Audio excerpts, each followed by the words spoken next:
Win. Remember this moment forever. Man, that was great.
Hi, chat.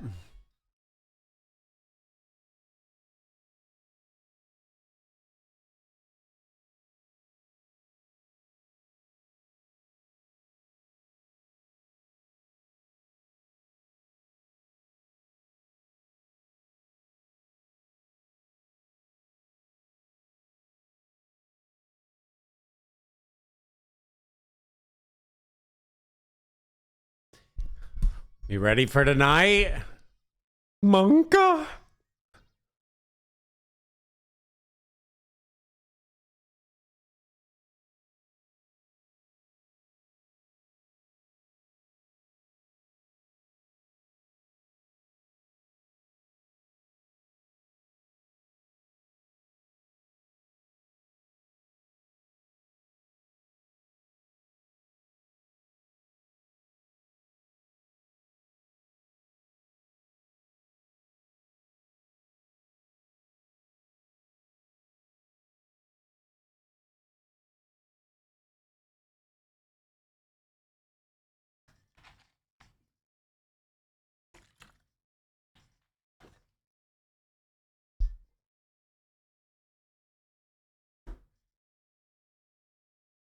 Hands up! Whoa! Missed you in chat, Hexy. Hope you've been doing well. Thanks, Llama. Thanks, Rihanna. I'll thank you guys when we actually start.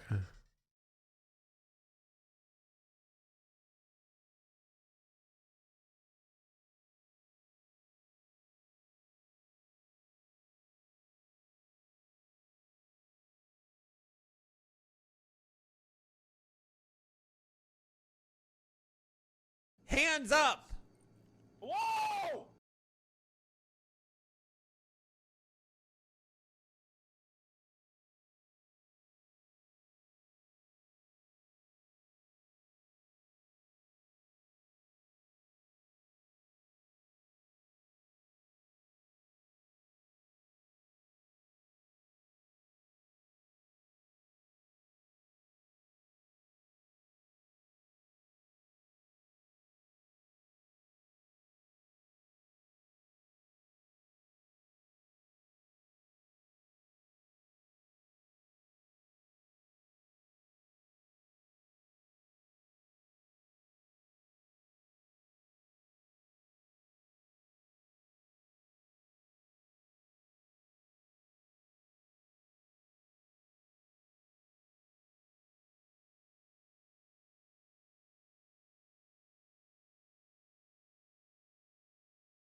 Good job!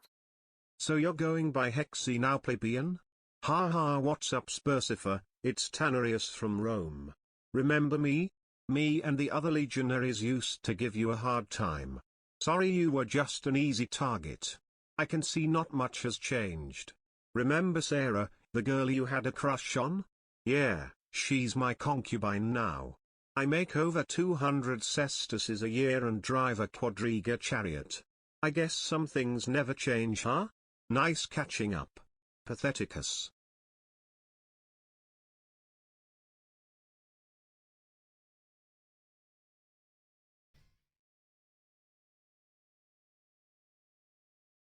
Thanks, hi.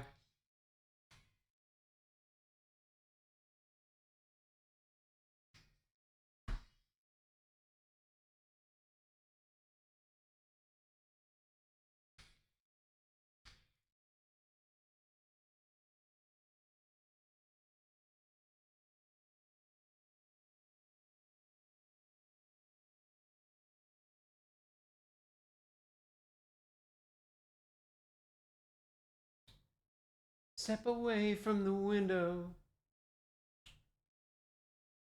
Back to sleep.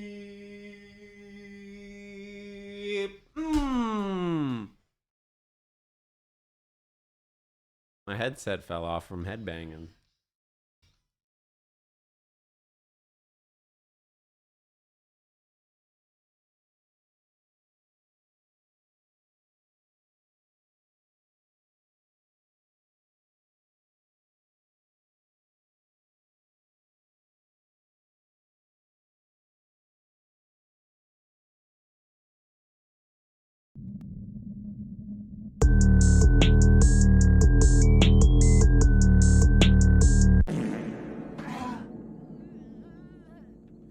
Doom shot motherfucker. Bald L. Bald Wesker Main. Are you fucking kidding me? I'm gonna die first.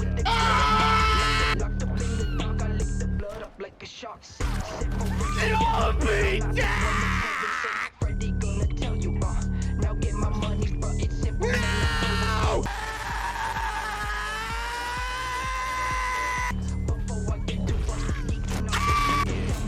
What? What a fucking phenomenal game! I love it! It's so fucking fun! Yippee!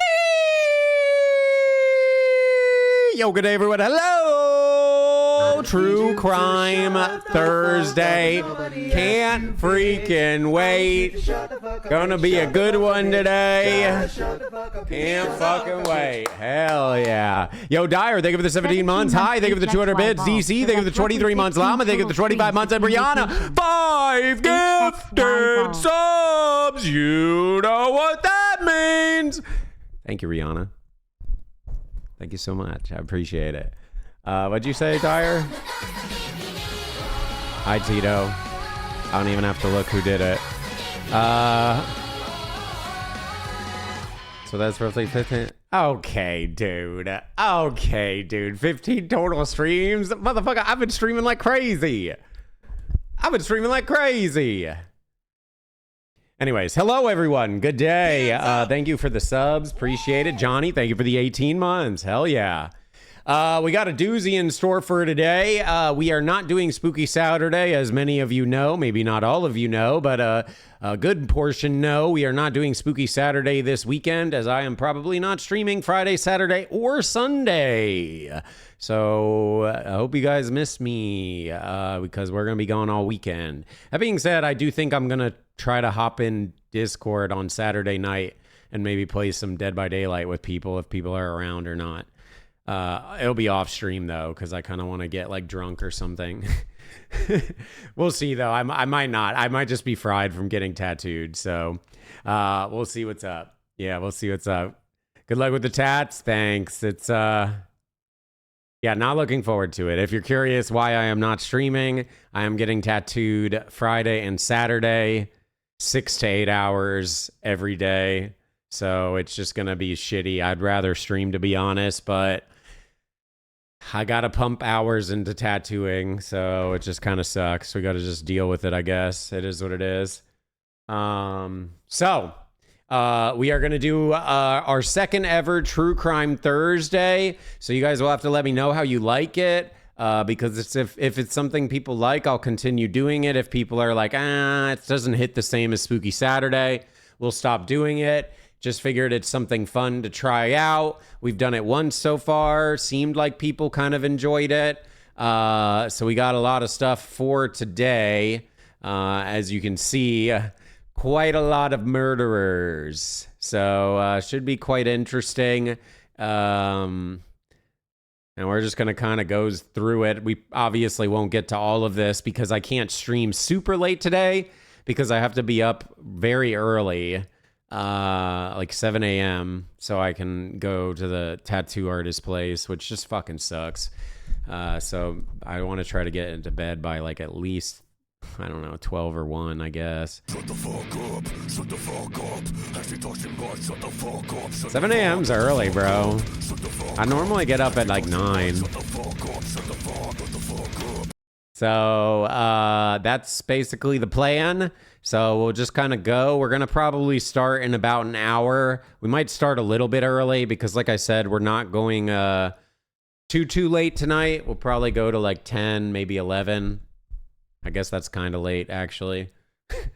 But yeah, we'll just kind of go with the flow and see what happens. Maybe we'll end a little bit earlier, but we'll just give it a shot. But Shut the fuck up. we got a lot of stuff. Yo, Dan, thank you for the 28 months. Johnny, thank you again. Oh, sorry, I already did that, but thank you again. Appreciate it. So we are going to do some reacts before, kind of give people a chance to get on in here before we start the show rather than just jumping right into it. So we are going to check the Reddit. Apparently there is a new post by the AI Lord himself, a Pepsi. So we'll see what's going on with that. And then if we have time, I got some daily dose of pets and daily dose of internet. If we don't have time, then we can just save those for another day. Not too stressed about it. And then we'll get the show on the road. Sound good? Perfect. What am I getting done? We're hopefully finishing my back piece. That is the big part of what I'm hoping to finish. And then I'm probably going to black out this front part of my neck rather than having the symbol there. Is it just me or the 2-year subscriber badge has the text in French when you hover over it? Just you. Just you. It looks normal to me. Hands up! Hogby, thank you for the 64. What sleep token song did you cry to? Rain. Yeah, that was the one. I'm actually excited because we see Sleep Token in, 2 weeks? Let me tell you guys. Yeah, 2 weeks. Fuck me, bro. It's actually so close. Fuck. Well, yeah, we're seeing Sleep Token in 2 weeks, so that'll be very exciting. Be very exciting. I don't want to make any promises or anything like that, but I definitely am going to document while I'm out there and like post on Instagram just like what's going on. But I somewhat am debating on maybe trying to live stream. I need to do a test live stream here before I go to New York, though, to even know if I want to do that or not. So we'll see if I decide to get my wiener out of my butt and actually do a live stream here. So we'll see. I can't stream the actual concert, but I could stream like some random shit over the weekend and stuff like that. You know what I mean? So yeah. Try to get tickets. What, to Sleep Token? Oh, I know. They're fucking crazy expensive. I know. I thankfully got them on sale. I didn't get them from a reseller, and they're still crazy expensive. So it's like, fuck me, man. But yeah. Haircut? Yeah, we retouched up the roots and cut the hair and cleaned it up and all that stuff. It looks a little crazy right now, but it's because I just kind of got home and just tossed on the headset, and here we are. I basically haven't even eaten today. I ate some like crackers, like those breakfast little cracker things. I haven't eaten anything though. I don't even know if I will eat today. I actually need to eat today because I get tattooed tomorrow. Well, fuck it. Who cares? I guess I won't eat. or because I don't really want to eat whatever. I'll figure it out. Yeah, so if you guys are ready, we can probably start going through the Reddit in just a second here and get this show rolling, so then we can jump into the True Crime Thursday, as there is a lot of videos I'm very excited about tonight, so should be freaking good. The one that I'm really excited about that I really want to do, and I don't know if it's going to be uninteresting, is unlocking the mind of Jeffrey Dahmer. It's a body language and behavior analysis of Jeffrey Dahmer's interview. I actually am like really excited for that one. I think it's going to be kind of cool. Hands up! Yo, Aji, thank you very much for the sub. Appreciate it. You could order food. I don't eat on stream. I think it's disrespectful, and I fucking hate streamers that eat on stream. It actually bothers me so bad, but I just keep my mouth shut. I think it's just completely disrespectful. Your fat ass can't fucking like not eat during your show. It's just disgraceful. I hate eating during it. I've eaten on stream a few different times, and I just feel terrible doing it. Bro, it's supposed to be a fucking show. Like I'm streaming, right? I'm here to entertain, not watch me be a fat fuck just munching in the fucking mic going, fuck those people. Sorry, I'm a little sassy. I shouldn't say fuck those people. I understand people need to eat, but I just feel like, you know, what job can you go to and you just freely eat in front of people? Like if you were doing a radio show, like talk radio, you wouldn't just eat while you're doing your show. You eat in between the show.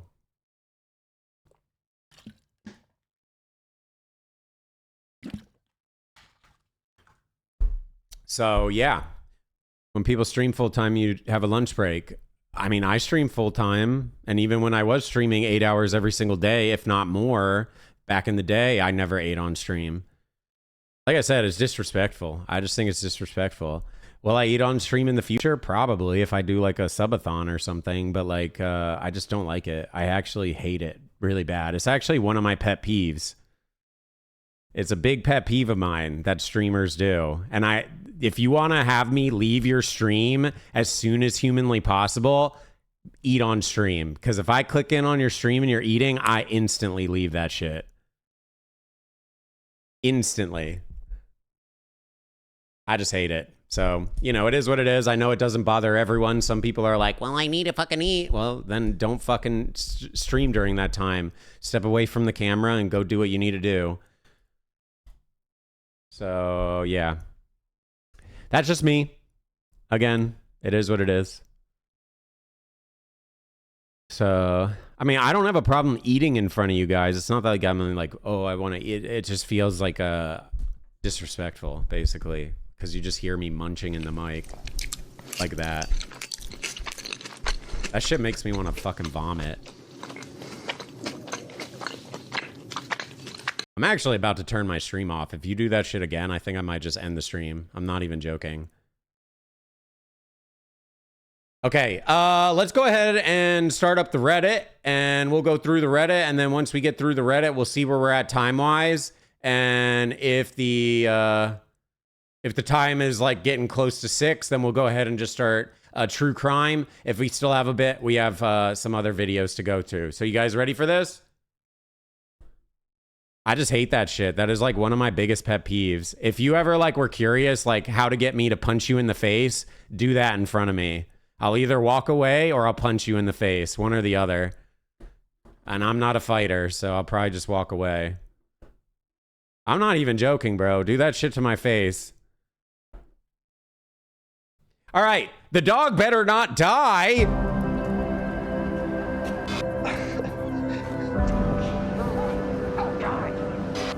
Oh, is this that movie?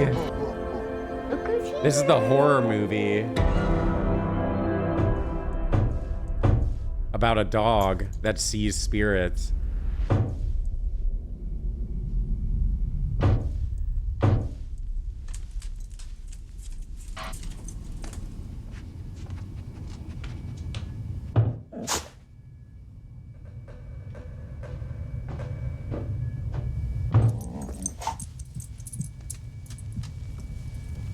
Oh, dude, this actually might be sick.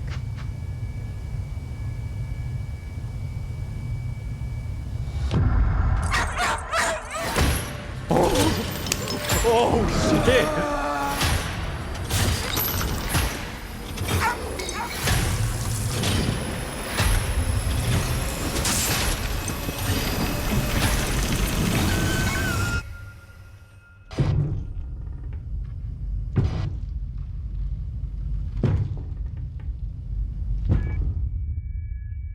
I guess I'm next. I shall never come here. Oh my god. Wait, I'm adding that to my wish list right now. Hold up. Fuck that. That looks way too good. What the hell? Good boy. Is it even out yet or is it? Oh. Oh, it's not out yet. Where do you see it? No, it's not this. Yeah, it's not this either. Okay, it's not out yet. Oh, is it going to theaters? Oh, October 3rd. Shit, I might actually see that in the theater. I need to fucking beg someone to go with me. Fuck me. That looks so good. Holy moly. I actually love that. That's actually such a unique idea for like a horror as well. Oh man, I hope it's good. I hope it's good. Well, the reason why I didn't have the attention span is because I don't really like to watch stuff that looks good. Like horror movies specifically. I try not to pay too much attention a lot of times during horror movie trailers because genuinely a lot of horror movie trailers will literally reveal the best parts in the trailer. And if you already saw it, then it's not as good. You know what I mean? Like the guy slamming his face in the wall. When I see that during the actual movie, it's not going to hit the same as what it just did right now. So I kind of wasn't fully paying attention. Cause yeah, that looks sick. I actually really want to see that. And then there's that other movie, Friends. What is it called? I don't fucking know. There's another movie that's in theaters right now, and that one looks really cool. Oops, why do I keep doing this? Okay, yeah.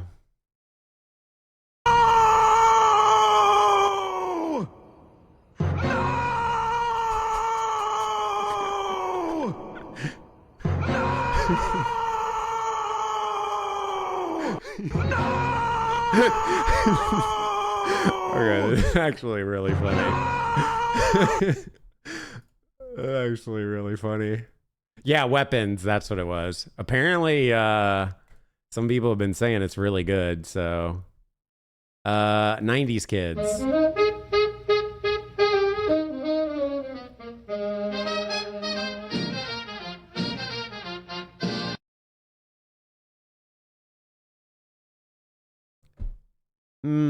You tried. Nutted in their brazers. Now my kid. Oh my god. Can we ban this person? I'm downvoting that. That was stupid. Words of advice. Students out there worrying about their college. To all the students out there worrying about their college degree and their major, always remember this. It's not about the major you start in, it's about the minor you finish in. To all the students out there worrying about... Oh, it's AI. Okay. Actually, you know what? I'm downvoting that one too. We can't let this shit slide. I need to discourage this type of fucking post. Wait, this one was fine. Oh, no, it was. It was both of these. Okay, downvote both of those. Perfect. We need to teach these people. Stop posting that dog shit. Caught. Come on, man. Whoa, what the fuck, man? I'm taking this. Stand up off the toilet now. What the fuck? Stand up off the toilet now. Holy shit, he's actually pooping? What the fuck, man? I'm just. Stand up. I'm gonna give you an opportunity to pull your pants up. He got poop in his butt. Let him wipe. We're having this discussion, bud. I told you I needed you to come out and chat with me. Now I told you yes, we're gonna escalate it, and we're to that point. Okay, can I wipe my ass, please? Put your phone down. Put the phone down. Wow. Put your hands in the air. This is not proof. I've every right to hold my film. We're all on Listen. camera. Listen to what I'm telling you. So that Over a it's not warrant? escalate. Because I'm telling you, if this pepper ball gun goes off in there, man, it's not going to make you happy. You understand? So do me the favor of standing up, pulling up your pants, and let's get this taken care of. Okay? What the fuck? That's crazy. This has to be a Hexy viewer. Hop off the iPad, little bro. Skivity toilet. Get out, Gen Z. I don't get it. You tried. If you're happy and you know it. Happy and you know it, clap your hands.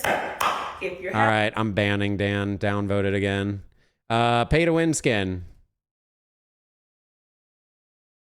I'm downvoting this. This is splitting news. No, I'll downvote that. That's fair.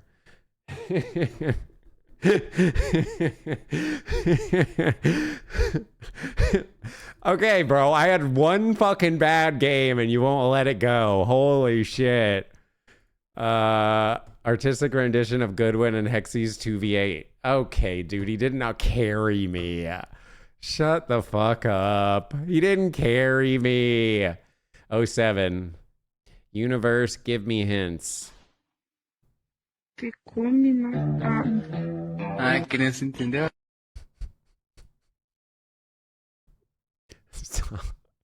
That's so bad. Cosmetics race skin is made for Hexy. Periwinkle the Jester. Dude, this is a fucking sick skin. Wow, that's fucking badass. I actually like that a lot. That's super cool. Wow, I hope that wins. Man, that would be so cool. Is this parasocial enough? For the Parasocial Club. Don't forget you're here forever. Don't for them. What is that?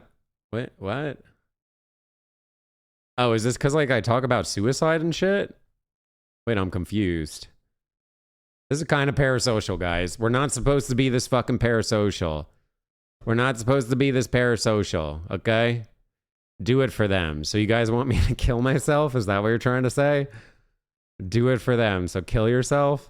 Okay. Don't know if I'm going to take you guys for your word. I don't know if I want to do that, but appreciate the warm welcomes. Maybe we shouldn't be so parasocial, but I love you all.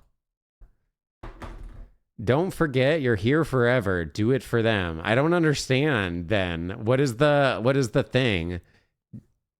Do it for them? What does do it for them mean?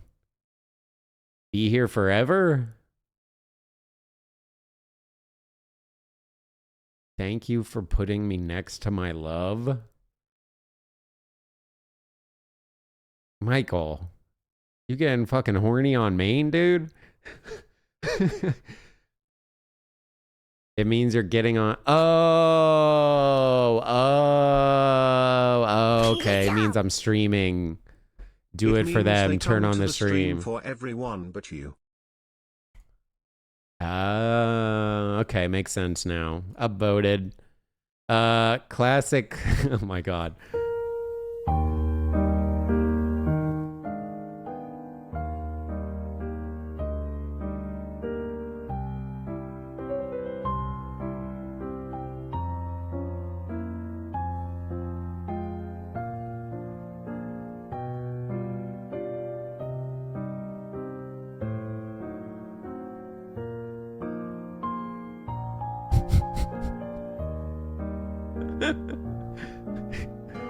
Oh, wow. They can actually get back up.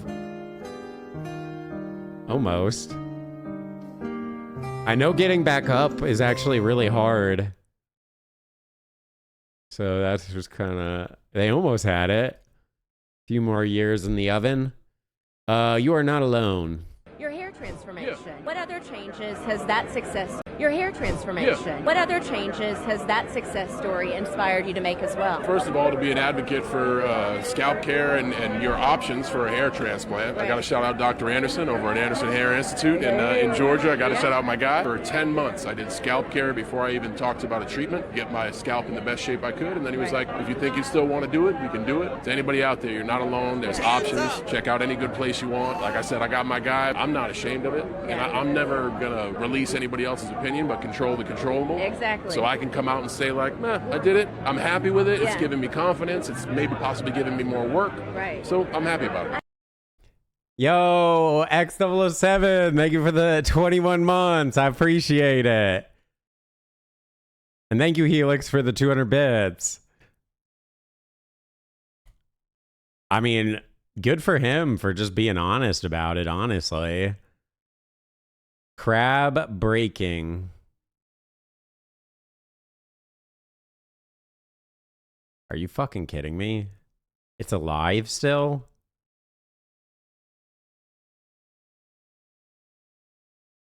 What?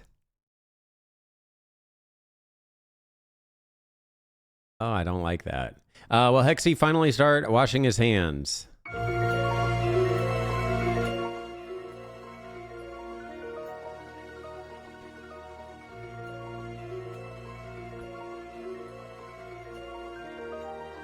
This doesn't mean like one fucking piss. This doesn't mean one piss, you're an idiot. You're just saying not washed versus washed. I wash my hands actually so much that my hands are dry.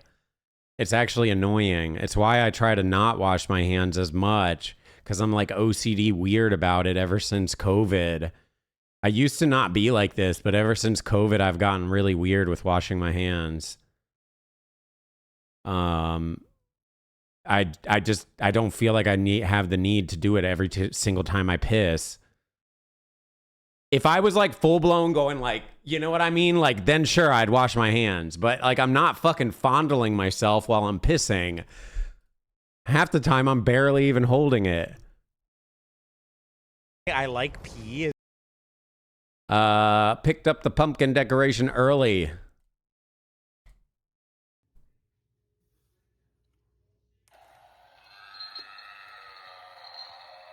Man, I can't wait for Halloween. It's soon. What's up, Fisher?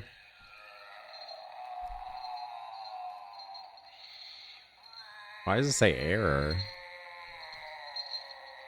Very cool. Wait, why is it saying error? Oh, there you go. Little bit early, but dude, people start putting up freaking Christmas lights like at the beginning of November. They don't even wait until after freaking Thanksgiving no more. So, you know, fuck it. Celebrate Halloween and then 2 months early. This guy is doing this again next week. I've learned my lesson. I'm not doing 2 days or 3 days or 4 days of tattooing in a row. Next tattoo session I get, I'm just doing one. So I can just do it. It'll be painful, but it'll be tolerable. It's just so bad doing multiple days. The problem is, bro, I'm trying to get a tattoo session in now. Then I go to Sleep Token. When I get back from Sleep Token, I'm going to try to do another 1 or 2 sessions. And then I go to TwitchCon. So I'm trying to squeeze it in between the travels. If I didn't travel, I probably would just be spacing it out a little more. But because I'm traveling, I'm trying to squeeze in some sessions and then travel and then come back and, you know, so that way I can heal up and stuff. Bro, I'm honestly so fucking not excited for tomorrow. You know, I used to be excited to get tattooed. I mean, I am excited to get tattooed, but I'm not excited at the same time. Shit just sucks. Why do it? Because I want to. I like the after effect. Doesn't mean I have to like the fucking pain of it. The pain is just brutal, man. Coming to you. Coming to Lizard. Theaters in March 2020. Yeah, so March Lizard. No way. I think he's probably done with this. Are they gonna make a lizard movie? So, yeah, okay, all right. Okay, no. It's for hoppers. Which is what the lizard was from. Is the creator of the show We Bear Bears, and he also worked on Pixar classics. This is an AI. It's Pixar. And our producer, Nicole Paradis-Grando, most recently. I wonder if like these companies are using AI nowadays though for some of their stuff. Okay, is this just? Is a movie about putting your mind into a future. Yeah, that's good enough. Brutal attack. Oh my god. Oh, okay. Oh no, what the fuck? Oh my god. Why is it so fucking cute? What the fuck is that? Oh my god. How am I supposed to not get another little kitty, dude? I feel so bad. I want to get another little kitty for Molly, but like I want to try having no animals for a little bit. So I'm waiting. But Molly's going to live forever, so it's fine. Hexy's leaked Survivor clip for the upcoming season. To elimination. Survivors, welcome to elimination. How are we feeling this week? Nick? Look, Jeff, I think that our whole team has come to the conclusion that we have to get rid of Connor. He is dead weight. He's just really hard to live with. Okay, well, let's count the votes. Sorry, Jeff. I'd like to play my hidden immunity idol. I found this on day one, Jeff. Can't outsmart me. And I hid this and made sure I'd only reveal it when the time was right. Where the hell have you been hiding that? Up my ass. I'd like to play my idol. That's the twist this season. There are no hidden immunity idols. What? There is no hidden immunity idols. So is there like a second immunity idol? Not even one. Do you have another idol up your ass right now? Nope. Okay, let's count the votes. One for Connor. Connor. That's two. The next person to be eliminated off Survivor is Connor. Survivors, welcome to... I'm getting close to applying. I've not applied for season 50 because season 50 is all just going to be a bunch of returnees. So we'll have to apply after season 50. But either way, I want to get myself to where like I'm happy before I sign up. But I am going to sign up for Survivor. That's kind of why I've made all the changes I've done and like stuff like that. Cause like I don't know. I kind of want to be on it. So you need to be fit. Yeah, that's why I've kind of started working out now a bit. And I know I can do without the eating so that I'm not even worried about the eating part. I just need to get in a bit better shape and I want to finish my tattoos and stuff. And then I'm going to sign up. So we'll see what happens, man. Will you guys root for me if I make it? I don't even know if they'll accept me on, to be honest. But yeah, I want to finish all my tattoos and then I'm going to apply. I'd hate watch.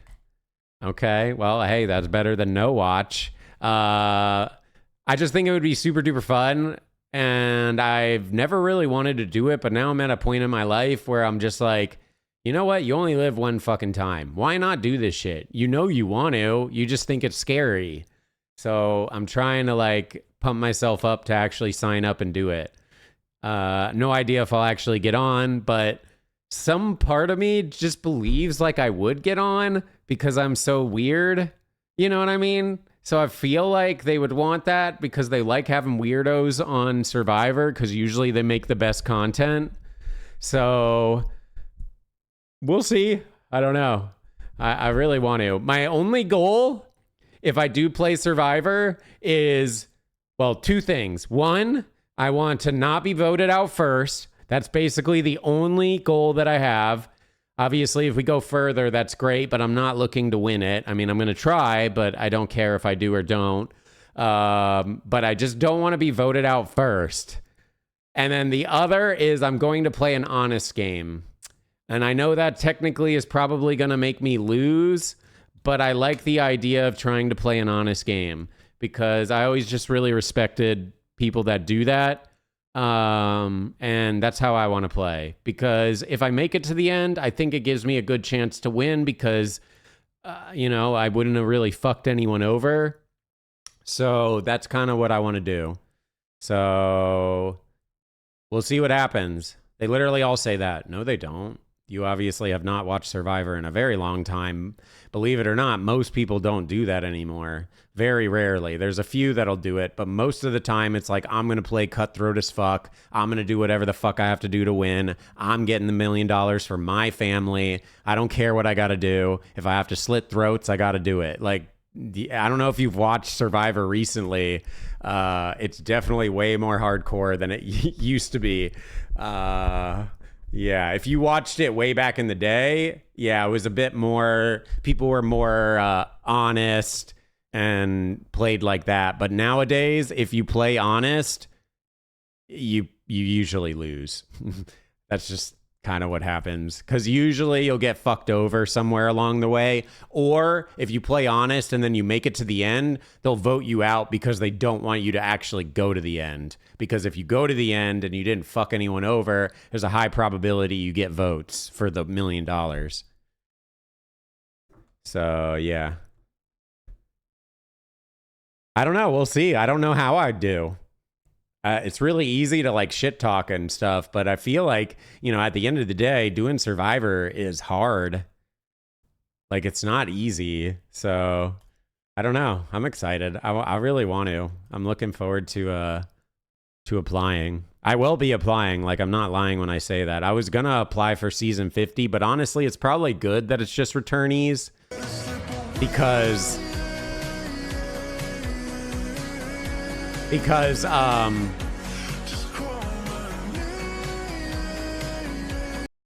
thank you. It's probably good that it's returnees, because I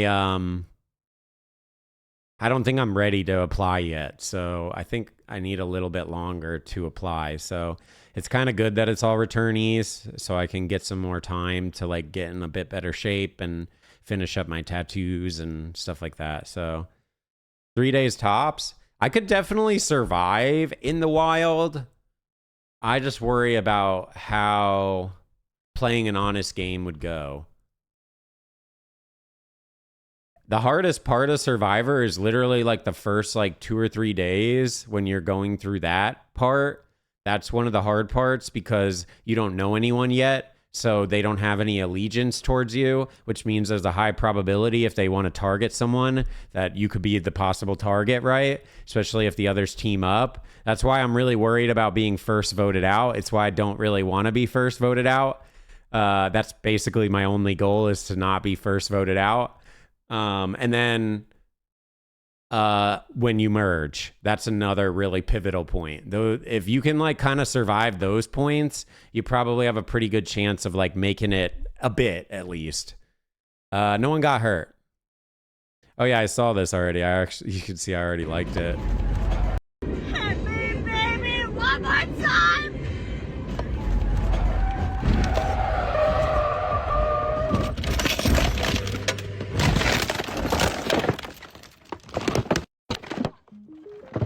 Crazy. Crazy. Gotta lay low, but not too low. Exactly. I know for a fact I will not be searching for the idol on the first day, because the amount of times I see people hit the beach and start instantly trying to find the idol right away, and then they get voted out because they're too like sketchy looking for the idol on the first day, is kind of a lot of people. We're gonna come back to this. That'll probably be the last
to the right, sir. Sure about that? Yes, sir. Find something safe to do, boy. Yeah. If liquor don't kill us, pussy must.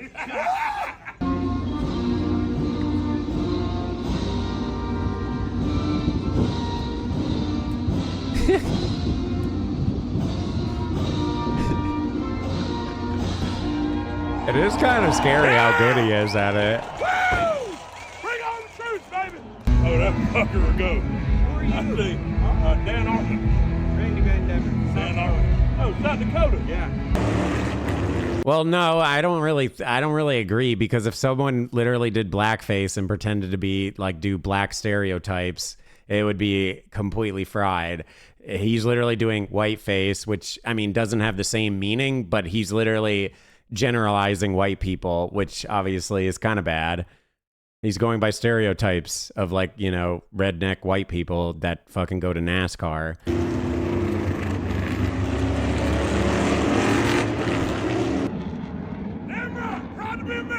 I do find it funny too, but I do think the double standard is kind of silly. Like people were trying to cancel Robbie Downey Jr. for the his blackface in Tropic Thunder, but like that was the whole point of the joke. Like that's his character in the movie. He gets into the character so much that he literally, you know, does that, right? You mean libs? It doesn't even make sense, though, for you to say that, Wash, because if you're going to sit here and say, oh, libs, but then you're going to complain about this. Come on, dude. You're literally doing the same exact thing. I mean, let's be honest. So you're just saying that MAGA is a bunch of whiny babies as well. So where are we going? Are we going in circles? Cool. Because the people getting offended by this are probably not the libs, they're probably more the right, because it's like, oh my God, they're doing whiteface. Come on now. I think humor is humor, and depending on how it's done, I think is really more or less what matters, in my opinion, but I will never do blackface just because it is not worth the joke of trying to do something like that to me. Just like I wouldn't do, I mean, a white face, I guess, if I was a different color. Yeah, I can agree with the hypocrisy, but there's a difference, right? Because the whole blackface thing has a whole history. Whiteface doesn't have a history. That's the difference, though. You get what I mean? That's why some people are getting real upset and others aren't. Obviously, I can see the hypocrisy of it a bit, but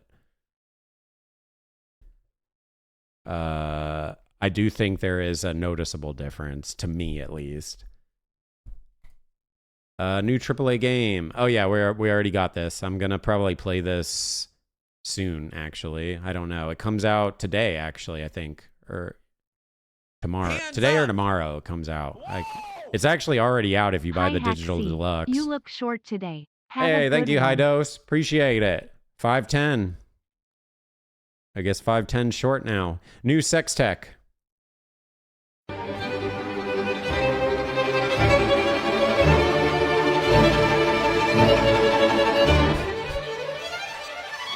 Are you fucking kidding me? This killer's not even out yet, and people are already finding new sex tech.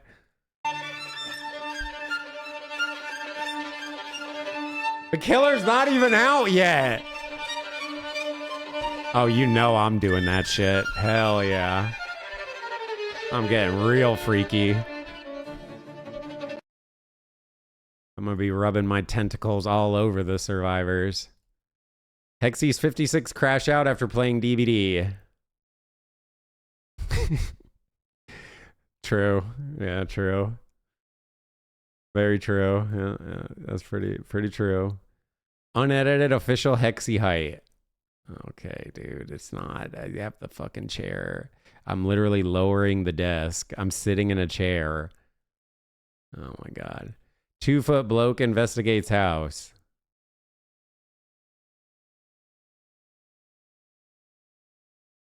This one doesn't really hit the same. It doesn't look like I'm that short, to be honest. That one doesn't hit the same. These ones are funny. I don't really get this. It doesn't look, does it look like I'm small in that? It doesn't even look like I'm small in that. It looks like I'm just far away from the camera. You're barely above the fireplace. To me, it looks like you're back with the camera and you're shooting like this. It doesn't look like small. Actually, for a second, I didn't even think this was edited. All right, we got one last video, which this one, oh my God, it's going to be hella long, but that's okay. We're going to send it. I'll give a little breakdown on this, and then real quick, though, before we do it. Stormy, thank you for the 69 months. Appreciate it. High Dose, thank you for the 39 months. Real quick, if you're just tuning in, we are doing True Crime Thursday today. It's where we watch a bunch of videos about murderers, criminals, psychopaths, police chases, police shootouts, anything kind of crime related. We watch for True Crime Thursday. This is going to be our second ever, so let me know how you like it. If it's something people continue to like, we will continue doing it. If it seems like, nah, we don't really need that with Spooky Saturday, then we can just scrap it.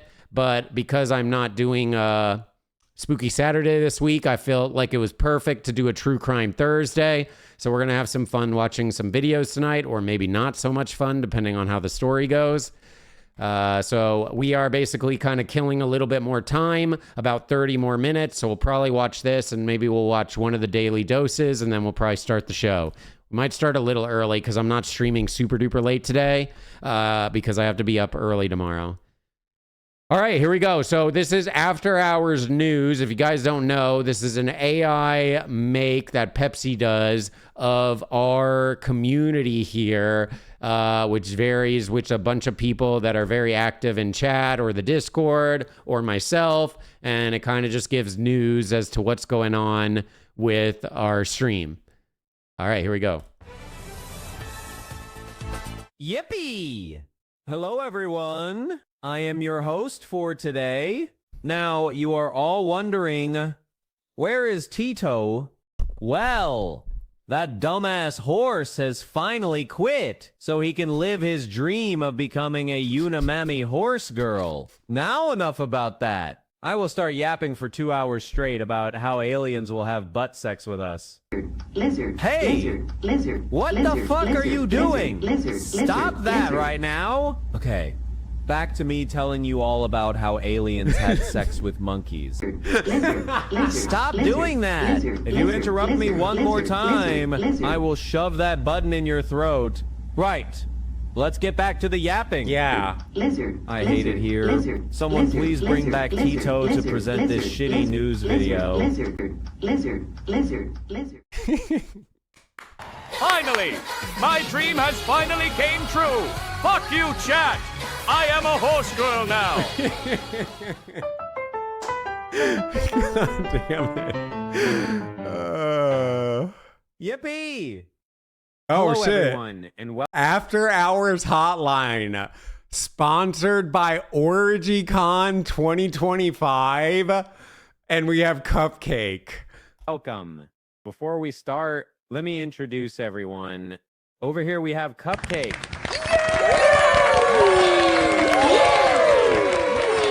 Hi, everyone. Nice to see you all again. And then there is me, your favorite God gamer streamer. Okay, fuck you all then.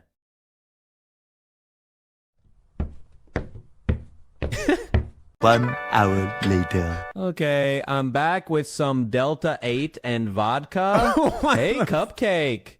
Do you want some Delta 8? I think I'll pass, thank you. All right then.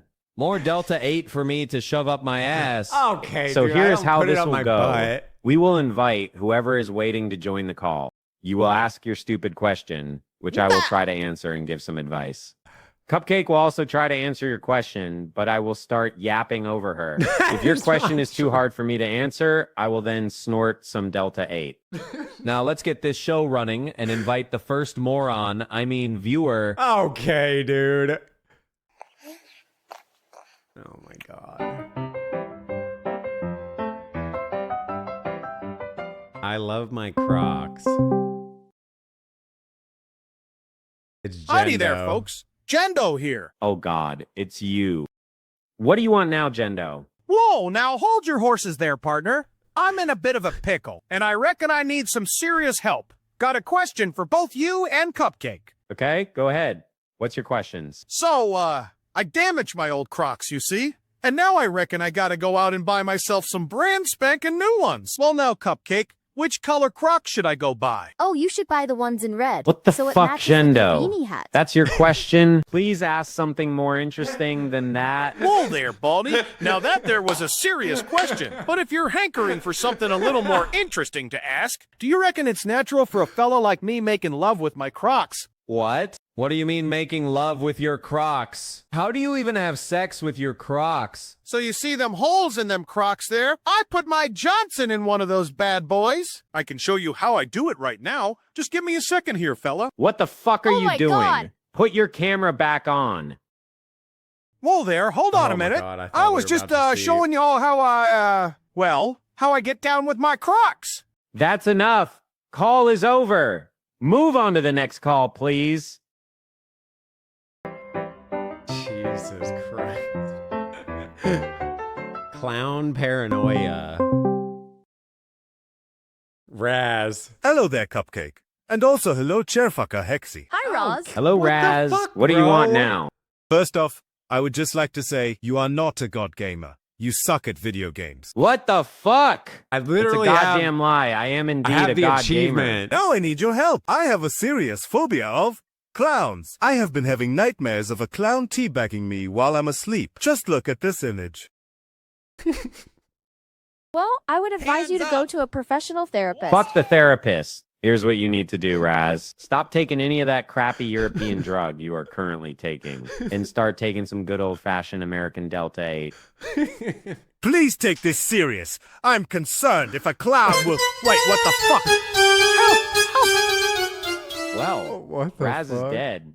Time to move on to the next Yo, caller. Yank. Thank you for the 8 months, Yank. Appreciate it. Discord gooning addict. Oh my god. Wait, Unknown who mod. the fuck are you? Who's Hello, this? Hexy and Cupcake. I need your help. Nuka? Is that you? No, I'm not Nuka. Now I need some advice. So, not Nuka. What do you need advice on? I need some serious help. I can't stop posting gooning videos in your Discord. What the Maybe fuck? you should take a break from Is the Discord. Nuke doing Wait, that? Nuka doesn't post gooning videos in my Discord? Yeah, I don't think So he does. who actually are you? Oh shit. I dropped my camera. One moment, please. Okay, I'm back. The Is core. this core? What? Oh what the my fuck? God. Fuck, my cover is blown. I'll see you at the orgy con.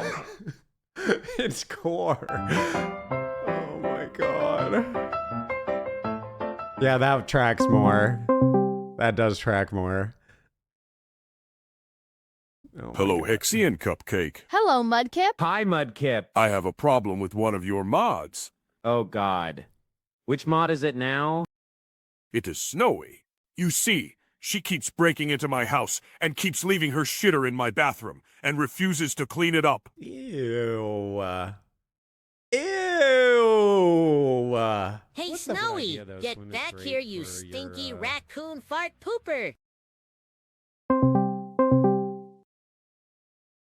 Oh my Hey, god. look, it's Why does Soraka always look like a Giga Chad? He is not a Giga Chad!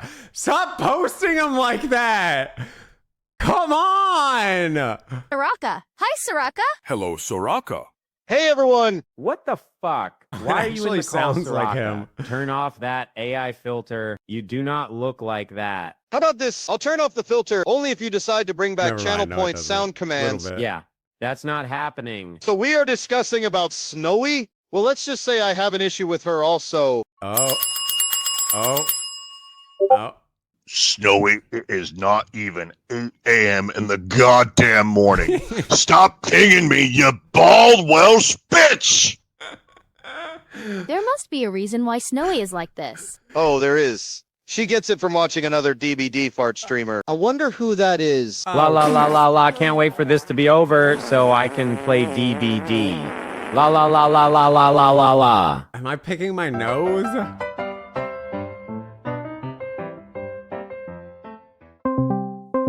Canadians and Helix. Oh my God. It's Jet. Hello, Hexy and Cupcake. Nice to meet you both. Hi, Jet. Hello, Jet. So what can we help you with? Did you hear about Helix breaking up with me? Oh my God. I'm Yes. so sorry. Yes. He can't shut up about it in my stream. Oh my God.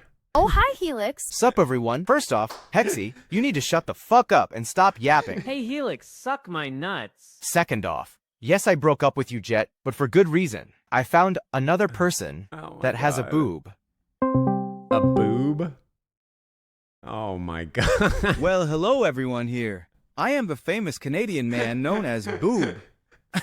What the heck, Helix? You dumped me for another Canadian. Well, there you have it. I What told the you all. fuck is going on? Helix is a total slut. And not only that, but actually is true. you to shut the fuck up, cause nobody asked you, bitch. I need you to shut the fuck up, bitch. okay, Shut the fuck up, Helix, bitch.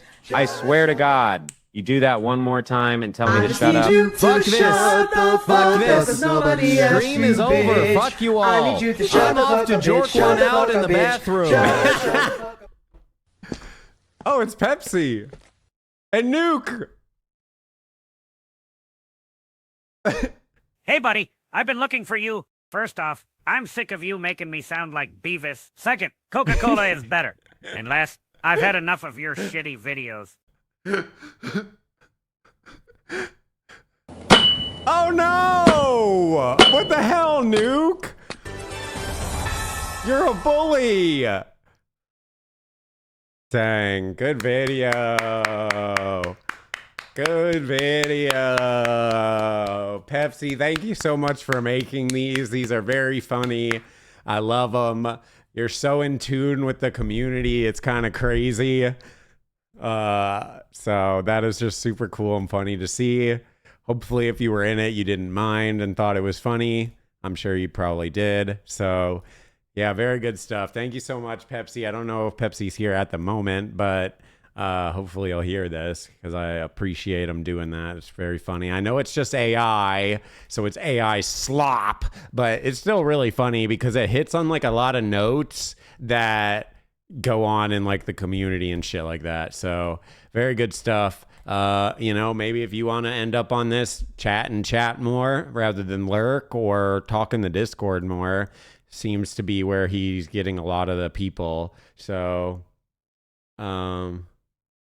yeah, I know. Pepsi's not really so there, dude. This is why.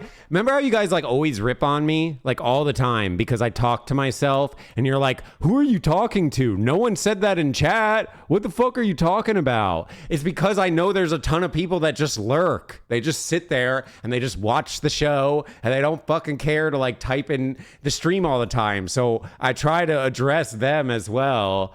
It's Discord .gg/Hexy. So, yeah, feel free to join it. Just be weary of the general chat. They're harmless. They might bite a little bit, but it's just play biting, okay? And if you just let them bite a little bit, they'll leave you alone. Kind of like a dog.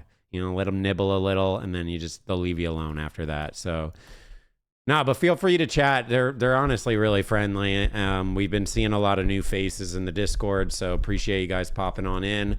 I try to be more active in the Discord lately, so you'll probably see me even yapping in the general chat here and there. Always a good day when there is some live bald yapping to catch. Hey, Chuck, thank you for the 14 months. As well as, I think Saturday, maybe I should stop promoting this because we might have too many people. Saturday, after I finish my tattoo session and like eat dinner or whatever when I get home, I was thinking on drinking and hopping in the Discord to play 2v8s with people like off stream. So if anyone's around and wants to do that, you're more than welcome to. Anyone's welcome. Although I don't know how many people are going to try to join. So hopefully not too many, because if too many join, I don't know what we're going to do. So maybe I'll just cap the Discord at like 10 people for the channel. Like I'll make a separate channel. And I'll just cap it at 10 so we can have 8 for the games and then 2 extra slots for people that just want to hang. That way it doesn't get like super duper crazy. I don't know. I might just keep it open. I don't fucking know. We'll figure it out.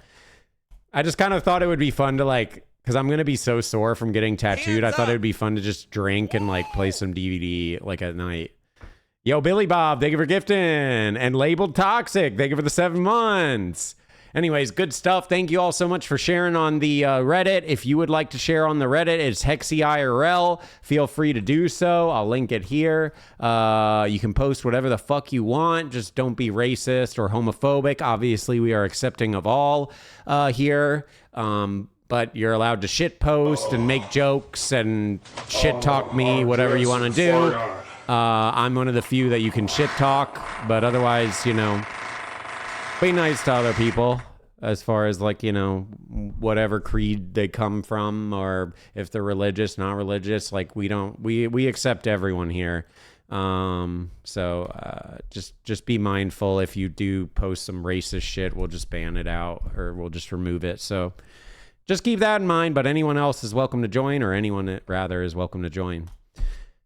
And if you post on there, I go through that usually once or twice a week. So, your post will probably end up on the show if you do something funny. Whoa!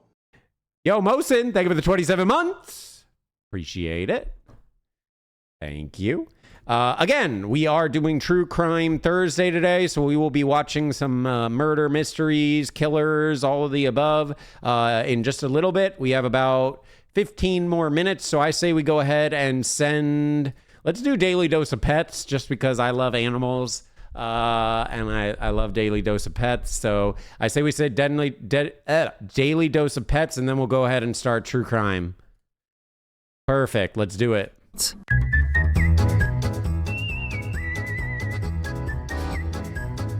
Hair looks good, thank you. Pepsi, hey, there you are. Thank you so much for that. Thank you for gifting a sub.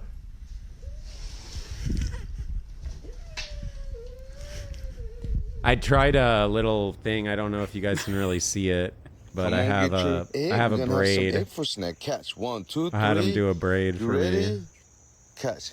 Oh, what's on your face, man? How you gonna? Yo, who's playing piano? I knew it. I knew you were a human trapped in a little bunny's Can't body. see it. Is there any other? Yeah, you can't really see it. This is right here is a little braid. It looks cool if I tie my hair up. Animal that judges you more than a cat.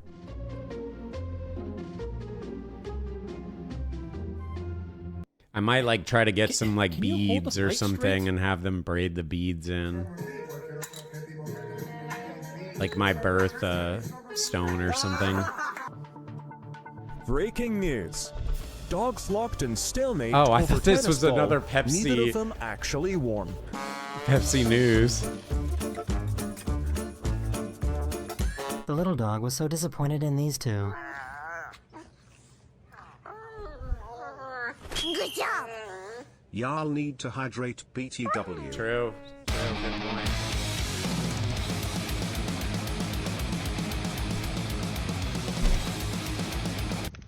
Oh shit, you guys see my true height. Fuck. Taking a bath with my dog. I'm actually standing right now. Kiss me.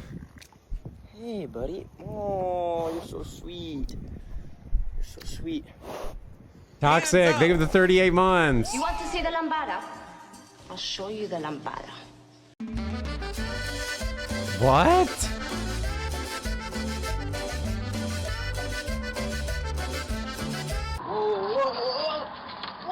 Oh no, she wanna attack me. She's sweet. She just loves people. So they're all sweet? Yeah, they're all sweet. Oh, okay. They just wanna lick your face. So, oh snap! This is the proof that cats are made of jelly. What's up, Jet? Did you see you were on the news? What is he doing? What is she doing with that? Just eat it. You don't have to do rollovers. Just eat it. Finally, mister. I bet these two are a couple. Oh, you weren't here, Jet? Yeah, you were actually in the Pepsi news.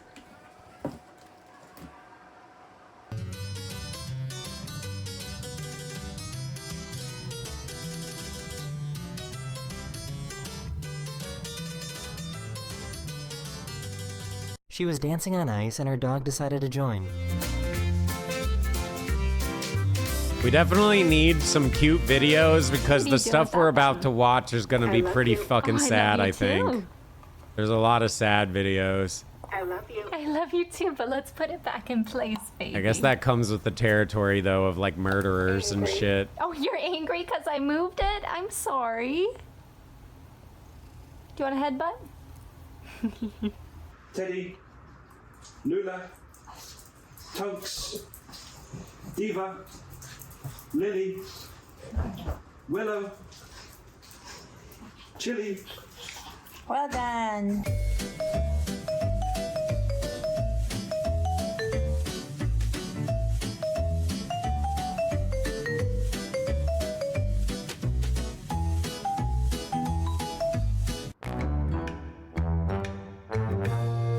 Oh, shit.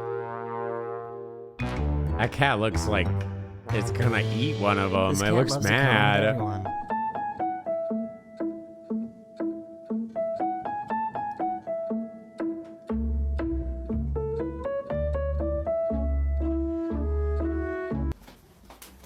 Huh? Don't. No. What have you done? Well, Mummy's got to save him now, hasn't she? Oh, no. So we've saved the bird.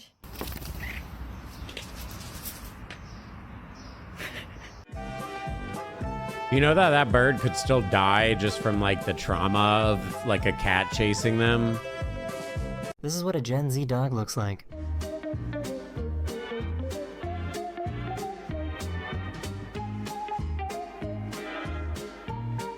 This bunny needs more practice.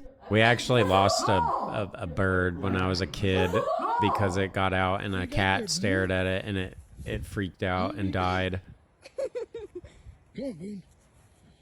That's the only reason why I know that.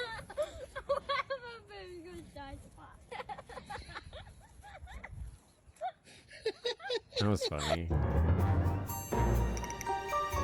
Uh-oh. Well, hi, puppies! Wait, where did you come from? Where did you come from? What are you doing? What are you doing? Oh, hi! Hi, what is happening?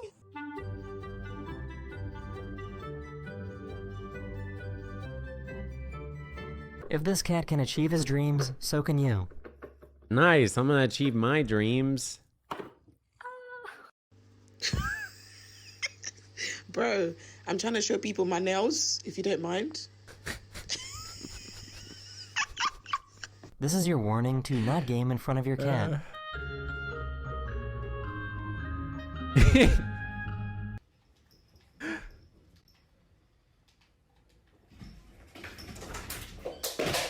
Look how deep that is. Ah!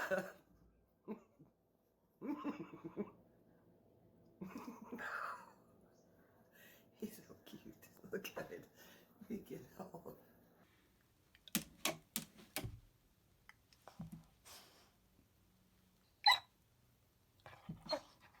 I wonder what Look at goes this through a cat's dog's reaction to his mind owner when it arriving home. sees in the mirror. Like, what is it thinking? Aww. You gotta let me measure you. What are you doing? Aww. No, come here, sit up. Come on. No, this isn't gonna work. I gotta measure you. Come here, sit up. Oh, you're Get so up. dramatic. Yeah, that it couldn't have been more dramatic. Seriously. Here, let me measure. Let me measure. No, you gotta let me do it. Have a smile. It's good she's got a lead, or the turtle could escape. Okay, I'm ready to send it. You guys want to just start? Because like I don't want to. We're not gonna go crazy late today like we do on Spooky Saturday. So I say we just start. It'll be a little early, but that's okay. Alrighty, everyone. Well, I hope you're ready. We got a doozy in store for tonight. This is going to be our second rendition ever of True Crime Thursday, where we watch 100%. Wait! No, I'm kidding. We watch a bunch of true crime things. So, police chases, killers, psychopaths, things along that nature, mystery. And we are just going to kind of bang out some videos. They'll vary all over the place. Some of them are going to be very hard to watch. Others might be a little more interesting. The one that really stands out to me that I'm very excited about is the Unlocking the Mind of Jeffrey Dahmer, a body language and behavior analysis. I just actually think this would be so cool to see. So we'll see. If it ends up kind of being shit, then we'll just skip it. But the idea, and from what it looks like it's going to be really kind of crazy. We got some interviews with some killers, death row interview with Richard Ramirez. We have the Saddam Hussein held a public purge where he invited a bunch of people into this thing and then basically executed them one by one. And then just disturbing moments. This trooper hair one is really bad, and it's going to be really hard to watch. So be warned on that one. But yeah, we have this story about Jack the Ripper, which does seem very interesting, but it's pretty yappy. I tried to not do any of the yappy videos. This one just seems so interesting. I don't know if we'll get to it or not, but we might. So we'll just kind of see. We'll get this going, and yeah. Is this the one that we were going to start with?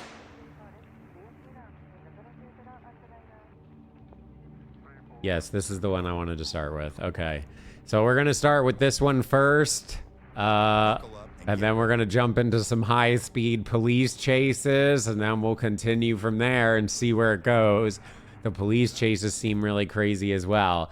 But anyways, let's get this show on the road. Our second ever True Crime Thursday. This is 911 call for help leads cops to House of Horrors.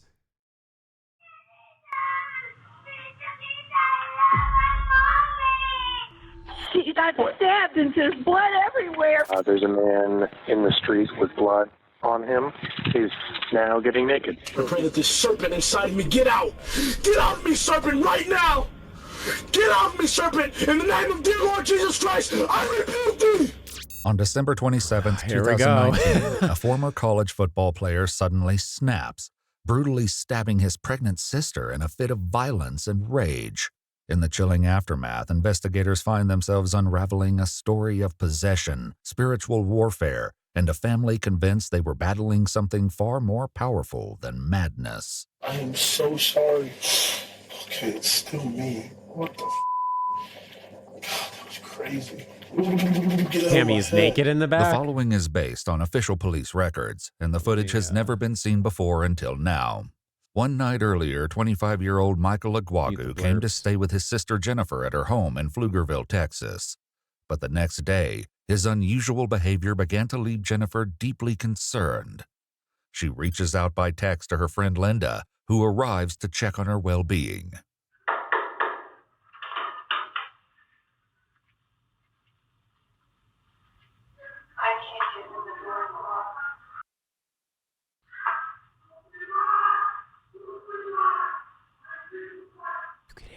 Michael suddenly emerges with Jennifer's 2-year-old child behind him.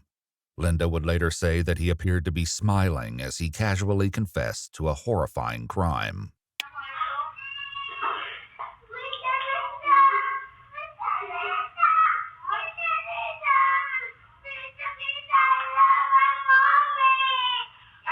You did it in front of the fucking kid? Travis County 911, do you need police, fire, or EMS? Yes, I get an ambulance. Hurry, pregnant. Tell me exactly what happened. Her brother was in the house, and I came over because she needs. Ma'am, what is wrong with her right now? She needs an ambulance. Yes, she got stabbed and there's blood everywhere. Please. She got stabbed. Okay, are you with her right now? Yes. Okay, I've got help already on the way. Michael, now in the street, is spotted by a concerned neighbor. There's a man in the street with blood on him. No shoes. He's got blood on his hands, and someone's yelling that they stabbed someone inside, a female. He's actually taking his shirt and his jacket off. It looks like they have the blood on it, so he's now shirtless. Okay. He's now getting naked. Jennifer's other brother, Martin, who had also received a text from Jennifer, races into the home and frantically searches for Michael while his wife waits outside near the car. Oh my God, that poor kid, bro. The panicked toddler sees his aunt and runs into her arms. Oh my Moments God. later, Martin emerges carrying Jennifer's 10-month-old child.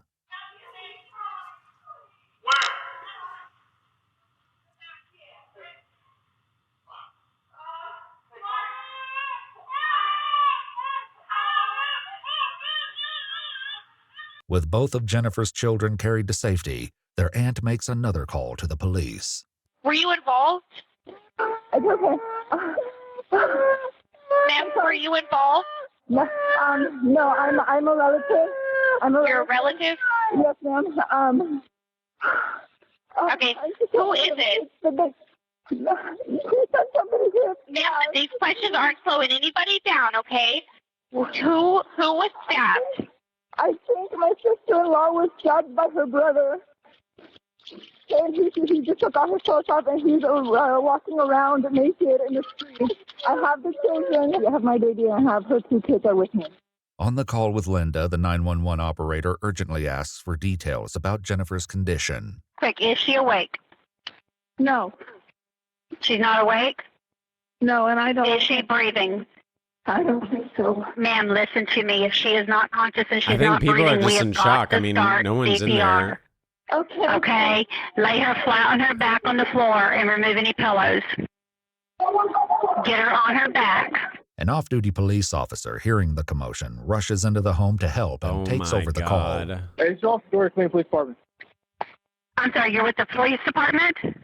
I was the Clean Police Department, it's off Jordy. Okay, we've got the help on the way. If she's not awake and she's not breathing, we need to start CPR right now. Ma'am, she's gonna be 1042. Okay, you're saying she is beyond any help? She's dead. Yes, ma'am. I know you're saying she's beyond any help, but if she is not breathing, we need to go ahead and start chest compressions. Okay, make sure she is flat on. No, I'm telling you, at this point, in my professional opinion, she is beyond. Okay, is there anybody else there that is willing to start chest compressions until they arrive? No, at this point, let's better walk on the scene until, can do a tape. But Do you see the suspect? Yes, I do. Okay, where is he at? He's in a roadway in front of the street. At this point, he's naked. He doesn't appear to be armed at this point. Travis County deputies quickly arrive at the scene, finding Michael kneeling naked in the street as the off-duty police officer joins them.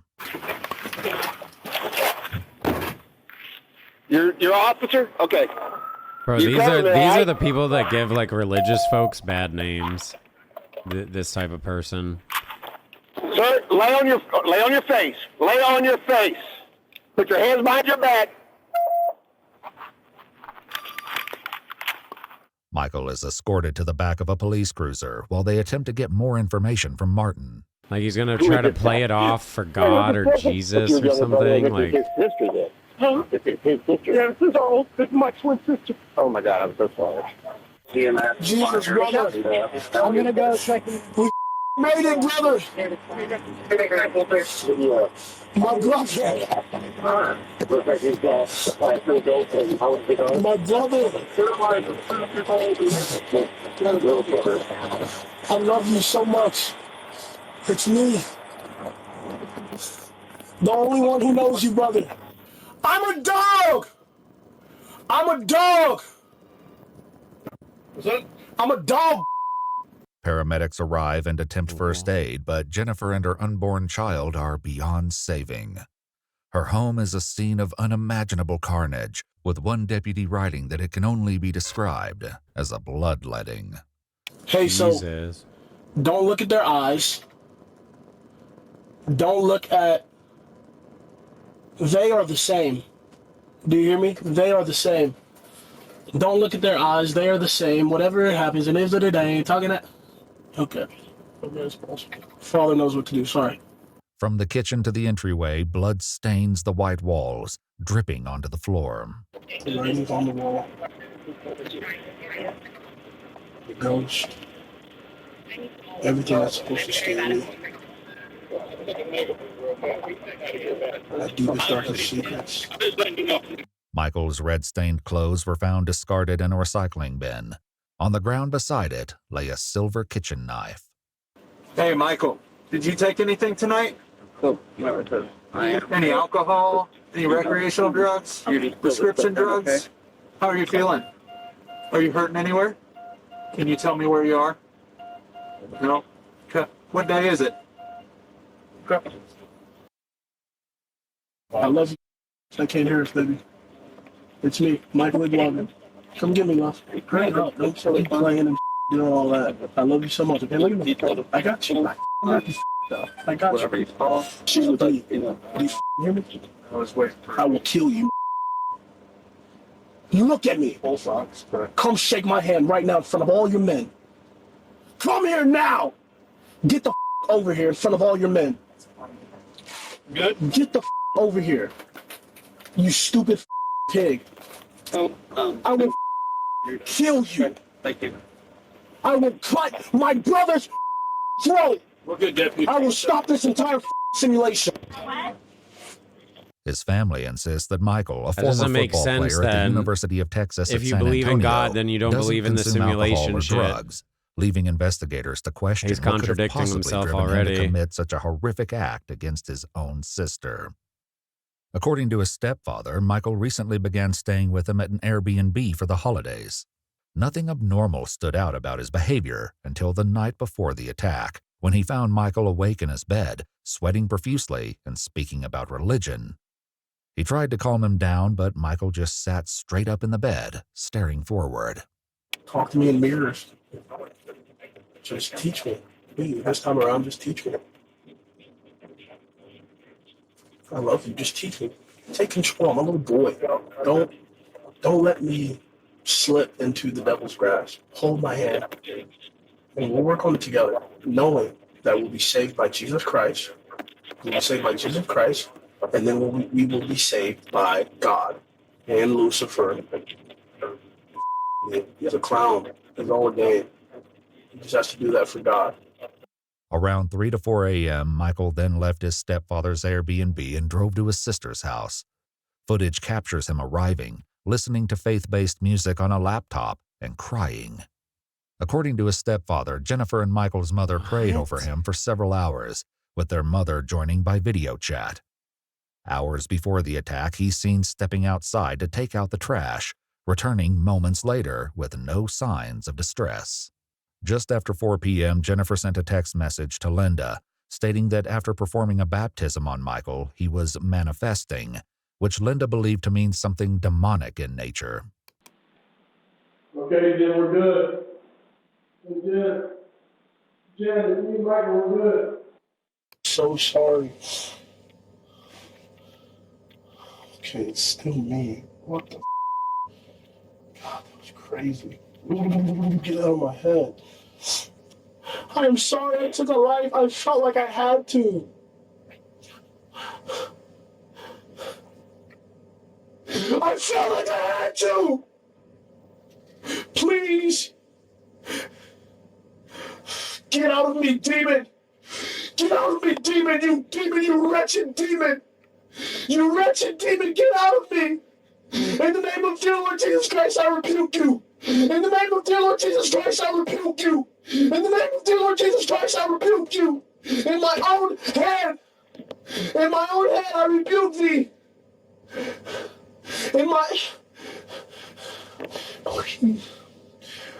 I'm scared, Jen. I'm really scared, Jen.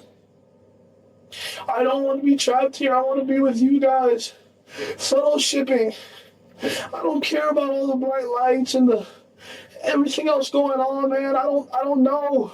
This might be real. It might be a simulation, but I know I love you guys with all my heart. Why would you kill your own Jennifer fucking also sister sent while a she's text to her twin pregnant? brother That doesn't Martin, make sense. stating Michael is acting out and Michael needs you.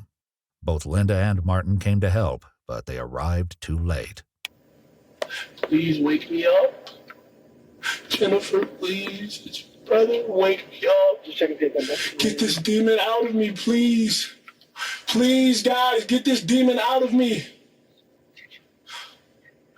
Martin, I love you, bro. I know y'all are there.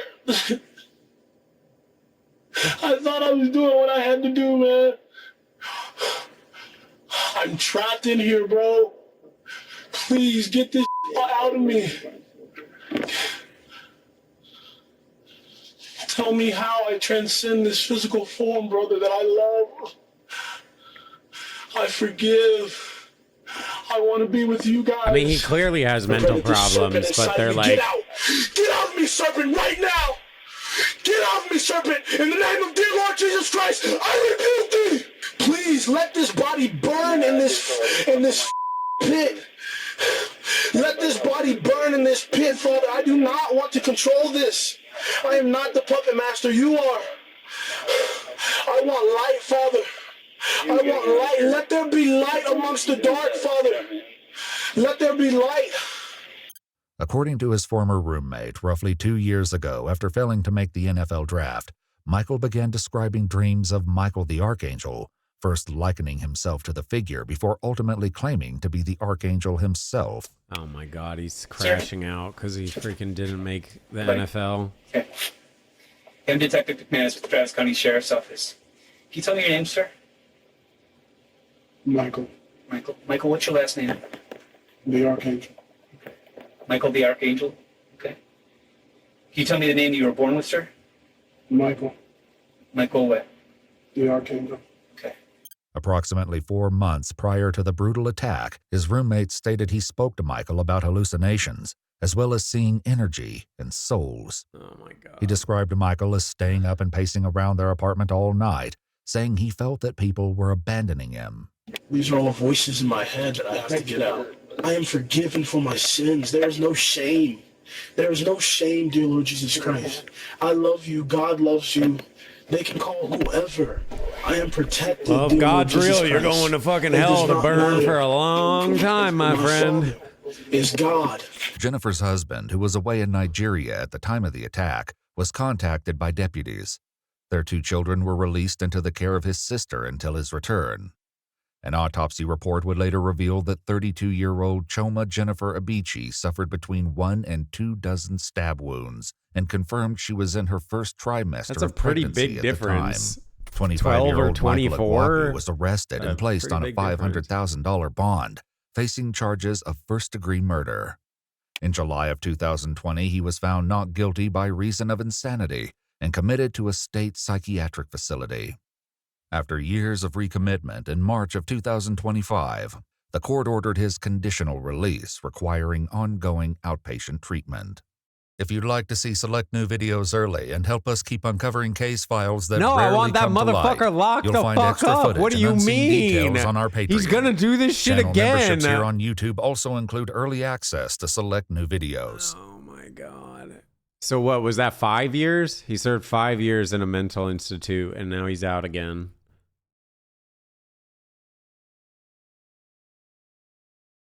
Jesus. Well, that was just depressing all around. It's really sad to see too, because this is like what that religious type of thing can do to you when you clearly need like help, but you kind of just chalk it up to God and God's going to save me and that type of stuff. God isn't going to save you. It doesn't work like that. You need to actually go get help. That's just the reality of it. Like, it's sad because I bet you if he checked himself into a place earlier, none of this would have even happened. It still didn't even explain why he killed his sister. Like, that was his sister. It wasn't even just like a random person. It wasn't like someone that wronged him. It was his own sister. Crazy. All right. Well, if you're just tuning in, welcome on in. This is True Crime Saturday. True Crime Thursday, where we watch a bunch of true crime videos. We're kind of testing the water. This is our second ever. So if it's something you're into, let me know. You don't have to now. Obviously, more tomorrow or later on or whatever. If it's something you guys like, we'll do it a bit more regularly. It's not going to be a weekly thing like Spooky Saturday, but I really enjoy just kind of learning this type of stuff. I find it interesting trying to figure out why people do this type of stuff, because I just can't fathom doing that myself. Oh shit, they just dropped their song 2 hours ago. So we're gonna basically be watching a bunch of videos that range in a variety of things, from killers to police chases to psychopaths, all of the above. So this next one is going to be quite action-packed. It's good. Maybe I'll put it on for like a pee break or something. But here we go. This one's gonna be kind of crazy. These are gonna be high-speed police chases that ended in tragedy. Oops, let me pause the music. Buckle up and get ready to hold on tight, because you're about to witness adrenaline-pumping chases and unexpected plot twists that will leave you on the edge of your seat. If you're looking for an experience that will keep your pulse racing and your eyes glued to the screen, then welcome to Road Rush. Here we go. On May 5th, 2020, in Greenfield, Good to see you, Wisconsin, Digi. police initiated a pursuit after an officer spotted a teenager driving a stolen Dodge Durango. This suspect may be one of the luckiest I've come across.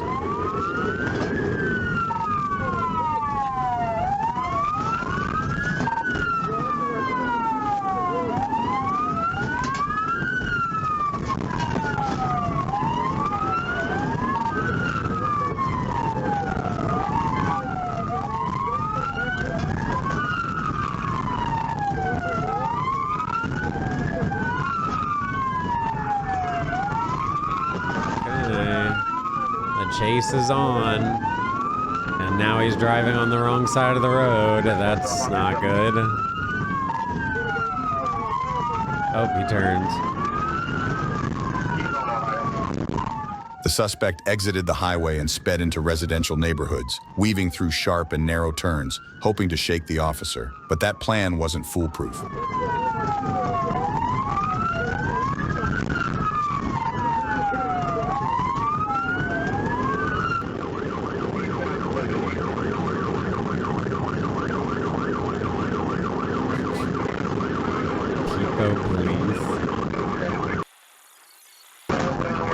Wow, the fact that there was no traffic on As the the other suspect side. prepared to turn, Oh! the officer rammed him from behind, sending the Durango spinning into a parked car. Still refusing to surrender, the suspect accelerated forward, slamming into another patrol car before trying to reverse.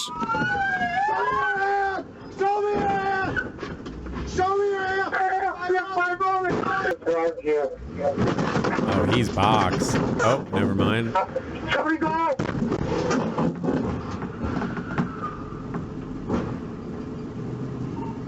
Oh, you're done. They got you. You're done.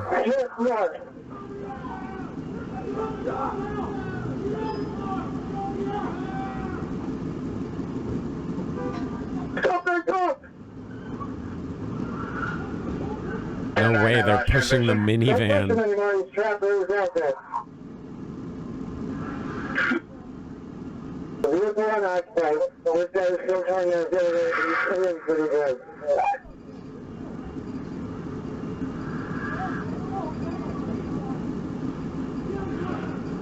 Realizing he was completely pinned with no way out, the suspect finally gave up. Officers quickly took him into custody without further incident. Oh, that wasn't so bad. Looked like it was On going to be December way 20th, worse. 1999, in Carroll County, Georgia, a police trooper spotted a stolen red pickup truck that had been taken earlier that morning. When the trooper attempted a traffic stop, the driver fled, kicking off a high-speed chase.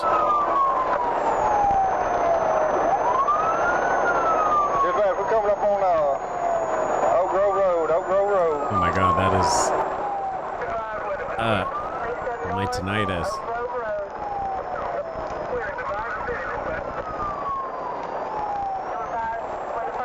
The suspect quickly accelerated to over 100 miles per hour, making the chase even more dangerous as it entered an active construction zone. 154 Charles King Charles, 154 Crazy to think that was like 25, 26 years ago. 95 to 100 coming by Don Rich Drive, Don Rich Drive.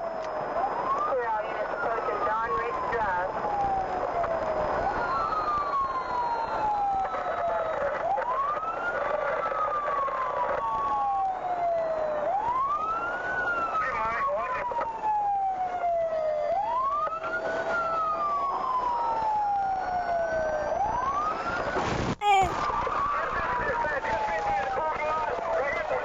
Attempting to use stop traffic to their advantage, the driver cut left around a semi-truck before sharply turning right. However, this maneuver backfired when the lead pursuing officer crashed hard into the pickup, causing it to spin out and hit an embankment. The police immediately moved in, arresting the suspect before they had any chance to flee on foot.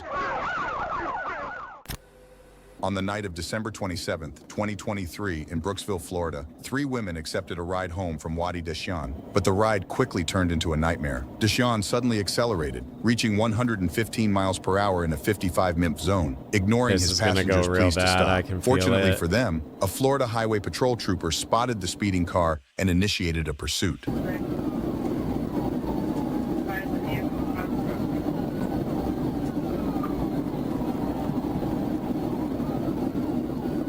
This is gonna go bad.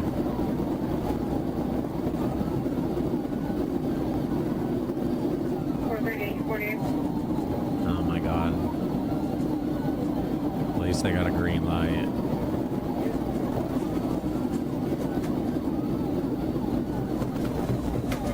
Pushing speeds of 120 miles per hour, Deshan recklessly swerved between lanes before driving into oncoming traffic in an attempt to lose the officer. Luckily, it was late at night and the road was empty.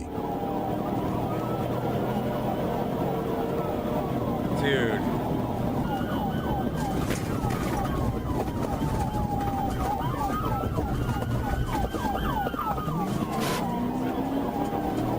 I mean, okay, bro, what are you doing? What is this guy doing?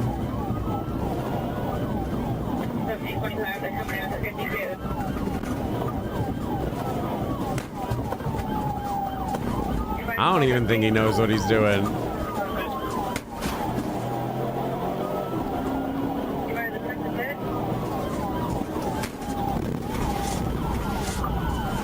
What the heck? I've never seen that camera. Briefly slowed down across the median again. One of the terrified passengers saw an opportunity passenger and jumped out of the moving car. But the chase continued, and 2 of the victims were still in the car.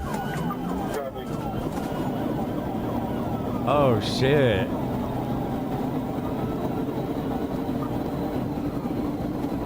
Shit, yeah, if I wasn't wanting to be a part of that, I would dip too. Fuck that. I ain't about to die because of this stupid shit. Yeah, exactly. Bail before he crashes.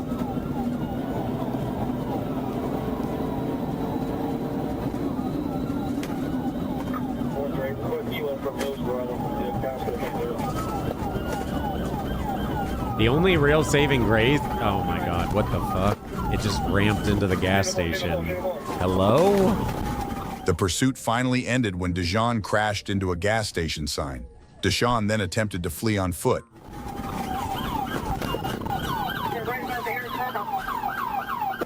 Please get inspired? What, you want me to run from the police? I would never.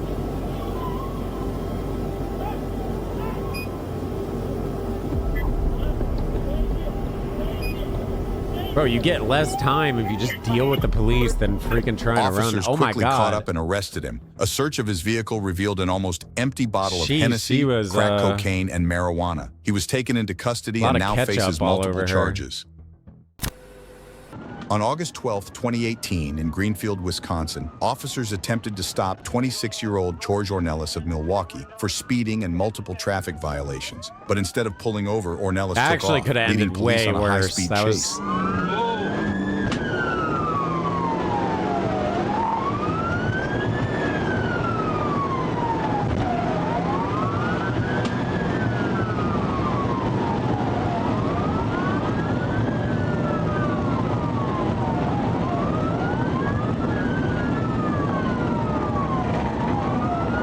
Alright, I got it. You making a U-turn on Layton, back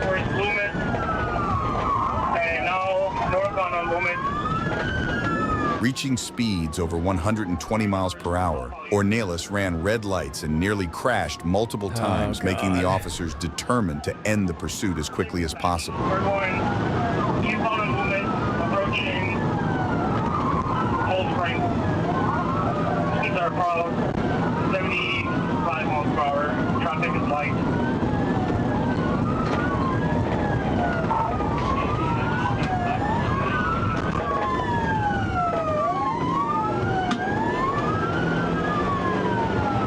Wait, why am I banned? Old Frank. I'm not banned. Everything's fine.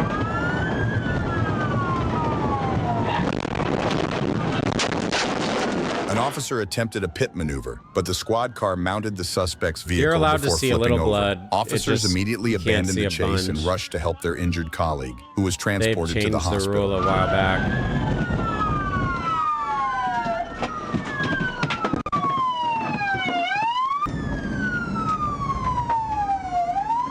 Thankfully, the officer later recovered and returned to duty. Dude. Meanwhile, Ornelas was eventually God. arrested and now faces serious charges, with a potential sentence of Whole up to cop car 18 flip. years in prison.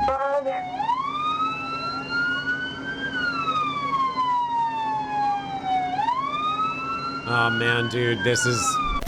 I'm gonna On warn March you guys, 7th, the next video is gonna be 2021, real A bad. heated argument between a man So and be his ready. girlfriend on the Florida Turnpike took a dangerous turn. The man caused her to crash while driving, then threatened her with a knife before fleeing in the car. Minutes later, Florida highway troopers spotted the suspect heading southbound on the turnpike, sparking an intense pursuit. Train to the outside lane, passing in the shoulder, 150.5.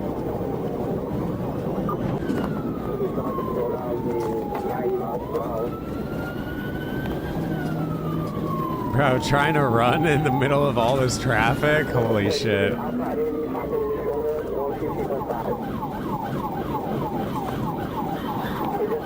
Dude, move the fuck out of the way. Hit your gas, dipshit. Like, what the fuck are you doing? Let me go as slow as humanly possible.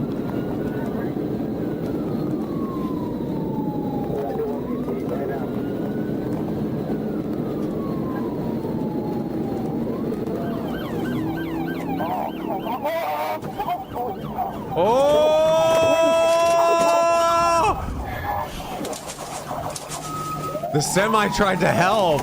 Oh, he got by though. Dang, that was actually kind of sick. During the high-speed chase, which reached over Oh, wait, did 120 he get him? No, he miles didn't, per he hour, didn't, he didn't. a truck driver attempted to assist the police by blocking the suspect. However, the truck ended up obstructing multiple officers instead. Oh, that was a clean pit. An officer quickly closed the gap and executed a flawless pit maneuver, bringing the chase to an abrupt end. The suspect was arrested after he surrendered.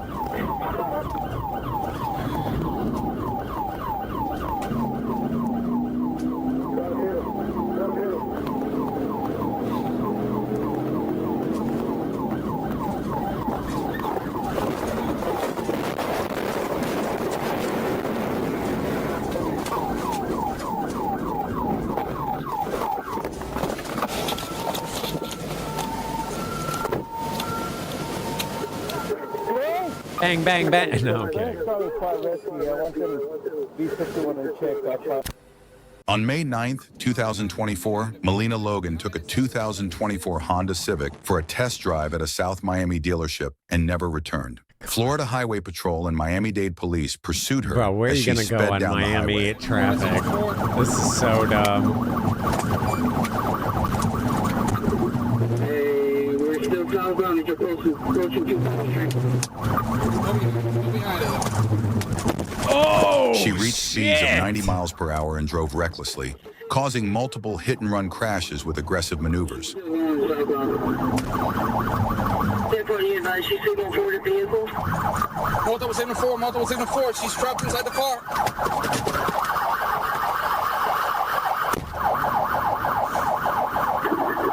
Hey, right before the exit to 25 Street, Miami, start fire. Advice, start fire. Down.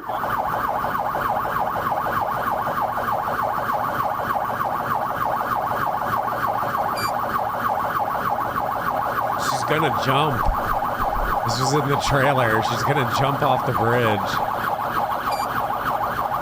Oh! It's not that high, though. The chase reached its climax, where Logan crashed into several vehicles, leaving her car disabled and pinned against a concrete wall. But Logan wasn't done yet. She jumped out of the car, climbed a concrete ledge, and dove into a nearby pond in a desperate attempt to escape. Despite refusing ropes thrown by officers, Logan was eventually rescued and arrested after a struggle in the water. On January 13th, 2025 in Florida, the Florida Highway Patrol was contacted by the Broward County Sheriff's Office to assist in taking down a suspect wanted on multiple felony warrants. Right next to the turn lane. There's other things in other states. Okay, come. Hey, I got to Light it up, light it up, light it up. It's right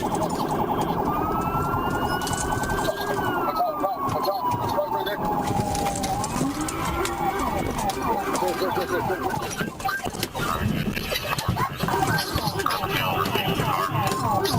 Oh, it's an undercover. The truck's undercover.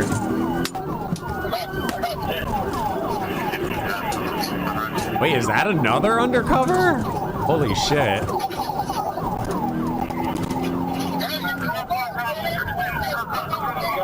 To the other side, to the other side. I think that's another undercover. Be careful, hey, be careful. Oh, no, it's not. No, it's not. No, it's not.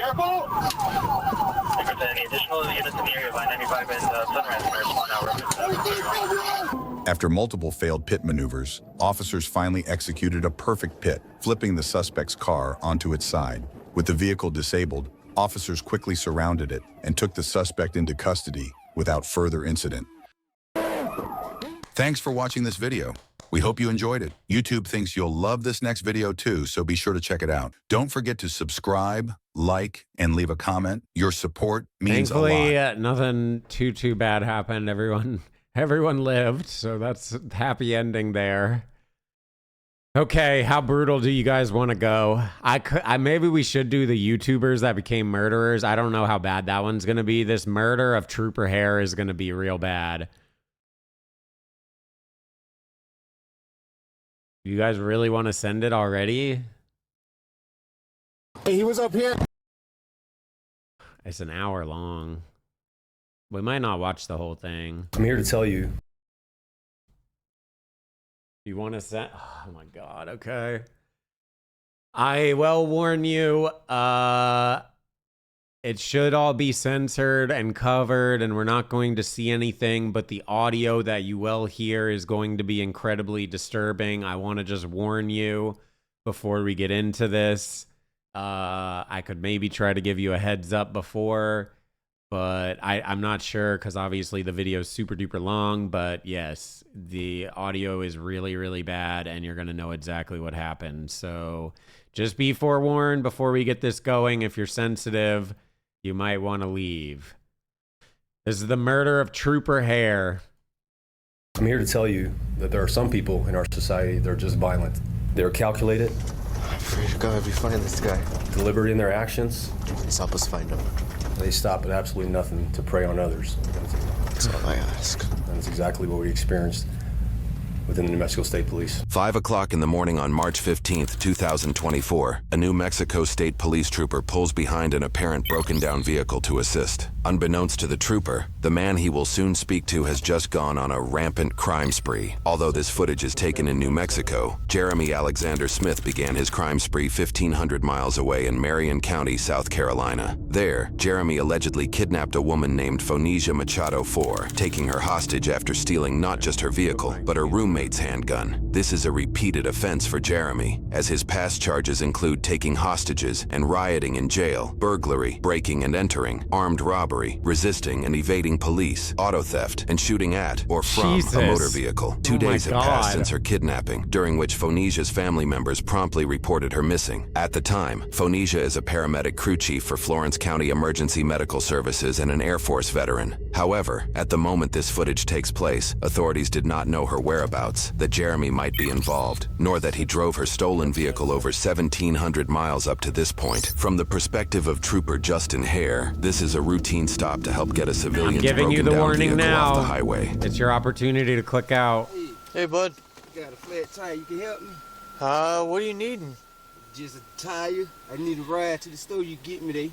Okay, I can get you back to town real quick, but nobody's open tonight. Well, that's fine. I get town. I just haven't come back to get the car. Okay, go ahead and go to the front of my car real quick. I'll meet you up there real quick. I'll get.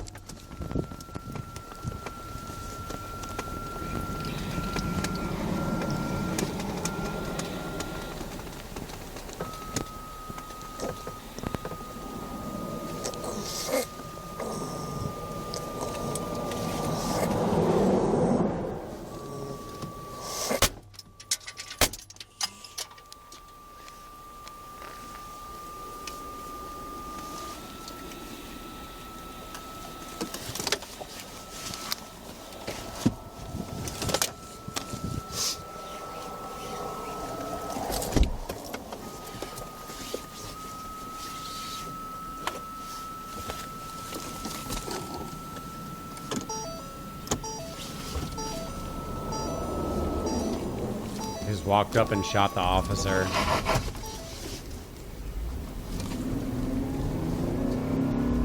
After Jeremy gets in the patrol car, he drives several miles down I-40 while the wounded officer sits beside him at what we calculate to be speeds of around 110 miles an hour before pulling into exit 311 off the side of historic Route 66.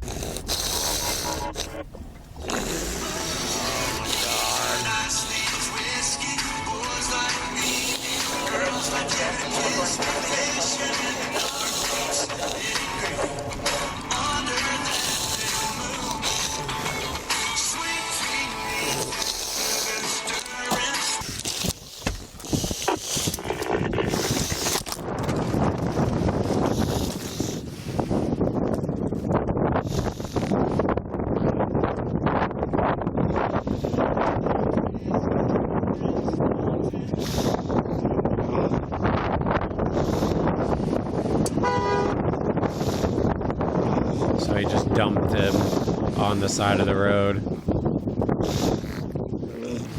After dragging But Trooper it still Hare has, out of the like, vehicle, Jeremy gets back into the patrol car and begins driving erratically, making several U-turns while turning the vehicle's lights on and off. As he heads back toward his abandoned stolen vehicle, he exits the cruiser and circles it. The cruiser footage we received has no audio, but it is possible that Jeremy turned on the police radio to listen to official communications. When Trooper Hare failed to respond to dispatch, an officer was sent as emergency backup. However, tensions rose further when his duress signal activated. According to New Mexico State Police Chief Troy Weisler, it remains unclear whether Hare activated the signal himself or if it was triggered by Jeremy moving him. For an unknown reason, Jeremy abruptly changes course, making another U-turn instead of continuing toward his stolen vehicle. He then drives past Trooper Hare and continues westbound along the frontage road of Interstate 40 for several miles. At this point, I want to clarify real quick because I think you guys are confused on why the officer just got shot like that.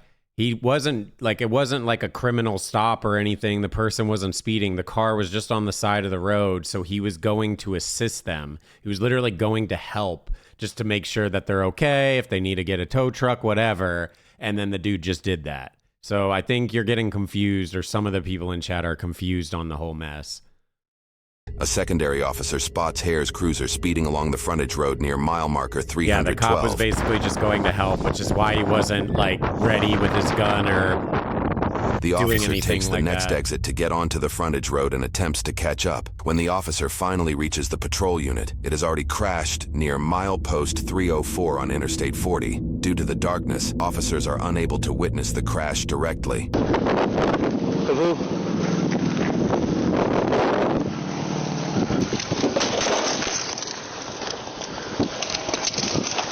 I got blood. What? Your bro, I saw everything. Did you? Yeah, so I don't know if he might have gotten out. If he jumped out or something, it'd have to be a little bit back, a little bit east. I'm trying to find blood. Be careful. Might be armed. Hey, I need you to relay to everybody responding. We did find the vehicle unoccupied. There's blood in the passenger seat. Be on the lookout for a black male. Description of that original call. I got no signs. 966 rifle is still in the unit. Individual possibly might have gotten out. For the unit from Tucum Carry will follow the frontage road to see if anybody got out. I got units checking that area. Oh, sweet, dude, sweet, cool. I'll let him know. 40 Never minutes found Harry since yet he was either. shot. The officer in question's hair. I got it. Spars it with me now. Had to have gotten out driver's side. Initial call was at I-40 west at the 318. It was on a welfare check on a male subject that was standing in the highway trying to wave down traffic. I'm gonna be 76 to 966's last location. Be advised, they have not located the NMST officer. Be aware that the other male subject, the black male subject, may be armed. Come on the 305 from the frontage road. Yeah, because this dude saw me, man, and he just started hitting the brakes, man. So I don't know if he booked it before he crashed or what. Because it crashed pretty slow, man. So He had to have been so the DA can come out. They have drones. Oh, heck yeah, dude. You want to climb? Walk down a little way? Yeah, let's do it, bro. I take it this dude was probably bleeding, man. I'm hoping it, yeah.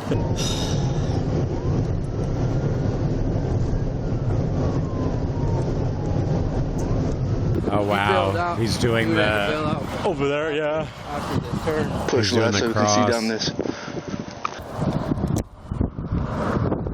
And for that's possibly the white vehicle that the RP called in about where the male subject was standing in the lanes of travel trying to wave down traffic. We'll be on the lookout for a black male. Consider him armed. I got pretty much everybody coming out. Hey, brother. Hey, Captain, we're here at the crash site. I saw the guy slow down and we did a felony stop on him. There's no one in the car, so we're taking this guy booked it. Get off at the 300 and take that frontage road. I can link it after. Nah, negative. I haven't found him yet. There's blood on the passenger seat, but the person that I guess Hare dealt with, possibly that black male that was waving down traffic, we're thinking he's probably the one that took off with his car, but we don't know where he's at. Well, that unit's a crime scene, dude. Okay, 10-4, we'll hold it here. Don't mess with it. Okay. It's a crime scene, dude. Let's till we find here, dude. I'm coming out. We'll see what happens. All right, sounds good, Captain. Be careful, man. Hey, no problem. We'll hold it here. Limping around. Hang out. He might be. Yeah.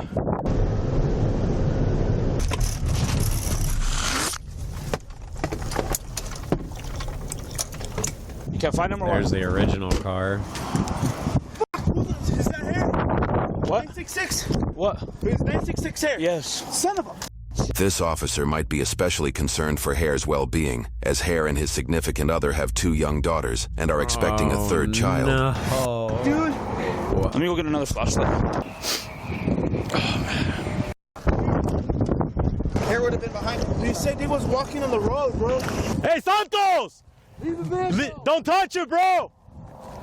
Jesus Christ. And he probably killed that other We're gonna lady keep too pushing, to yeah. take Let's this go. car.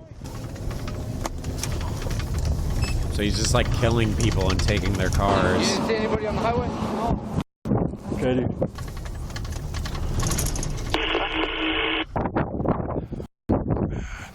Oh, Hare, bro. We got everyone rolling, right? Yeah, dude. No one's found Hare yet. Not that I know of.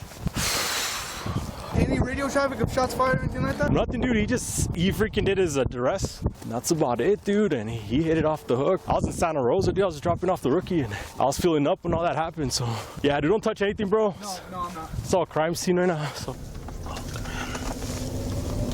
looks like we got another unit, bro.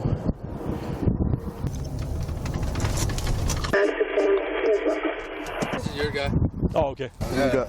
Empty vehicle, blood passenger side. Okay. Hey, yeah, just don't touch it, bro. You what? No, I'm not going to. Oh, yeah, Captain made it clear. We have no way of saying if he was last driving this vehicle. I mean, obviously it wouldn't be Hare, but I saw him, dude. He saw me, and he booked it on the freaking bridge. I checked that whole area of where that car was, bro. I didn't see anything. No blood or anything on there, bro? No, nothing. Surprised they maybe didn't see any shell cases like by on the I-40? Yeah. Okay. So other Hare was car. not the last one driving this car. No, it wasn't Hare, dude. Okay. Because the dude saw me, and he hauled ass on the frontage road westbound. I don't know if he jumped off over there or whatever, dude. Just fucking 48, bro. Okay. All right. Thank you.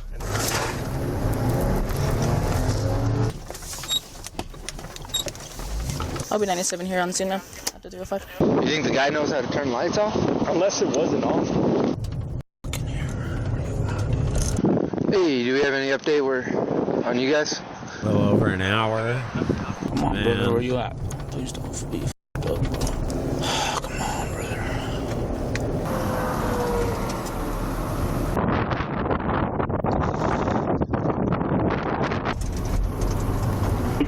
people up here looking for my guy. Have them come up here. We also need people from Clovis. Number 4, Winter is called Special Operations. They're on their way, so we can help with the search.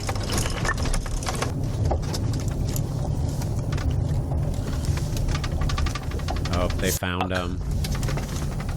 961 Norcom, 961 Norcom out of 966 off the 311 exit. He's 10-7, 10-7. Get all units here now. Fucking hair. Brother, hey, brother, hair. Oh my God, that's his body cam is still 961 on. Norcom, I need a 55 now. 961 Norcom. 961 Norcom, I need a 55 now. Hair, hey, brother, hey.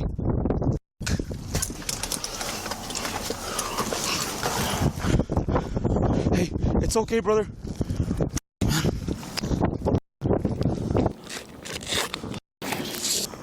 Dude, I can't tell what's going on. He has a fucking gunshot wound to the neck. Dude, I need a fucking 55, bro. Hey, see what the mile marker is. 961 Norcom. I don't know the mile marker I'm at. Off the frontage road, but it's right directly off the frontage road. Off the I-40 exit at the 311. He has a gunshot wound to the neck. He's bleeding out profusely. I need a 55 now. Hey, brother, it's okay. Hey, 961 Norcom. Gunshot wound to the head. Here, bro. Hey. 10-4, and that's... we'll be rolling the 55 in. What's your current 20? 961 Norcom. I'm on the frontage road. I don't know the exact mile marker, but it's directly right off the frontage road. We're here, brother. 311. Here, we're here, bro. Fighting, brother. We'll be rolling Keep fighting, dude. You guys want to head and then one to the next. They're going to be on the frontage road between the... You're gonna be good, brother. We're here. Keep fighting, dude. Keep fighting, right, bro. brother. W times 2.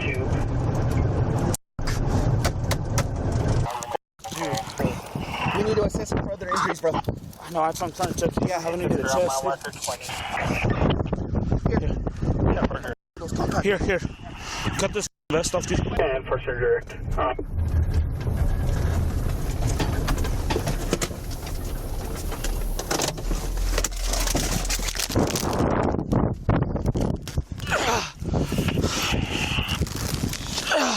Here.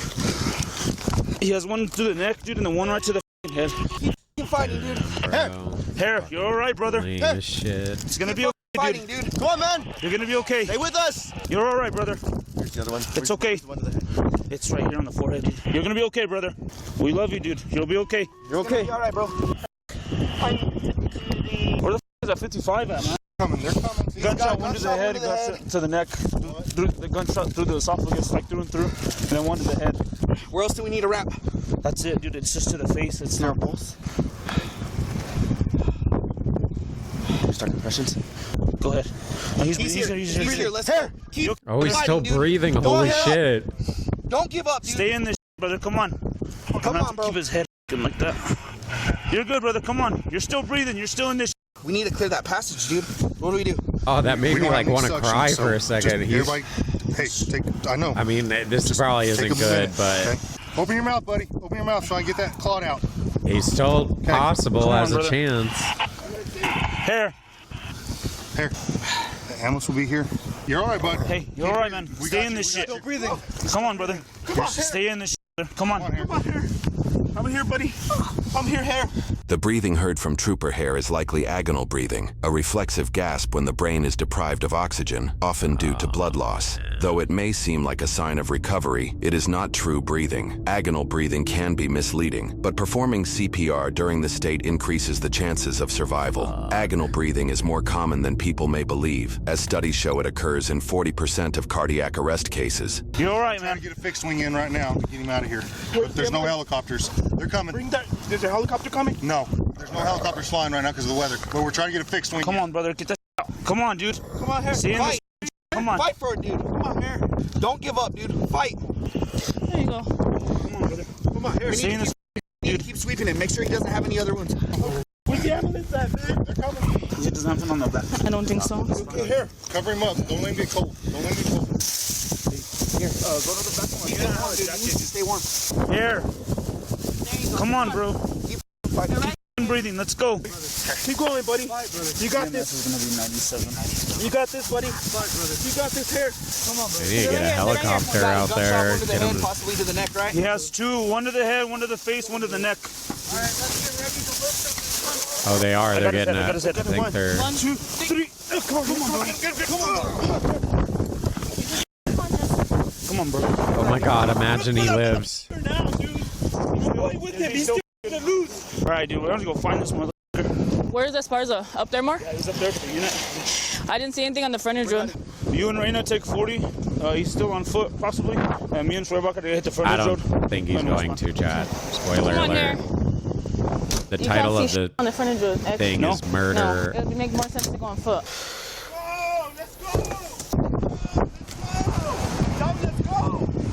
What are we waiting for? LT's asking. Tell him we're doing our job. Let us know. All right. You said that they're doing their job and they're gonna move when they're working on them. Oh, the ambulance is there. In the hours after Hare is rushed to the hospital, officers on scene traverse the surrounding area in search of their suspect. Now, where the F did this dude go? African American male subject might be armed with.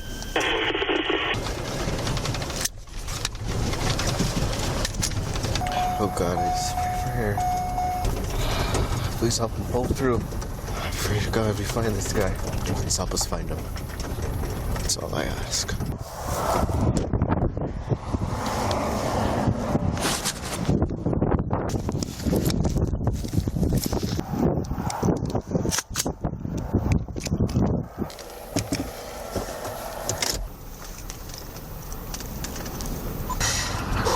They have to move slow, Jay, because you want to make sure that you don't cause more damages.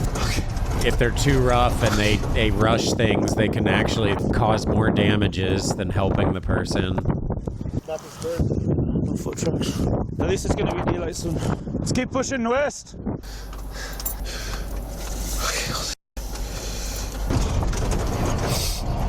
Got shot like 3 times in the face. On a fucking welfare check, but we're looking for the subject now because he's still negative 2.5 with that guy. They said his arrest went off. He wasn't answering his unit or his radio or his phone, and so I told him I'd come out here. And now I found him 2 to the head and 1 to the neck, like through and through, and he just got transported. But I don't know where he's at now.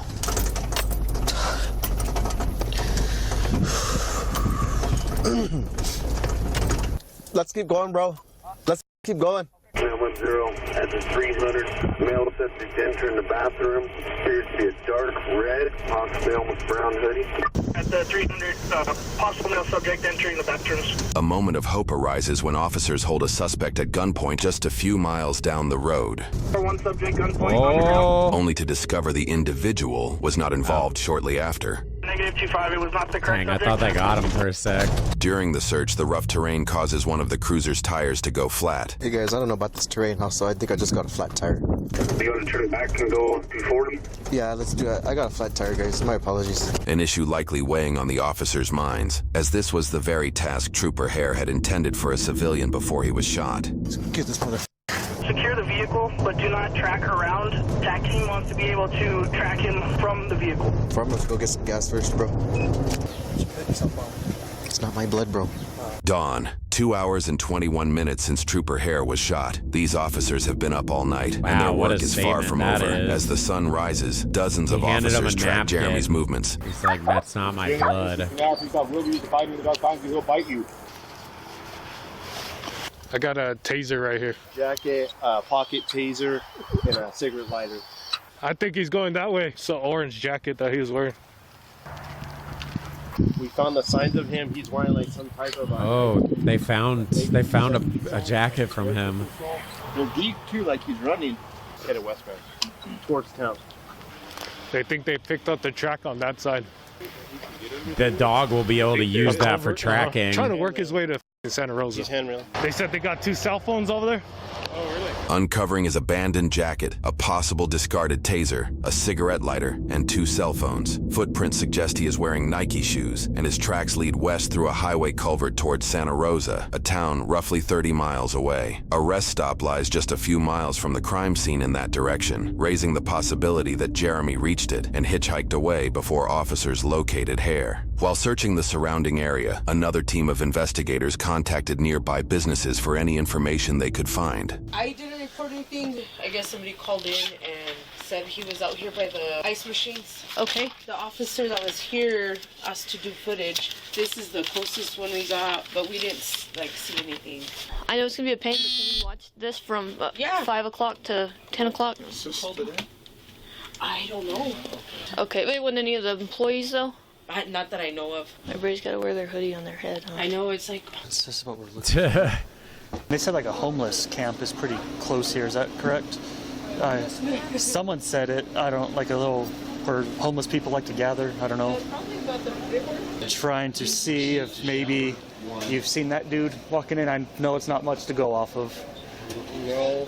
It's another dash cam angle. Kind of has the whole... It's a younger looking guy. Yeah, the whole pinstripe got beard. Some earrings. Yeah. Right. He's got nice teeth. Yep. What did this dude do? He killed a state cop, so... Yeah, so that we're trying to track him down still. So hope we catch him. Yeah, hopefully we do. Hope he doesn't survive the night. Yeah, so... Sorry to say that, but... Oh, yeah, no, I'll... You haven't? Okay. Yeah.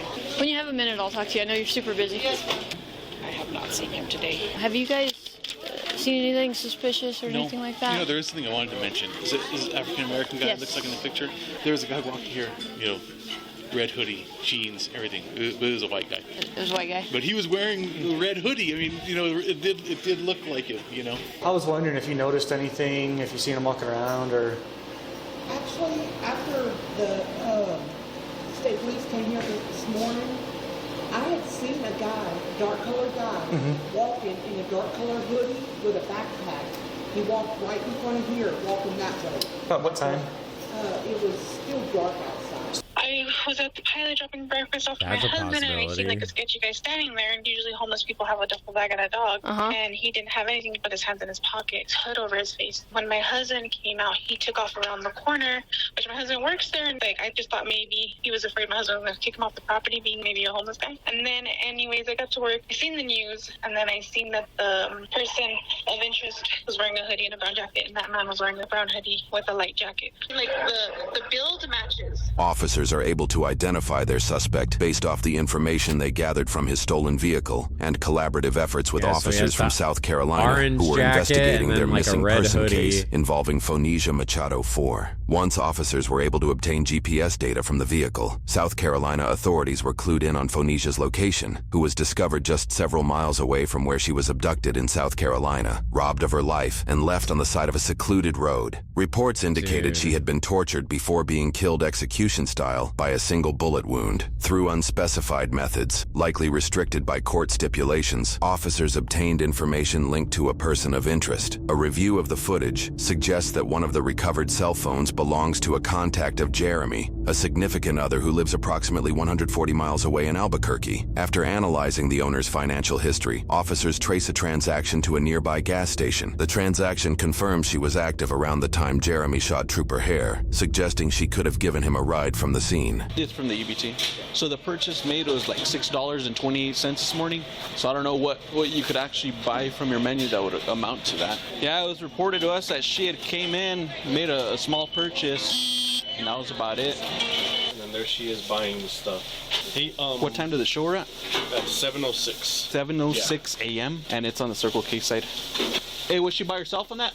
At the register, it just shows her by herself. Just go back and look at the front entrance because it'll zoom on their person. There she, yep. Vehicle's on. Somebody's with her. What time is that? 7:01:45. What time did the actual homicide occur? Was it early enough that she 5. Yeah, 5. After potentially linking Jeremy's significant other to his escape, investigators locate her traveling with her father as they are seemingly headed away from town for the weekend. Are you aware of what happened this morning? No, can you retell me? Yeah, sure. So this morning at about 5 o'clock, took the state police vehicle until he wrecked it, then fled on foot. We've developed some information that it might be Jeremy Smith, and so we want to get any information that we can about him. Do you know this person? Yes. And who is that? Jeremy Smith. When was the last time you saw him? Can you pull out my phone? Absolutely. It was February 29th, the Thursday. Me and my mom dropped him off at the airport for him to go back to South Carolina because we had a altercation A review of Jeremy's criminal history from that time reveals that officers had previously intervened in a domestic dispute between him and this woman, an incident captured on police body camera footage. You can wait for an officer and we can escort you to get your stuff. That way you guys don't fight anymore and nobody goes to jail. Okay? But that's the thing. We want to fight physically. It doesn't matter. You know? It's still domestic if you argue with her. No charges were filed regarding that incident. He has a bad temper, and I was getting tired of it, and he doesn't listen. He got upset with me, and he was raising his voice, and he was saying that he's not his old self. He was going like that, like putting up his fist to show me that this is how I could be, and he scared me. I wanted to go home, and I just wanted him out of my life. I told him I didn't want nothing to do with him, and then my mom, we were going to buy him a ticket, but his uncle bought him the ticket. He doesn't know nobody here but me. February 29th, we dropped him off, and he kept calling me, and at first I was like, just leave me alone. But then, because I have a soft heart, I was just like, look, we will never be together, but I will be friends with you, but I don't ever want to see you. But if you need someone to talk to, I'll be here. And he just kept saying, I'm going to come back to you. And of course I didn't believe him. I mean, maybe I should believe that, but I didn't. I'm not one for relationship advice, so yeah. He would just keep calling, I would ignore him. And then yesterday he called me and he just said, I love you. It was at 2 in the morning and I was tired and I had to get up at 5 for work. So I just go, what? And I hang up. Today he actually calls me at 3 o'clock in the morning, but I told myself, you need to really let him go, so I didn't pick up. How long did you guys date for? We were talking while he was in prison. He was in prison for 12 years. How'd you meet? I do broadcasting, so I'm like always dancing and just being myself. He just started talking to me on there. Maybe not a dating app, or was it a dating app, or was it just a... It's like a dating app, but you can also broadcast on it. Okay. What app was it again? Poof. Poof, okay. Was he ever actually physically violent with you? No, but I Plenty know of he would say, fish. oh, I'll kill you, you know, if you ever leave me. And he said it in front of my mom, and my mom didn't like that. Did he get a job when he was here? Did he... No, he had income. POF, plenty of fish. So the phone number that he called you from... I don't have it. Okay. Because I always, whenever he calls me, I don't want to memorize his number. So I always delete it. Always. I delete pictures. I'm the type of person that I don't want to see that person, so I just delete their information. Why did you give it to him? Whenever we were together, when he would go back and forth, I just wanted to keep in contact with him, and I wanted him to have a phone. It's an iPhone, and I go, oh, is it pink? And then he goes, yes. And I go, wait, what? And then he tells me what city it's in. I go, why is it there? And that's it. So I have a question. If you didn't know what happened this morning, why are you guys going to Santa Fe? My mom's scared. Okay. Does she know? As soon as if I tell my mom, you just hit me, my mom will go like, let's call the police. Right. That's just how my mom is. So my mom's very like, how do you say, like, paranoid. She yelled at him one time because the way he was talking to me, and now that she found out that he shot somebody, she thinks that he's going to shoot her. And so she's mad at me and stuff. What do you do for work? I'm learning about it. It's people with disabilities, like making sure they're being independent. What time do you arrive at work? 7:45. 7:45. I have to be in there by 9. But I'm an early type of person. Do you remember what you were doing between the time that you were getting ready for work to about 7:45? I went to go get me a Sprite and some nuts at the gas station. Do you normally go to that gas station? No. What I just wanted it to go there because that was like the closest one to me. Gotcha. On my way to my job. Notably, I'm it not appears playing her and your her game. family live in Albuquerque, roughly 140 miles away from the shooting. What was the relationship between your parents and Jeremy? The first time they met him, my dad had a serious talk with him. He was like, look, I want a godly man. I just ask you to love her. Don't ever put your hands on her. My mom, she didn't like it at all because he was in prison. So automatically she judged him on that.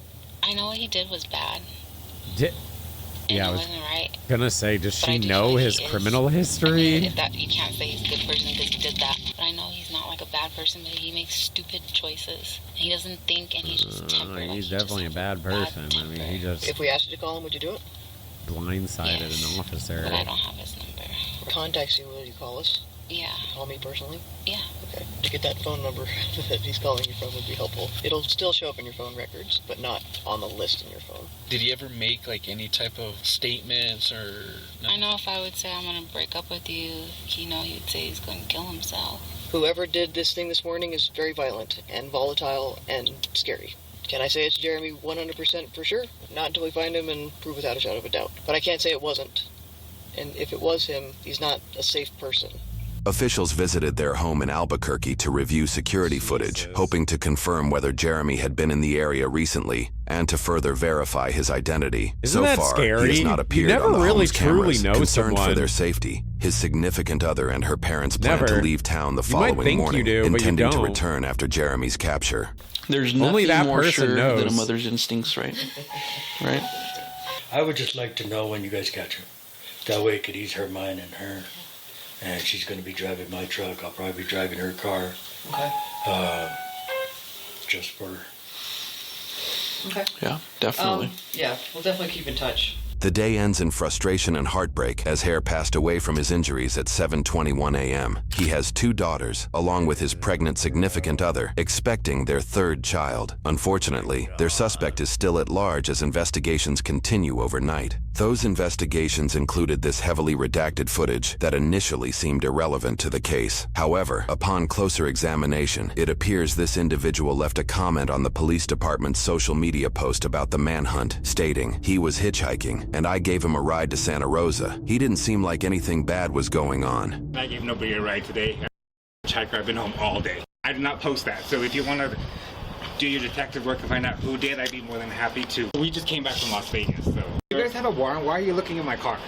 I mean, this is getting annoying already. It was not by me. I don't know who posted or why the hell you've been so stupid and ignorant on my account. Do you want to have your people go look into it and then let me know how it was posted? I'm done. Where's your warrant? Officers soon arrest this individual. It is unclear if this arrest was due to their alleged participation in Jeremy's escape or if it is for obstructing their That's so investigation. weird. The following morning, a press conference was held with a message for Jeremy That from New person Mexico posted State that he Police gave him a Chief Troy ride, but then he Weisler. said he didn't I have been post chief it. of the New Mexico State Police for 8.5 months. This will be the 3rd officer New Mexico has buried in that time. Officer Hare died serving his state and his community.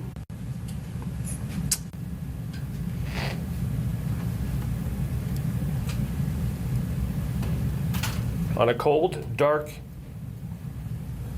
and windy morning,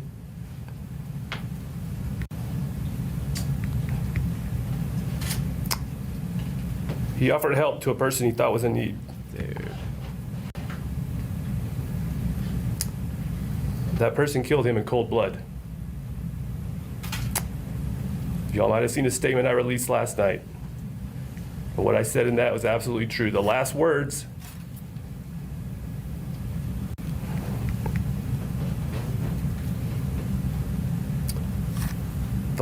Officer Hare uttered on this earth was to offer help to a man who was about to kill him.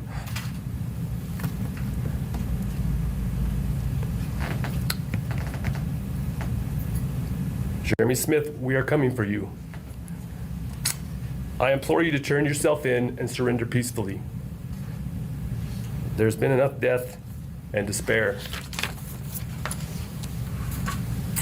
But if he does not, I guarantee you this. We will find him.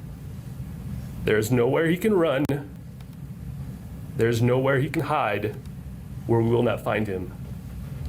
Officers attempted to obtain flight information, knowing Jeremy had traveled multiple times between New Mexico and South Carolina in recent months and could be trying to escape by plane. However, they found no evidence to support this. That morning, authorities received reports of gunshots near the crime scene and alleged footage of Jeremy breaking into a building on farmland for shelter. However, neither claim has been confirmed as connected to him. The day passed with little progress in locating Jeremy. However, through coordinated efforts, law enforcement agencies and news stations widely circulated his image and alleged actions across various media platforms, hoping someone would recognize him. Good Morning America, they have the bolo out for that same individual.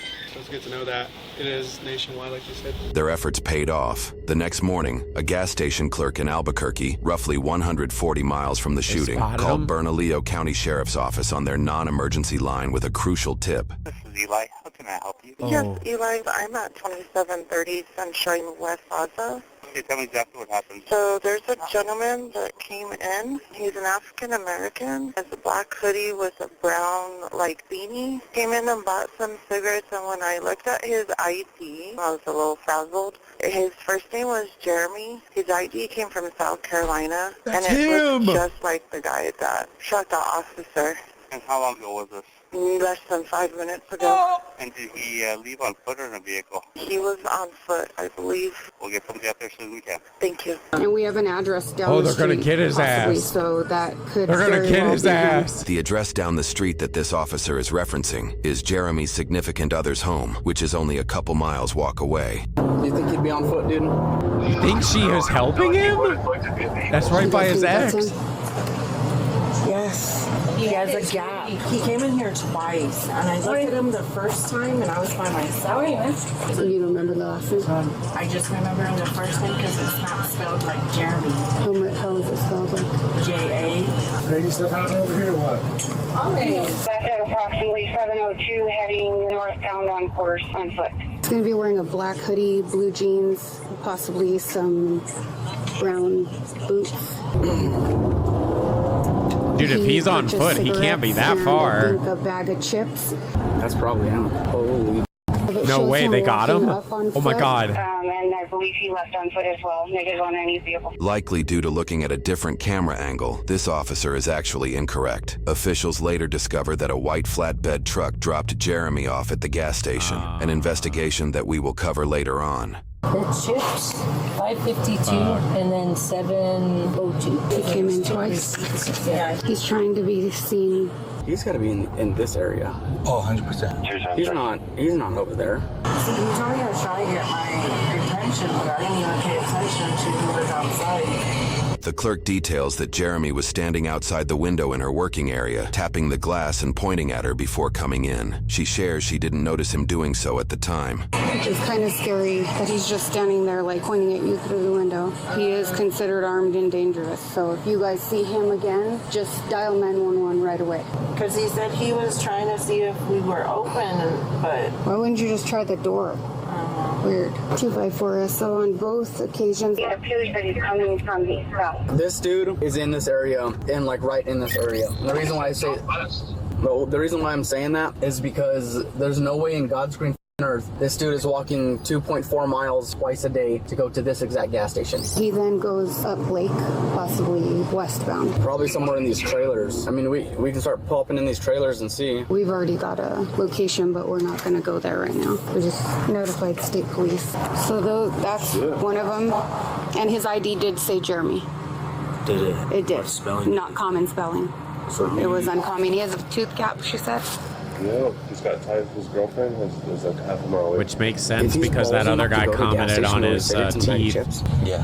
This motherfucker is it's pretty ballsy for him to walk. I wouldn't be surprised if he was to steal a vehicle. The amount of cojones you have to walk to that gas station after twice shooting a cop. As officers wrap up at the gas station, a patrolling vehicle reports visual contact with the potential suspect. A BMA walking on the bike Hold on 1 second, okay? Black over blue with a purple backpack. Going eastbound from under on the north side of Genesis.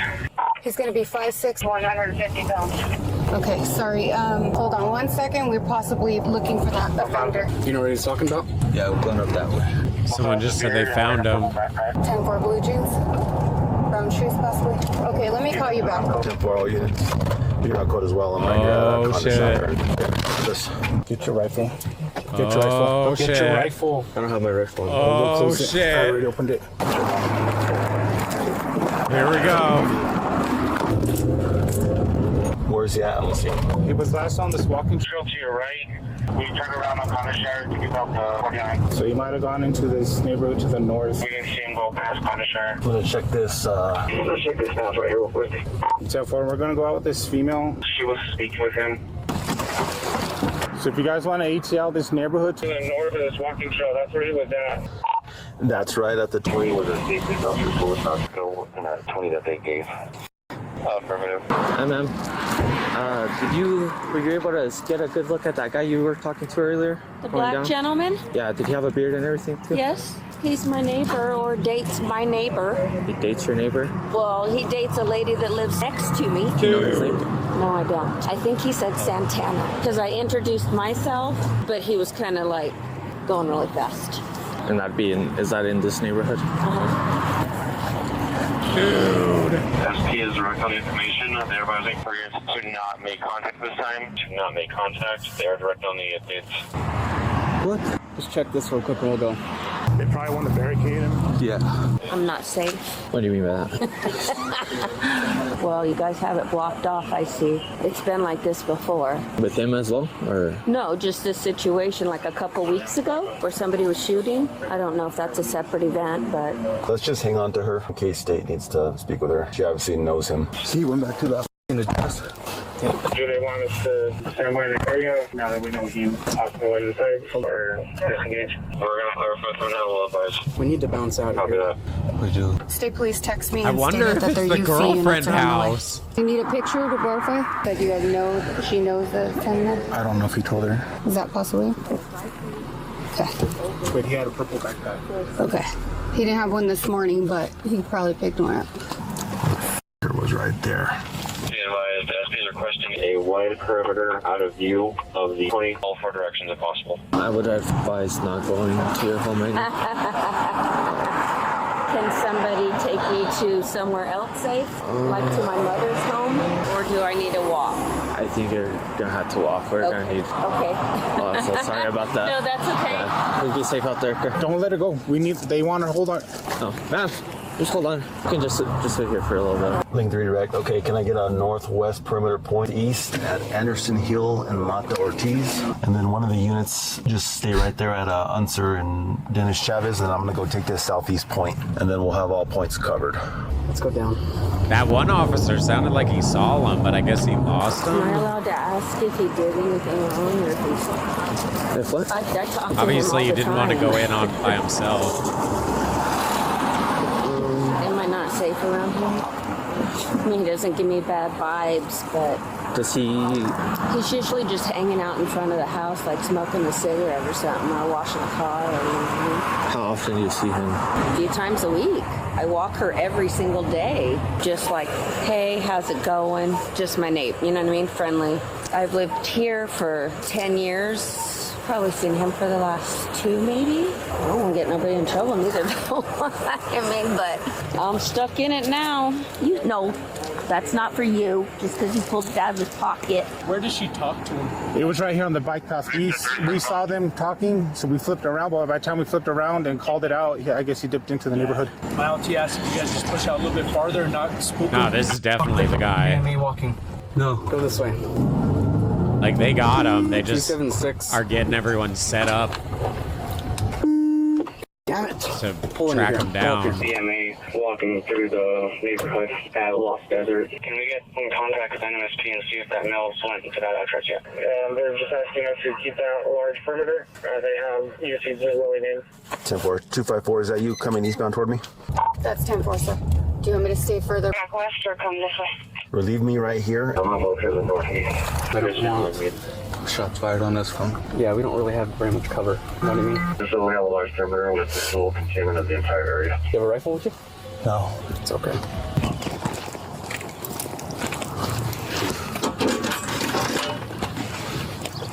Hey, bro, come here. I got a BMA. Come up here. Come up here. Roxanne, he's running. No way. What the fuck? Get over here, bro. He's running westbound. Hold on. Westbound. Westbound where? There he is. Oh. Bro, he was like about to get his rifle, I think, and then he just sees the guy. He hopped the fence. He hopped the fence. Back into their community. Stop right here.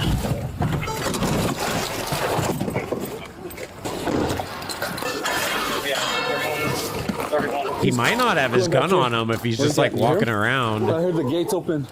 Drop that trash can. Hold your perimeters. Maintain your perimeter. Maintain your perimeter. All right. Hey, get over here. I made contact and he's behind. Stop running. He's going around. He's jumping fences. I'm behind you now. 48, guys, 48. He's gonna be running. He's jumping fences. That way, that way, that way.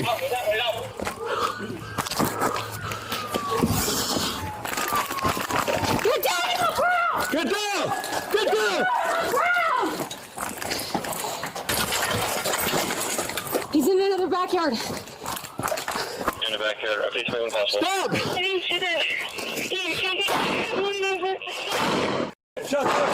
Oh my God. Shots fired, shots fired. Where's he at? In a residential, it's sketchy. Right behind you. He went over that right there. Who's shooting? Who's shooting? Sarge, where's he at? He's this way. We need a 20.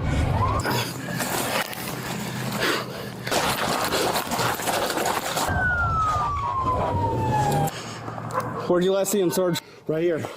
Go inside. He went this way. We're gonna be. What's the name of the street? Drive. He's just to the west. Go inside. Go inside. Yeah, go inside. Did anybody get him? Just to the west, 3464. Is everybody 10-4? 10-4 up, 10-4 there. Did he jump up here? 10-4, Lincoln 3, shots fired. Get inside, get inside. Is everybody 10-4? Get inside, Karen. We'll tell you if is everybody okay in there? Come here, bro. He's right here. Stop moving. Stop. Stop. Shot fired. We've got a violent offender out here, so stay inside. Shots fired, shots fired. Good. Don't move. Don't you f***ing move. Quit moving. Roll over. Don't you f***ing move. Roll over. You guys okay? Yeah.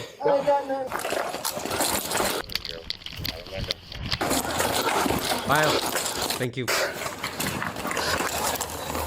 Where's he at? Turn around. Be careful. Don't f***ing look at me. Don't f***ing look at me. I got a gun right here. You just threw it over. Where? Oh, he actually had a gun? Don't move, bro. Don't move. Cuff him now. I'm coming over. Hold on. I got him, dude. Don't you f***ing move.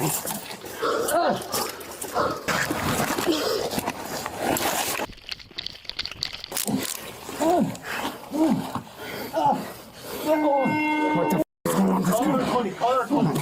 They got him in custody. That's the one in custody. Can we double check all 34 to 10 forward this time? Oh, man. Don't move. Don't move, bro. I got it. Please. 20. My arm. Here we go. What's your name, bro? Go.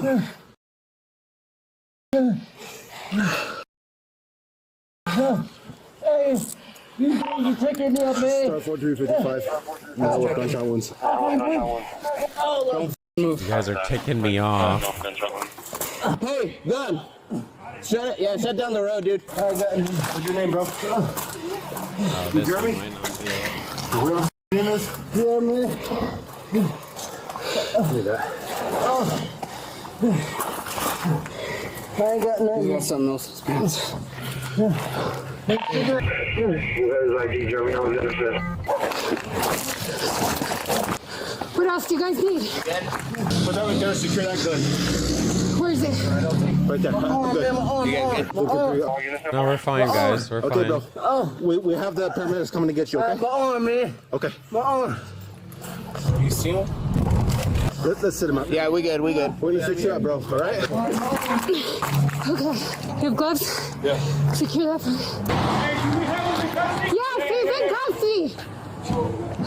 Go get me gloves. Gloves. Hand a medic. Can we get out this gate? Hold. That arm. I think he's hit right here. Okay. Yeah, he's hit right here. Yeah, he's right here. Oh.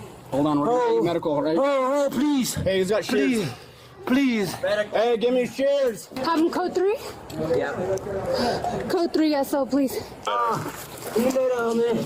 No, stay right I might there. just not even chance it with this. I don't know. Oh, it's about to end, so we'll be all right. Keep cutting. They're cutting off his shirt right now. I don't want to show just in case. You're not gonna get a tourniquet on that. We need to pack that. You're not gonna get a tourniquet on that. Pack it. Yeah, this is Please. probably... Please. Hold on, bro. We're gonna have to pack the wound, bro. I know. I need some water. They're cutting off his shirt right now. Got an exit wound right here. Just a... Can I please get some water? I'm gonna make sure everyone's okay. Check this home. It sounds like it was to the west too, so we'll start. Hey, dive in after lunch. Can I please have some water? You have any on the legs? We're working on it, bro. Left leg looks good. No blood. Can I please have some water? Is everyone okay in the house? Yeah, what the heck is going on? We were asleep. What is going on? You guys are doing all that crap in my backyard. I have 4 kids. Yeah, our shots fired. It's a Okay. wanted person, so just make sure you stay inside. If everyone's good inside. Please clean up after you're done with Yeah. whatever you're doing out there. I'm tearing up pants, whatever's going on, blood. What happened? I mean, please tell me. I was sleeping. I work for a tow company. Yeah. We were just on APD rotation last night. I fell asleep like 2 hours ago. Yeah, for now, just go ahead and make sure everyone's okay. Just stay inside for now. We're getting ambulance for him as well. There's shots fired, so we just want to make sure everyone's okay. Yeah, I know shots were fired. But everyone's okay? Yeah, we're just kind of freaked out. We were all asleep. Okay. I can't breathe. Okay. As soon as you wrap that, make me a knot. I know, bro. It's gonna hurt. Can I just get some water? That was a gun. But yes, I believe he shot at deputies first. Both police reports and video evidence shows that Jeremy had not shot at officers that day. However, post-incident interviews revealed that officers might believed just him to skip be a this danger to section, society chat. considering his violent past, and that he was likely to be armed in a residential wanna show neighborhood it, where a but I don't- hostage situation I don't know. could You develop. guys got They me all found it in sketched their out. best judgment to pull the trigger in order to apprehend Nothing him. we've seen Honestly, is I mean, I think that was the only option. is LT couldn't let him walk out of our Bannable permit. yet. I mean, But you guys are making me paranoid as shit. 2 people. Are you guys okay? Yeah, we're all good. We had a shooting with the guy from the state police. I killed the state police guy. We caught him over here. So I'll skip the medical part when they got him. Like, we don't yeah, know. see, like they're gonna. I just feel like we maybe skip we this got him in part. custody, though. So you guys are safe. Yeah. Everybody's 10-4? Got it. I'm just gonna go tight with it.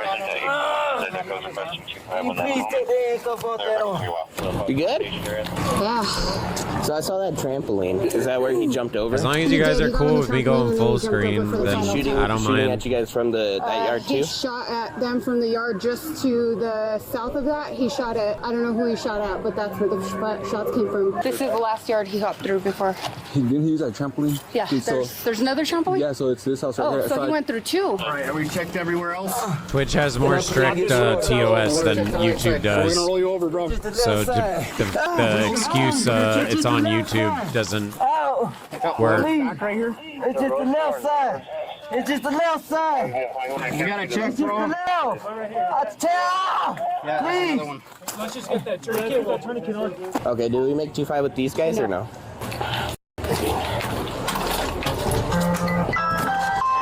Hello, Deputy Cleveland Sheriff's Department. Hey, I'm just gonna let you know we had an incident that occurred right next door. Okay?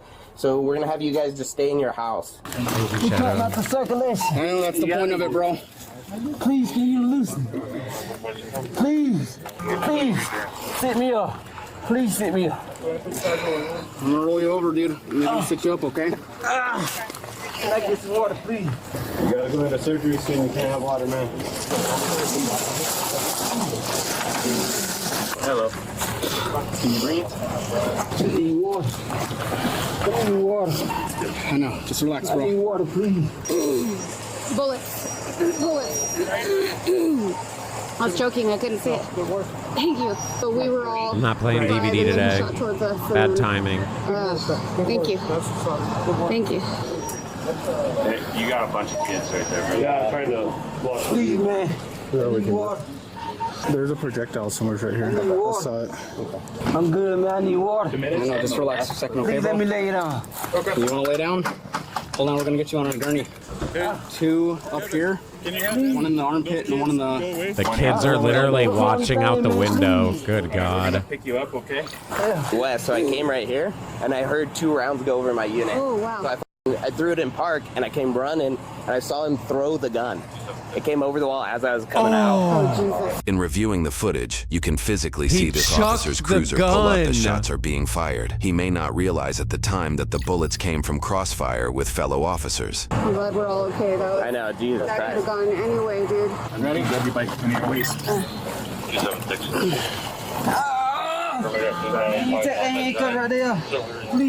Please tell the front. No, he killed the cop. He killed the cop. He's not doing it. I cannot transport him with them on his back. They need to be on his front. There's no question. LT. Handcuffed just to the front. Handcuff him to the railing or whatever. It's gotta Then be he the needs to front. go in And he can be restraints. strapped. I mean, He needs to go in the restraints then. That's the case. We're working with you, so work with us. I will. Go in the restraints then. Okay.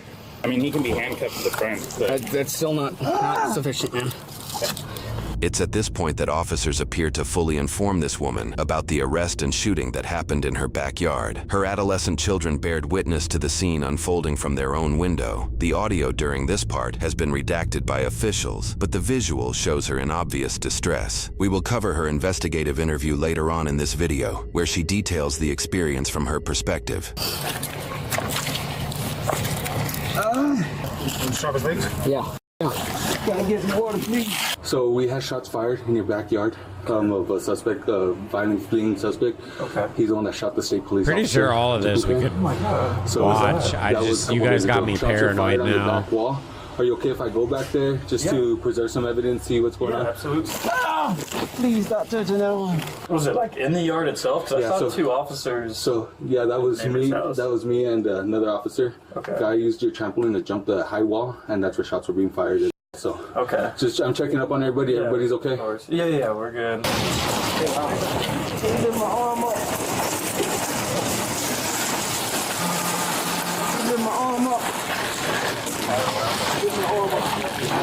I did fire rounds at this guy. Okay. It is him.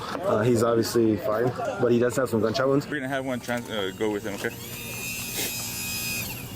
Hold on. Huh? Can you put this one down for me? No, man, I'm sorry. Nah, just scrap it down. I ain't gonna do that for me. Ours go up and down, man. I'm sorry. Okay, so 2 to the arm, 1 to the chest, 1 to the back. What I did, officer. You literally murdered an officer. What do you mean? As Jeremy goes to the hospital, officers check around the neighborhood to ensure no one else was Point struck. blank Are the you guys dude that okay was over trying there? to help you. What do you He's the one mean? who shot the state police officer. Yeah. My son heard him. My middle son's been awake, and he heard him. I already know those kids are gonna run telling everyone at school. Oh, dude, yeah, it's already On the snappy chats, dude. On the Twitters. She's the one who told us exactly where he was. I'm the lady that yelled to them that he was over there. Oh, okay. Somebody will probably come talk to you in a few minutes. Okay, so the gentleman laid down against the wall. I mean, I could I see think we're everything. good But now. the police didn't see him, so I opened up But my they're window gonna and I show said, him in he's the over the wall, he's over the wall. Ambulance. This is the only Is in what and I'm out. worried about. Okay. Yeah. Everybody in this neighborhood might be stuck for a little bit. Yeah, that's okay. Hey, honey. Wild Wild West. Do you mind if I come in your yard just so that I can... Step on this. It won't break all the way.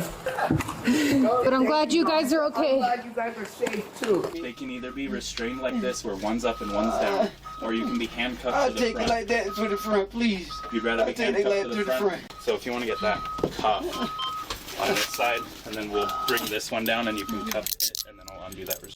They wanted to let you know not to go to the backyard just in case he ditched a gun or any evidence or anything like that. Okay, so I just want to People are still at home because it sounds like it's early in the morning. What was it, 7 a.m. or something? He's got a deformity handle kit.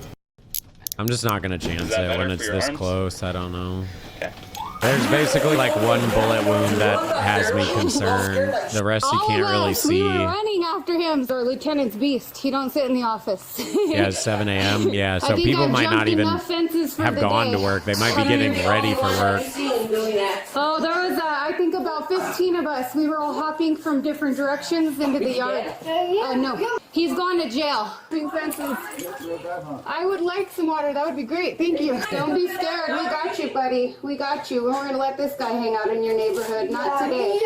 Thank you. I appreciate that. You shooting at us or? Oh, that was nice. A bunch of water for all the officers. At least we can all sleep better tonight knowing he's side. Yeah. Just glad we got him. Me too, dude. Me too. Please take that thing off some. Which thing? I don't know. It's tight on my arm. It's cutting on my circulation. It's literally the point, bro. That's the I don't know what it is. Listen, that's keeping That's you the point. It's gonna suck. It's gonna be painful, but you need to leave it on. Okay? I can't. It hurts. I know. Can you please take this off my arm? Yes, we gotta stay on. I got it. If we take it off, we're gonna bleed out. We have to I'm put not. that on, okay? Be okay. Help me up, please. You got it, bud. Bro, I could not be a cop. There ain't no fucking way. Like, people like this Okay, here you go, man. I got some. that just murdered a cop that was trying to help him. It wasn't like he was running or any, it's just like trying to help him. I would just want to snap. I couldn't do it. Hey. Yeah. Hey. Your hand. Right here. Is your name written on your The hand? ones that would really get me is like the people that kill kids. No. I've got it. Just I'm trying to pull it up for you. Okay. Oh man, it's Jeremy Alexander Smith. Yeah. Yes. Got it. Need anything else or? Nope. Good job, guys. Good job. Thanks. Although Jeremy has been apprehended, officers still have significant investigative work to secure a capital murder conviction. During the 50-hour manhunt, he managed to Holy travel shit, from this Quay video's County really to long. Albuquerque. However, it appears he received assistance along the way. It's not just him coming in, it's also the vehicle he came up We don't know if the in. girlfriend's There's in on it a yet. White Ranger. I'm that hoping was we'll stolen. find out. And we need to see that whole footage of like from when it comes in to when it goes, and if there's who drove it off, because we don't believe he drove off with it. Police obtained security footage from the gas station Jeremy visited, allowing them to identify the vehicle and contact its owner. The owner may not have initially realized the truck was missing, as it may have been located on a separate piece of property. Body cam footage of the supposed owner provides additional clues about Jeremy's whereabouts on the day of the shooting. So nothing else looks like it's out of the ordinary? Well, I mean, he ate all my animal crackers, but Yeah.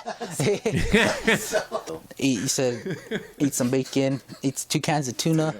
Man, he was over here on this couch. animal yeah. crackers. He had pillows and blankets. Those things are good. Everything's all nasty. So the boots are taken from. Dang, I haven't had animal crackers in so long, but those things are so The kids good. are right here, and then the truck was taken. He didn't do anything else. He just took the ammo box and I want animal it looks like crackers he now. opened that box of shoes, but I haven't checked that yet. But other than that, nothing wild. He has a couple articles of clothing of mine. That's it. Obviously, he had to be here if you took the truck keys and took the Yeah. truck. So, and then like you said, if you had your boots and then you took your ammo. This was, I mean, Yeah, frosted sounds even better. I've never even had Reports frosted indicate that ones. Jeremy stole the truck in Tucumcari, nearby where Jeremy shot Officer Hare. Unfortunately, this still doesn't tell us who Jeremy was traveling with. While that information has yet to be released, Jeremy's criminal history appears to extend beyond what is publicly available. This guy do? The whole story? Well, yeah, a brief version of it. Shot a police officer in Tucumcari State Police, killed him. Yes, the paramedic in South Carolina, female that he killed, dumped her body. Also killed another guy in Alabama. He did escape from custody in South Carolina prior to going to prison. And then he was an escapee from Arizona, from Maricopa County. Him and 3 other people. Additionally, in a post-incident interview, official reports say that the firing officer stated they were aware that Jeremy had killed 4 people. However, it remains unclear whether these allegations are officially linked to Jeremy or if he was merely considered an unofficial suspect. What we can know for certain is exactly how local residents and those familiar with Jeremy felt about the situation. Well, right now, we believe he's done 2. That one lady, 'cause I don't think she's been found yet. Here for the second time he came Oh wait, in. no, they did when find I her, carted right? him, she noticed my facial expression and she went over to help me and calm my nerves. Because she knew, I knew who it was. He came over and started making small talk with him as well. So that way I Yeah, they could found her, yeah. step away. And once he left, I could call DCSO right away. By the way, one of our officers just came by just to say thank you to you. Thank you, I appreciate that. There's absolutely no comment I can make. No problem at all. Okay. Thank you. And I'm really sorry about Officer here. Thank you. Thank you for the job you guys do every day. I appreciate it. It's been a Please take care. It's been a devastating weekend. She's like, Mom, I hear gunshots. I hear gunshots. And I was like, baby, you're dreaming. Just go back to sleep. Maybe 2 minutes later, I just heard full force gunshots. I got the kids up, put them all down on the ground, called 911, let her know what was going on. And the boys peeked out the window and they're like, Mom, the cops are already here. One of the cops came back over here and he's like, it's up to you if you want to move the kids away from the window. And I said, it's completely fine. They've seen worse. A couple years back, my late husband was killed up here in Dennis Travis in a motorcycle accident. So my boys saw everything. Oh my and God. he's like, oh my God, that's the guy that killed the cop. And he's in my backyard. I was bawling my eyes out. And he's like, yes, it's him. Right. 753. You mind? Thank you. Should have killed him though.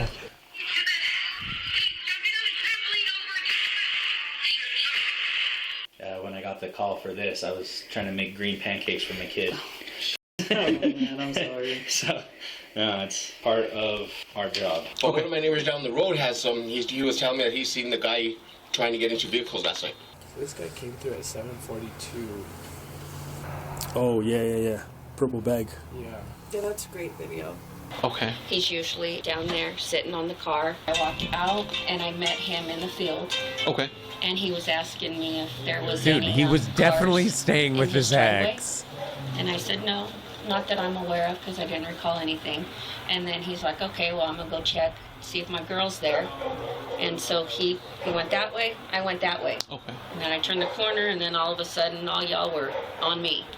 Oh my goodness. I okay. know. So he said his name was Santana or his. Santana or something like that. Okay. Yeah. Okay. That's what I was watching the news today. Oh and yeah, they were there's mentioning cameras this everywhere is now, brutal killer and guys. stuff, and jokingly, I said, Yeah. he was the nicest House guy cameras, to me, because he phone was. cameras, He said like, good morning to me every day. everywhere.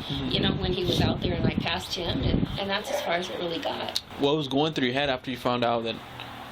Like I could have died today. Like if I would have 5 minutes, like seriously, 5 minutes earlier, Yep. I would have been with him and I would have been the shield. He reached out and he pet my dog and he was like, hey. Yeah. Well, I am glad that you're okay. And I mean, I saw this guy a couple of weeks ago. He was out here, he'd come out here and smoke at the curb, and he approached me one night when I was coming back from my mailbox and offered to pull weeds and stuff.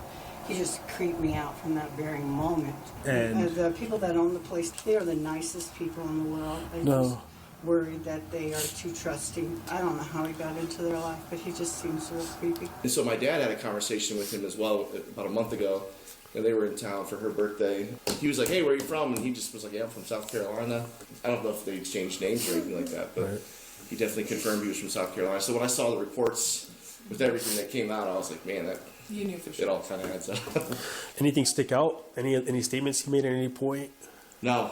I mean, it was always just extremely respectful and friendly. This neighbor also shared a small Man, perspective that's- regarding Jeremy's ex-girlfriend and her family. They came by yesterday and pulled up. Looks like they ran inside, grabbed some things, and then they were going to leave. And I was outside, and so I just said, "Hey neighbor," I said, "How you doing?" I said, "You doing okay?" And he said, "No." He said, "No." And I said, "Well, you don't have to tell me anything, but if you need anything, let me know. Just trying to be neighborly." And she looked over at me, who I think was the fiance, and it's like looked like she was in bad shape and like They were all sad. together? And the three of them. It was two females and and the guy. Were they in a car at that point, or? Yes, it was an SUV. I think it was the Bro. one that was parked out here today. Were they leaving, or? They came. They were here for a short period of time. Looked like they grabbed something and left again. And did you see the other African American male with them at all? Or? No, I haven't seen him. I think, like I said, since February. We have video of him walking in this area last night. Obviously, that's what That's what led to deputies this morning finding him in this area. There's no way he'd come back here. Like, that would be stupid, right?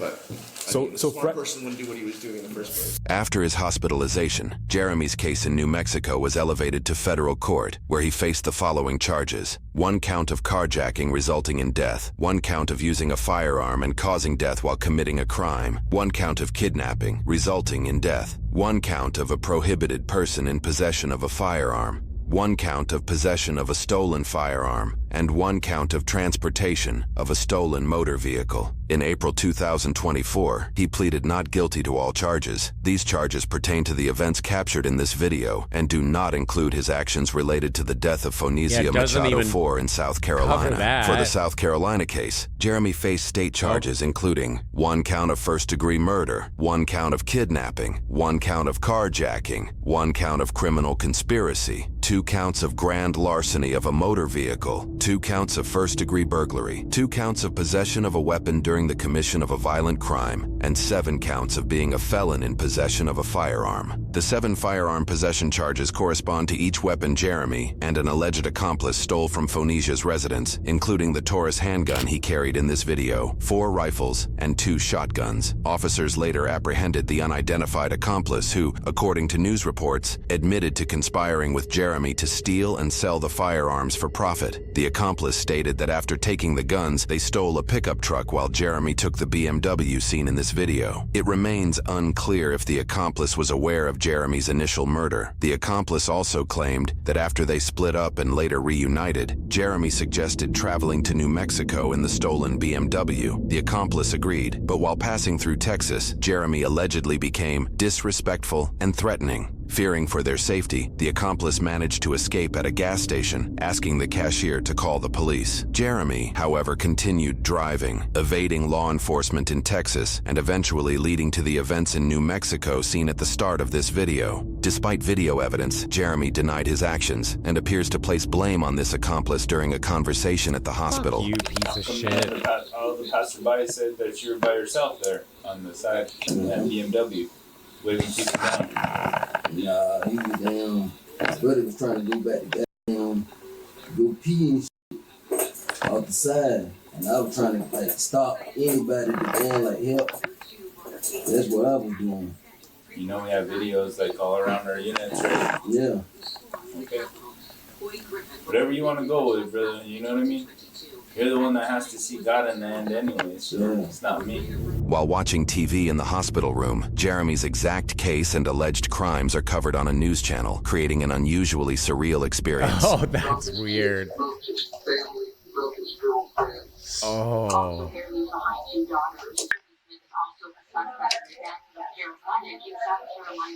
Phoenicia Machado IV was reportedly missing last Thursday.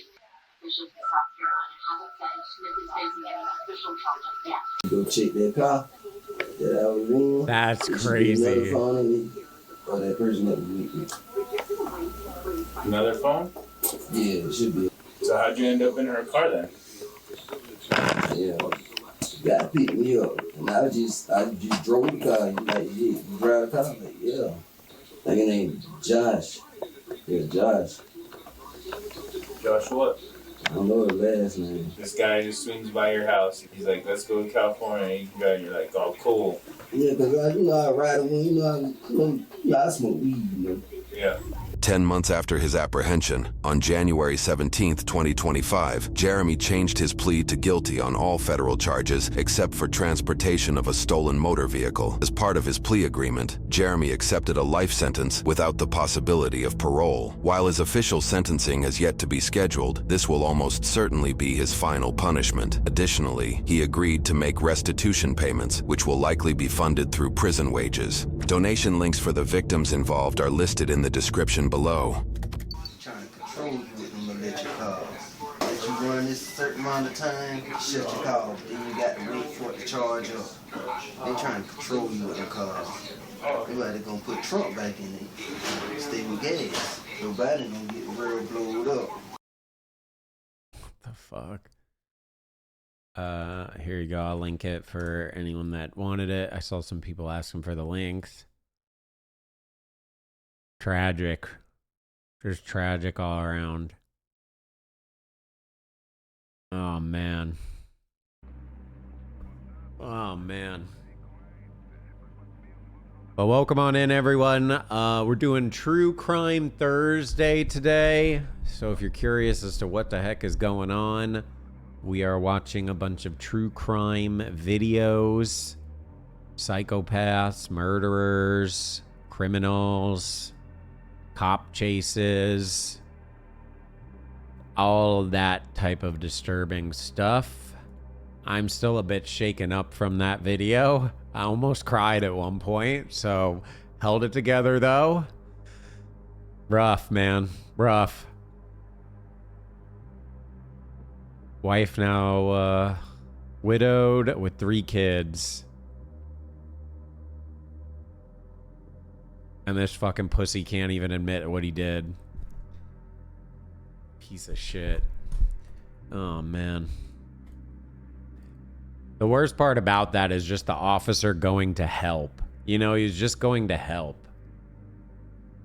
And then just, boom, in the blink of an eye, gone.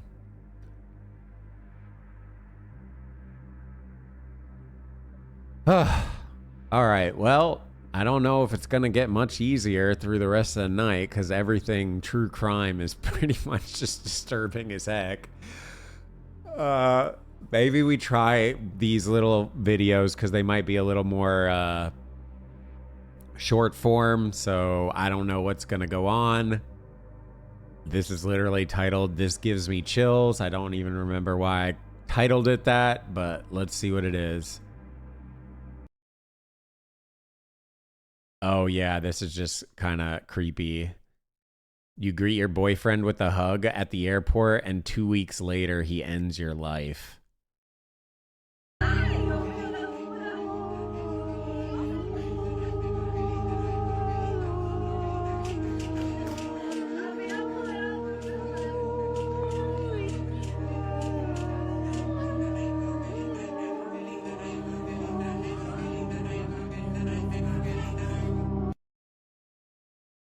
Crazy.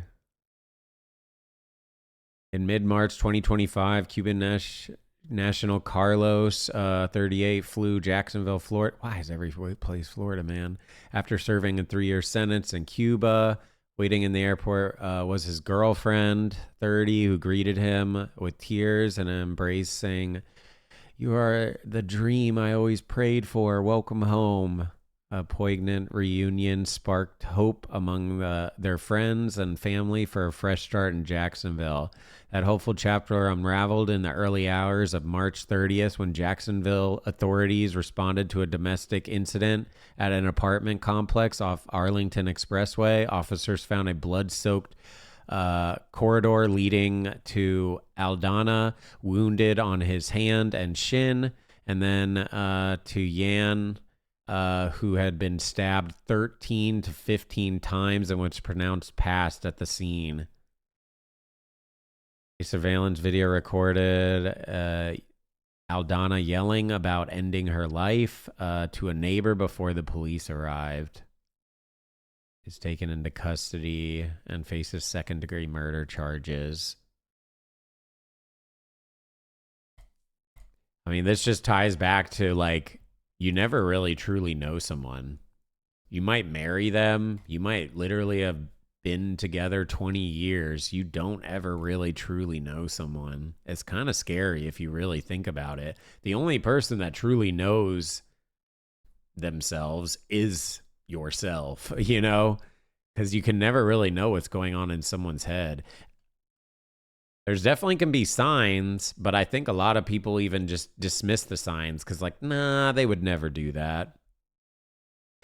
This next is an interview with a killer. Let's see what this is. Do you remember how many times you stabbed him? Or Oh yeah, this is messed up. Okay, I'll just let it play. So this is an interview with a killer. do you remember how many times you Come on. stabbed him, or do you only know from what's been told? Only from what I've been told. Initially, when you were first arrested, I think there was questions of maybe there is an insanity plea, maybe there are all these other things. And one report reads, the most outstanding clinical feature was the absence of any significant overt psychopathology. So does that mean that some psychiatrists were confused because you didn't strike them as a psychopath or someone that just kills out of nowhere? Right, they didn't find anything psychologically wrong with me to do what I did. You killed Dennis Pegg. I did. You stabbed him. I did. Reports say you slit his throat. Yes. You spit on his bed. Yes. And you drove off with a hole in your hand. Correct. And then you were arrested, and psychiatrists say that they found nothing wrong with you. Correct. And so technically you killed someone and you don't regret it. No. And everyone in town, while you're in jail waiting for a trial, a plea deal, waiting for whatever fate has in store, everyone in town has free Clark stickers on their cars. Just wait. People are writing articles. Wait. People are selling bumper stickers that say free Clark. They were everywhere instantly, like in less than a week's time. Why did you kill Dennis Pegg? The short answer is he was a monster. What's the long answer? The long answer is he had a 45-year reign of terror in our little town of Stillwater, New Jersey, raping boys. Were you one of the boys? I was.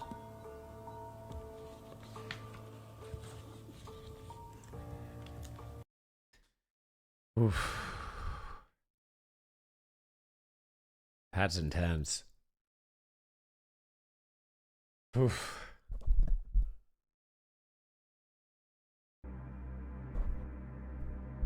Okay. Okay. I think this one was also really short and it's pretty disturbing. Yeah, it's kind of short. So I think we're going to send this one real quick. This is when Saddam Hussein held a public purge. So you're going to basically see him one by one tell people to leave, and he's basically executing them. We're in Iraq in 1979. The newly appointed president has called his fellow party members to a meeting in a local theatre hall in Baghdad. His name is Saddam Hussein. He's only been president for a little under a week, but Iraq is his, and he wants everyone to know. It's July, and the temperature outside is pushing 40 degrees Celsius. The hall is hot, blisteringly hot. As Saddam takes the stage, he takes his time, shuffles a few papers, looks at his notes. Shortly before their newly appointed president arrived, one of his men appeared on stage. A terrible plot against the president and against Iraq has been uncovered, he informed the crowd. A group of high-ranking party members has conspired to remove Saddam Hussein from power. And then he revealed, all the guilty parties are in this room, right now. And now, the crowd sits frozen in silence. The president is in total control. Then, Saddam calls a man to the stage, and a tall, slender, middle-aged man starts walking down the aisle. His name is Muhi Adbek Hussein. He's part of the Revolutionary Command Council. He's a powerful man, but just a short while ago, he had opposed Saddam in a meeting. It was a mistake. He walks up onto the stage and stands behind a microphone. And then, slowly, he begins confessing. Confessing to crimes of wanting to overthrow Saddam Hussein. In the meantime, Saddam takes a seat by a long table full of microphones and lights a thick Cuban cigar. I was the one behind the plot against the new president, the man says. It was me who tried getting others to join in. But it's a lie.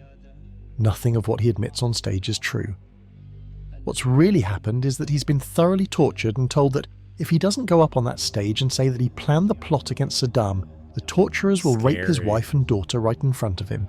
He has no choice but to obey. And so he does. To save his family, Muhi lies about his own and his fellow party members' involvement in the plot to overthrow Saddam's new regime. Once he's finished, Saddam takes the floor. Again, Saddam is in no rush. He lights his cigar and then he asks out into the room. What means should be used against these traitors? You know the answer, he says after a pause. There is no other way than the sword. The terrified party members in the theatre hall begin to clap desperately. What else could they do? Saddam then gives an instruction to those assembled in the hall. When I have read out your name, you shall stand up, recite the party's slogan, and leave the room. And so he begins reading out names. One by one, they must rise from their seats, say the slogan, and then they are led out of the room. They haven't been told where they're going or what's waiting for them on the other side of the door, but they probably have an idea. Most of the people, though reluctantly, do as they're told. One man, however, is clearly confused at his name being called. Me? I haven't done anything, he shouts as he stands up. Saddam doesn't even bother to look at him. He just coolly repeats, "When I have read out your name, you shall stand up, recite the party's slogan, and leave the room." And then, nothing. The man just lowers his head and shuffles out of the room. Saddam continues until he has called out 68 names. He smiles and thanks those remaining in the hall for their loyalty, and then everyone stands up and once again begins a desperate standing ovation. Relief. Some even begin to cry. Up on the stage, even Saddam himself sheds a tear. Outside the hall, all the people whose names Saddam has called out are gathered in trucks and driven to prison. In the following days, 68 trials are held. 22 men, including 5 members of the Revolutionary Command Council, are sentenced to death. Saddam has appointed a number of executioners to complete the task of carrying out the executions. They're all members of the Ba'ath Party, his party, and none of them are executioners. They are then gathered in the building where the plotters allegedly should have laid their plans to overthrow Saddam's new regime. And then the condemned are dragged out into the adjoining yard where they are forced to their knees and blindfolded. Each of the executioners is then handed a weapon and assigned a victim. And while they prepare to murder their former party comrades, they can hear the sound of a large crowd gathering outside the building. Saddam wants to make sure that everyone knows what will happen to people who disobey, but most importantly, he wants to show his accomplices, willing or not. So Saddam has made sure that there's a demonstration at the same time as the executions, and it's a big one. Thousands of Iraqis gather with signs and flags, shouting praises to their new president and condemning the prisoners. And then, one by one, Saddam's former friends and fellow party members are shot. Some executioners are so nervous and scared that they miss and need to shoot their victims several times. Oh my God. It's gruesome, but Saddam is very satisfied. An excellent start to his presidential career, he thinks to himself. And so the first official order of the newly appointed president of Iraq has been carried out. What could be the next? 5 months ago, Saddam Hussein started this cruel war against Kuwait. Tonight, the battle has been joined. Scary stuff. Scary stuff. Okay. So, I definitely want to get to this one.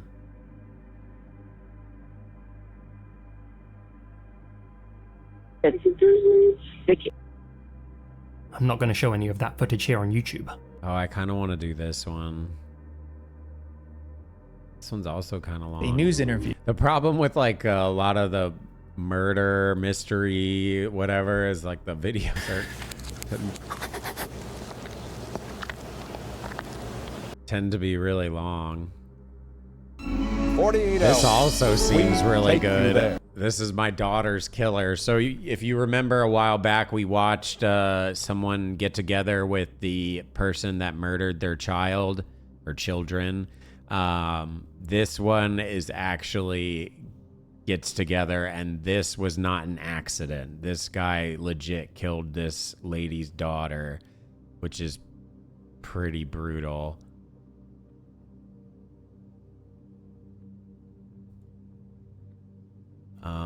And then I really want to see the Jeffrey Dahmer one, and I would like to see this interview with a sociopath. We're probably not going to do, but it looked really, really interesting. Maybe we'll get to it at a different one. More crazy. We did enough cop for now. We got to do some other stuff. Where's the one that I'm looking for?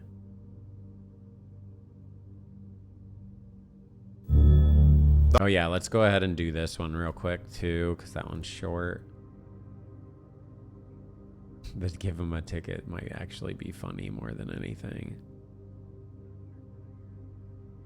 Just past 2 a.m. on... No, we're not doing that. Okay. I think we're gonna send one of these. This one, this is the main one. Hey everybody, Dr. G. I really want to see this. This looks just so interesting. This is Unlocking the Mind of Jeffrey Dahmer, a body language and behavior analysis, which seems really interesting. Let's go ahead and do this one, though. This is Night Stalker Richard Ramirez death row interview. The horror began in June 1984. Los Angeles was under siege. Death waited in the dark at the hands of a man they called the Night Stalker. After a 14-month reign of terror, he was finally caught. It was only then that his true identity was discovered. His name, Richard Ramirez. Richard Ramirez's whole trip was to hide in a tree or hide behind a fence and watch his victims at nighttime and wait into the wee hours of the night. And then, while they slept, creep in, like a coward, and kill them. The Night Stalker killed at least 13 times, 13 people who were awakened in the night to face death. At least 15 others survived his brutal attacks. I didn't particularly care for people. In a rare interview, Ramirez refused to discuss his own crimes, but had this to say about serial killers. A serial killer comes about by circumstances and like a recipe, poverty, drugs, child abuse. These things, contribute to a person, to a person's frustration and anger, and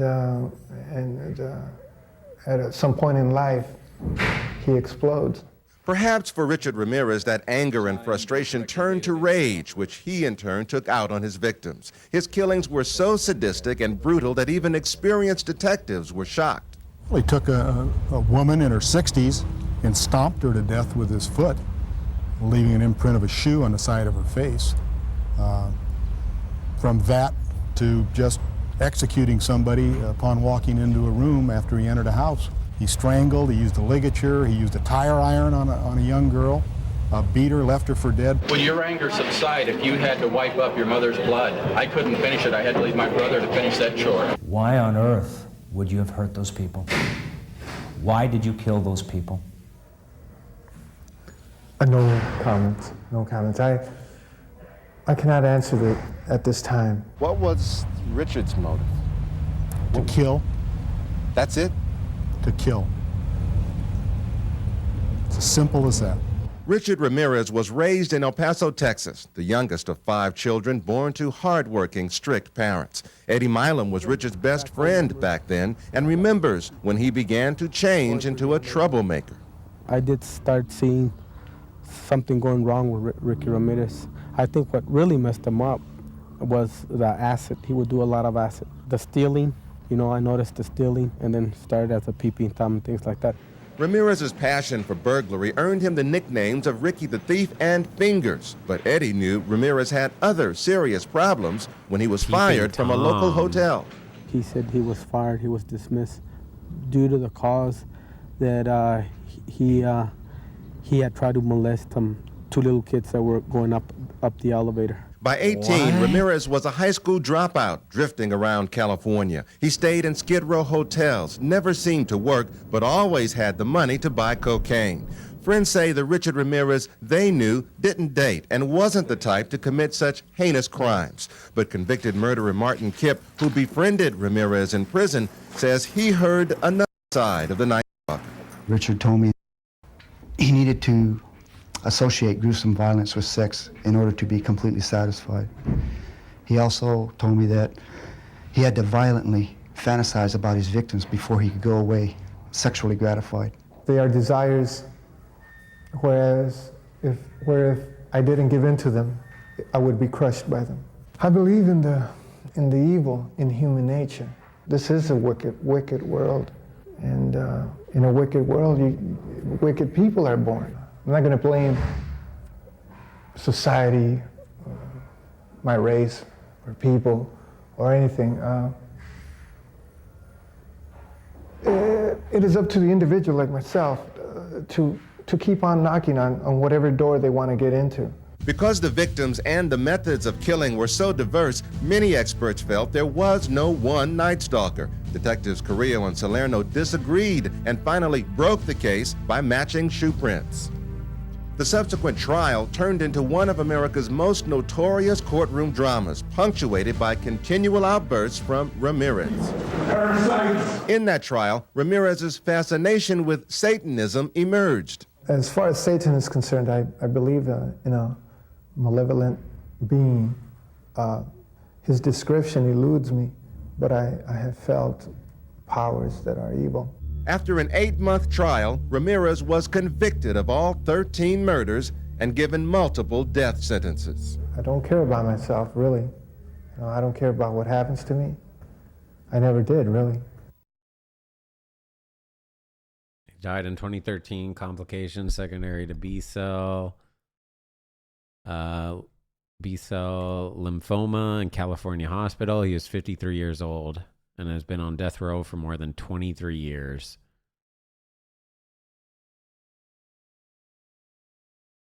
One of the true evils. All right. I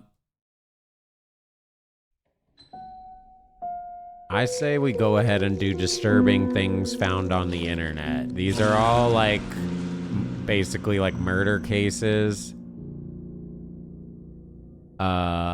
But I think it looks really interesting, and it actually covers the man that lost his life on the kick stream, that he was basically tortured to death, essentially. So I think that's what one will cover quite a lot. So I think we'll do this, and then maybe do the Jeffrey Dahmer one. All right, here we go. This is disturbing things I found on the internet. March 22nd, 2024. Residents of Wasco, California, woke up to a scene straight out of a nightmare. At just after 8 a.m., an Amtrak train roared through the station at G Street and 7th, striking 48-year-old Horacio Ayala Peñalosa after he wandered too close to the tracks. Witnesses described how one moment he was there, walking his bike and chatting with someone on a nearby bench, and the next, he was gone, the violent impact leaving his body catastrophically torn apart. It was an image seared into their memories. But as horrifying as the incident was, what happened next would leave both eyewitnesses and investigators even more scarred. As emergency crews arrived to secure the scene, onlookers noticed another man, 27-year-old Rosendo Tellez, walking among the wreckage. And what he did defies belief. Tellez spotted one of the victim's severed legs on the track, picked it up, and in a grotesque act of disrespect, began parading it through the streets in broad daylight. Construction workers nearby recalled him sniffing it, swinging it in the air like a trophy, and even slamming it against a wall. And this wasn't just a fleeting moment of madness, though. Eyewitnesses say Tellez, who already had a warrant out for his arrest, continued brandishing the leg in front of bystanders, waving it around and chewing on it, all while laughing and daring people to intervene. He chewing on Disturbing it? video footage shows him eating the leg Oh on the my street, God! biting off pieces and screeching at passers-by. All of this happened just steps away from police and railroad investigators who were still processing the train strike. Kern County Sheriff's deputies, along with the railroad police, soon heard about what was happening and closed in. When asked whose foot he was carrying, Tellez replied, "My own." The suspect was taken into custody near 7th and F, and the partially gnawed leg and foot were recovered. As would come to light, Tellez was a homeless man who just hours before the incident was seen acting normally at a liquor store. After interviewing witnesses and reviewing CCTV footage, it was determined that Tellez hadn't played a role in the victim's death, which was ultimately ruled accidental. Unbelievably, there just so happened to be an opportunistic cannibal nearby when the collision occurred. Tellez was arrested on multiple other charges though, including the removal of human remains from outside a cemetery, destruction of evidence, and resisting or obstructing an officer. In handcuffs, he claimed that he was simply taking the leg to the hospital. Once booked into jail, additional charges were added for attempting to smuggle in controlled substances. It's believed they played a role in his decision-making that morning. While much of the media coverage focused on the bizarre aftermath of the crash, it's important to remember that at the center of this story was a man who lost his life.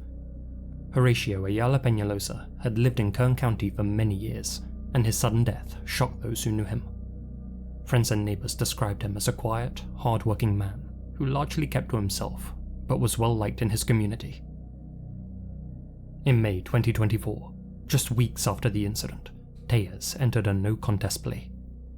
He was sentenced to 1 year in county jail, with credit for time already served and good behavior.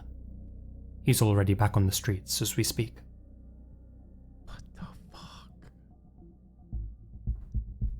Something to keep in mind with like the whole train like smacking into someone, like your body parts fly off. I don't think a lot of people realize that. I don't recommend looking up people getting hit by trains. It's incredibly disturbing, but as you can see, his whole entire leg is just completely ripped off his body. Next, I want to talk about one of the most disturbing industries again. I would not look it data up. Data brokers. I wish I had never seen it. This is the website of one of the biggest in the US, and they claim to be selling a staggering amount of our personal information. They claim to have over 300 data points per profile, it does depend on which the speed, includes, yes. on average, 3 emails, 3 addresses, 6 relatives, and 7 social media accounts. Recently, I showed you this report. If you actually buy a profile on someone from one of these data brokers, it's over 11 pages long. I find it infuriating that data brokers profit by selling all of this personal information without our consent, especially because they do absolutely nothing to protect us from scammers, spammers, and stalkers. It just frustrates me immensely that the only choice is between complete digital isolation or accepting companies profiting off my private life. There should be a better way. That's why I've turned to Aura, who's sponsoring today's video. Aura's great because they do all the hard work for you. They identify data brokers exposing your info and submit opt-out requests on your behalf. Data brokers hate Aura because of this. There are a few other services that do this too, but none of them do as much as Aura does for you. So if you're like me, yeah, and you there's don't want to things that I completely wish I isolate never yourself saw digitally, when I was a but want to kid. be able to fight back against these data brokers I don't and look other that online stuff up threats, anymore, you can go but to my when I link, was a kid, aura.com/lazy to try 14 days for free. That's enough time for Aura to start scrubbing your personal info off these data broker sites automatically. Also didn't help with sites like Rotten, and then you had like Faces of Death and all that stuff. Raphael Graven, better known online this is the one. as This Jean is the one. Parmenov, or JP, wasn't always one of France's most talked about streamers. Leak as well, yeah. In his early years, he'd served in the military, an institution where he struggled to fit in, and where he reportedly endured relentless bullying. But what Raphael lacked in social skills, he made up for with a big heart. Following his time in the army, he turned his attention to online platforms, playing games and chatting candidly with fans, and he was incredibly successful with it. By the early 2020s, Jean Parmenov had become a fixture of Twitch, where he amassed an impressive following of 670,000 viewers. Eventually, he migrated to Kick, a platform known for its looser moderation rules. There, his combination of humor and unpredictable challenge segments helped him build a huge audience. By 2023, he was the most watched French creator on the site, and regularly ranked among the site's global leaders. At first, the content seemed like typical internet showmanship. Light-hearted dares, over-the-top stunts, and long-running streams that played into the chaotic nature of Kick. But when JP began collaborating with 2 figures in particular, known as Owen Naruto Senazandotti and Safin Hamadi, the tone shifted. What began as edgy humor started to look more like harassment. On stream, Jean would be taunted, slapped, doused with liquids, shot with paintball guns at close range, subjected to shocks, and even throttled. with Naruto and Safin trying to set suffocation records. At one point, Naruto even had to stop Safin from choking JP, exclaiming, "Wait, he's gonna die." I'm not going to show any of that footage here on YouTube, but trust me, it is very hard to sit through. Both Naruto and Safin were well aware that Jean suffered from heart problems, and yet they continued to subject him to more and more extreme treatment. The attacks weren't just physical, they were also psychological, with Jean's intelligence, speech difficulties, and desire to marry and start a family being the subject of endless ridicule. They once made and sold merch featuring the face of Jean's sick father without telling him, and invited teenage subscribers into the studio to laugh at his discomfort. They even laughed when Jean found out live on stream that his dog had died. His torment and exhaustion became part of the spectacle, and the crueler it got, the bigger the audience grew. Viewers tuned in daily, not just to watch Jean play games, but to watch him be broken down on camera, explode in a sudden burst of frustration, and then be put back in his place. Thousands laughed, cheered, and donated as the humiliation escalated over the course of months. What was framed as entertainment began to feel like a slow-motion train wreck, and through it all, Jean carried on streaming. According to reports, Naruto and Safin took over the channel, and the majority of the profits, leaving Jean financially dependent on them, while reminding him that without them, he'd wind up being homeless or worse. Whenever he tried to leave or refused to participate, they'd lock him out, steal his car, and harass his family. Though many assume Jean was simply acting up for the camera, playing the part of the punching bag for views, others were concerned how real the torment appeared. In their minds, Jean was being manipulated. By his own admission, JP struggled to fit in. He was extremely lonely. He wanted friends, family, connection. In the minds of many, Naruto and Safin took advantage of that. So, when the journal Mediapar wrote an article about the situation and got the police involved, Jean protected them, telling detectives that all the violence was staged to create buzz. Yet despite his words, evidence suggests that he was more of a hostage than a willing participant. No, there's definitely differences between playing games and like joking around. Sent his mother a text in which he wrote, torturing someone essentially. "Hi Mum, how are you? Stuck for a bit in Naruto's death game. It's going too far. I feel like I'm kidnapped with their shitty concept. I'm fed up. I want to get out of here. The other guy wouldn't let me. He's keeping me locked in." By August 2025, the cycle had reached its peak. Jean & Co. launched an ultramarathon broadcast that stretched on for nearly 12 days. Viewers watched as he was beaten, forced to ingest toxic products, and constantly deprived of sleep. As days passed, he slurred words, struggled to keep moving, and was literally withering in front of everyone's eyes. And yet, the cameras kept rolling. His diminishing health was obvious to everyone, including those inside the room with him, with Naruto at one point stating, "Say on camera right now that if you die tomorrow in the middle of a live stream, it's because of your state of health and not because of us." Jean initially refused, but Naruto kept pushing. "We're in the middle of a live show. You get angry, start screaming, and go into cardiac arrest. People are going to take it out on us when it's due to your 46 years of miserable life." This was clearly an attempt to absolve themselves of any responsibility, when, not if, the worst happened. On August 18th, with the on-screen counters showing almost 300 hours of continuous broadcast and over 36,000 euros worth of donations, Jean began exhibiting breathing difficulties, and at one point asked to be taken to the hospital. His request was ignored. Later, he collapsed live on camera, and instead of help, his so-called friends kept streaming before going to bed in the same room. Those tuned in sent donations, urging the others to check on JP. What? 50 minutes later, Naruto responded by throwing a water bottle at Jean's head while asking, "Is he dead?" When he didn't react, they checked his vital signs. The atmosphere became tense, and the stream cut to black.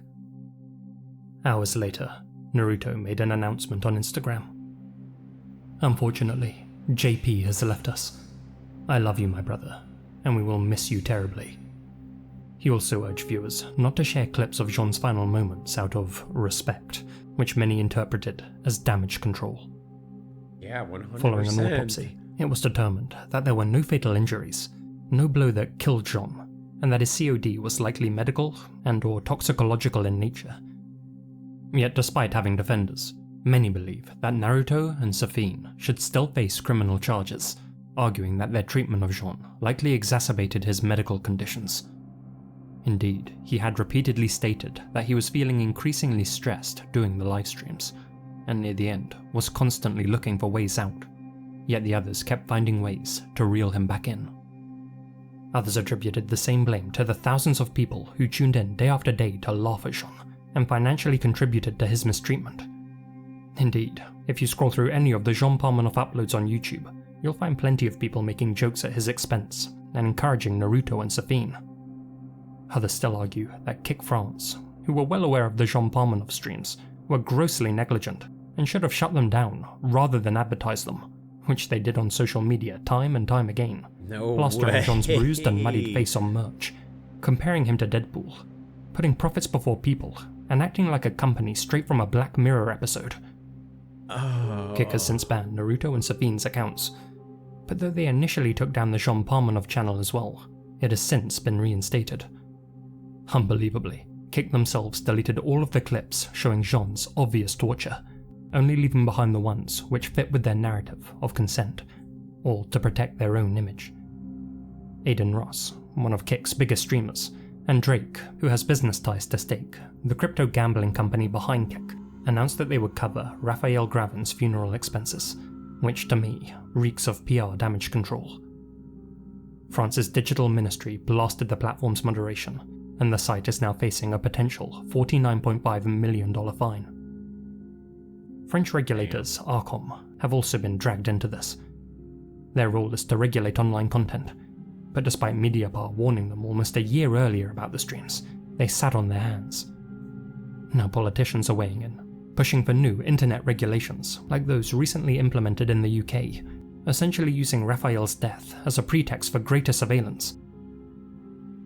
Following Raphael's passing, prosecutors opened an investigation, not into murder, but into what's known as abuse of weakness, a charge that can only apply when someone is manipulated or exploited, especially while in a vulnerable state. That investigation is still ongoing, though as of today, neither Naruto, Safin, or anyone else has faced criminal charges. Their lawyers continue to insist that Raphael passed naturally from health complications, and that he consented to everything that happened on stream. That's despite the fact that in France, you can't legally consent to being tortured, beaten, or seriously harmed. They're now playing the sympathy card, claiming to be the targets of cyberbullying. During Jean's funeral, you guys which were Naruto and definitely Safin attended, bullying the JP's shit mother raised out of eyebrows when she spoke in their defense. There's a difference between making some Despite jokes. receiving Jean's final text message and watching You're her shooting a son's final paintball stream, point blank she said, at him. Naruto and Safin took good care of my son, just as I did. They have values. JP was able to do things with them that he wasn't able to do back home. They never mistreated him, except once in the gym. What? What happens in the live stream is in the live stream. What happens off the live stream is off the live stream. When they go home, they don't take their work home with them. In stark contrast, If anything, JP's they're sister probably described their worse behavior off as stream. unacceptable. To some, the Jean Parmenoff stream was a tragic accident, an exhausted but consenting man whose body finally gave out. But I think it's obvious that this was something much darker. In my opinion, and I stress opinion, Jean was broken down by a group of men much younger than him, both physically and mentally, for financial gain. He was beaten as a teenager, harassed during his years in the army, and exploited on stream by people pretending to be his friends. As one YouTube comment on Charlie's coverage of this story put it, he was killed on the inside before his actual death. And worryingly, it's now looking like he'll be let down by the system, too.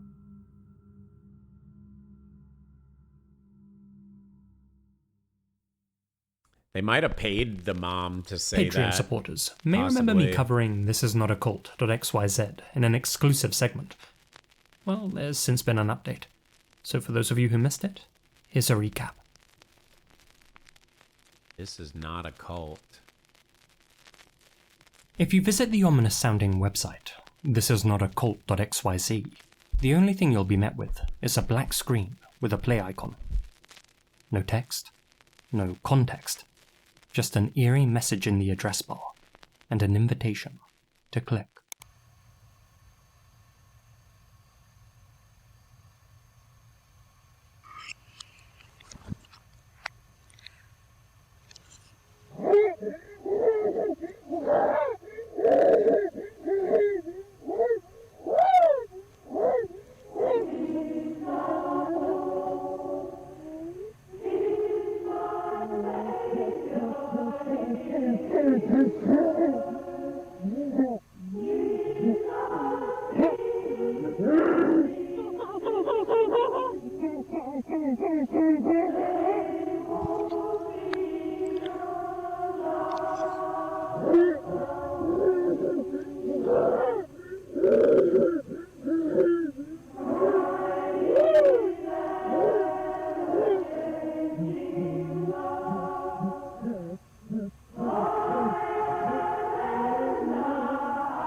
I thought you were supposed to be catching us up, not cursing us with the ring.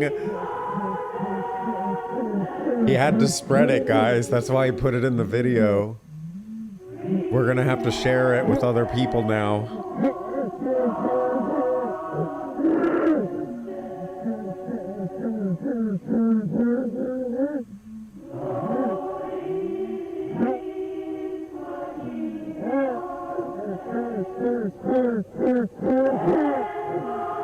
What is going on? Stop!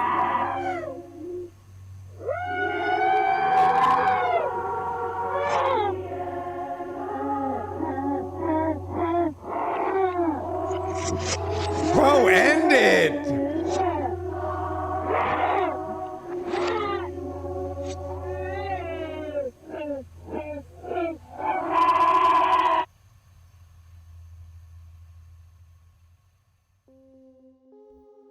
The only thing hosted on this website is the dedicated video you've just seen, which has to be one of the more unsettling things I've watched in a while. It opens with silence and a static-filled screen. After almost 20 seconds, a close-up of what appears to be a mummified face fills half the screen. The nose appears flattened. The teeth jut out. The eyes are wide open, but vacant. The figure doesn't blink, doesn't breathe, doesn't move at all. But the changing camera angle and lighting indicates that this isn't a still frame. It's a genuine video recording made by someone standing over the figure. As for the audio, there are only 2 tracks. One a haunting gospel choir, and the other, which on first listen, sounds like a chimp grunting and screaming. But after looping it for a few times, you start to get the impression that something's off. So let's reverse the audio. No way, it's gonna say something in reverse.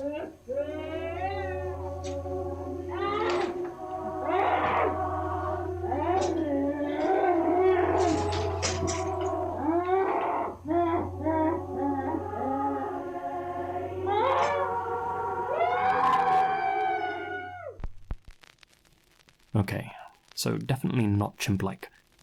If we speed it up slightly, it becomes even more clear.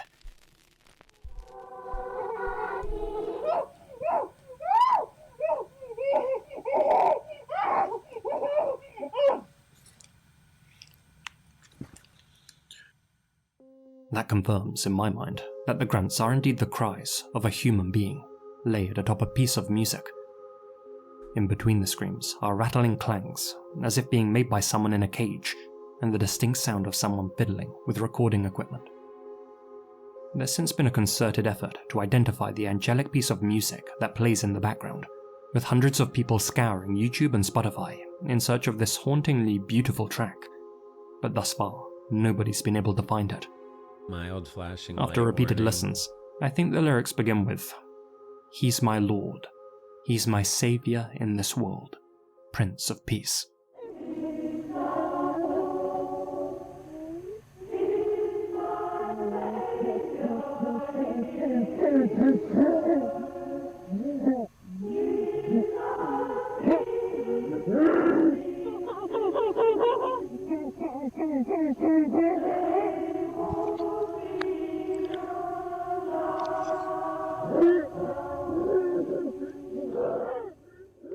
Typing those into Google doesn't yield any solid leads though. But then again, I'm not confident that my interpretation is even remotely accurate. As unsettling as this whole Sounded pretty video close is, to me. if we look into the domain itself, we can see that thisisnotaccult.xyz is a bare-bones Wix premium site that was registered in Toronto, Canada back in 2023, but that's currently being hosted in Kansas City, USA. Browsing through the HTML code, we can see that there are a couple of Easter eggs hidden inside. Too creepy, but obviously AI-generated images. Digging deeper, we can see that the site has an exposed but broken shopping page, which the creator seemingly forgot to hide. The mundane and clumsy setup of the site strongly indicates to me that it's the early breadcrumb of an ARG or an eccentric digital art project. Still, it wouldn't be the first time that an analog horror series exploited genuine snuff audio and visuals. But in my honest opinion, as detailed as the figure is, its nose, or more specifically, the septum, appears extremely fake. Although I don't think these are prosthetics, because the figure remains far too still, I suspect that this is a prop head, similar to those made by Close Casket Studios. Perhaps one that's been modified, with glass beads put in the eye sockets. That, or it's a homemade papier-mâché creation. Because of the use of night vision, some have suggested that this was a bizarre marketing campaign for a game in the Outlast series. Some have speculated Outlast 2, though that game came out in 2017, and the website was registered in November 2023. So if correct, Outlast it would 3? have had to have been for 2024's Confirmed? The Outlast trials. If that's the case, then this attempt at viral marketing didn't pay off, as I haven't seen many content creators Give us covering Outlast this is 3. not a cult.xyz. There's also no link to the game on the website, and I doubt a professional developer would use Wix. It's more likely that the grainy night vision aesthetic was used to simply mask the more unrealistic parts of the prop itself, and to make the visuals more spooky. Interestingly, Man, I would there was love a an musical Outlast called 3. Not a Cult, which held performances in Toronto during November 2024, exactly 1 year after the website appeared. Given that the site was registered in Toronto, it would be a huge coincidence if it weren't connected to the show. Thing is, from what I've read, the musical's described as a dark and camp comedy, a far cry from the website's grim and joyless tone. There was also this Atlanta-based series of events in July 2024. Its name? This is Not a Cult. From what I can tell though, it was an immersive experience run by the You Did This theatre company, in which the audience could build their own cult together. Again, the show emphasized the comedy of cultdom by urging participants to drink the Kool-Aid, so although the name matches, and the timing broadly syncs up with the creation of the website, I'm leaning towards this being yet another coincidence. One of the few YouTubers who has covered this mystery is Podrocker, and while browsing the comment section beneath his video, I noticed this user, him, leaving ominous remarks. Clicking on his channel, him's bio links to thisisnotaccult.xyz. It has the The hidden only video on his channel HTML is this picture psychedelic too. upload, which, when sped up, reveals a hidden message.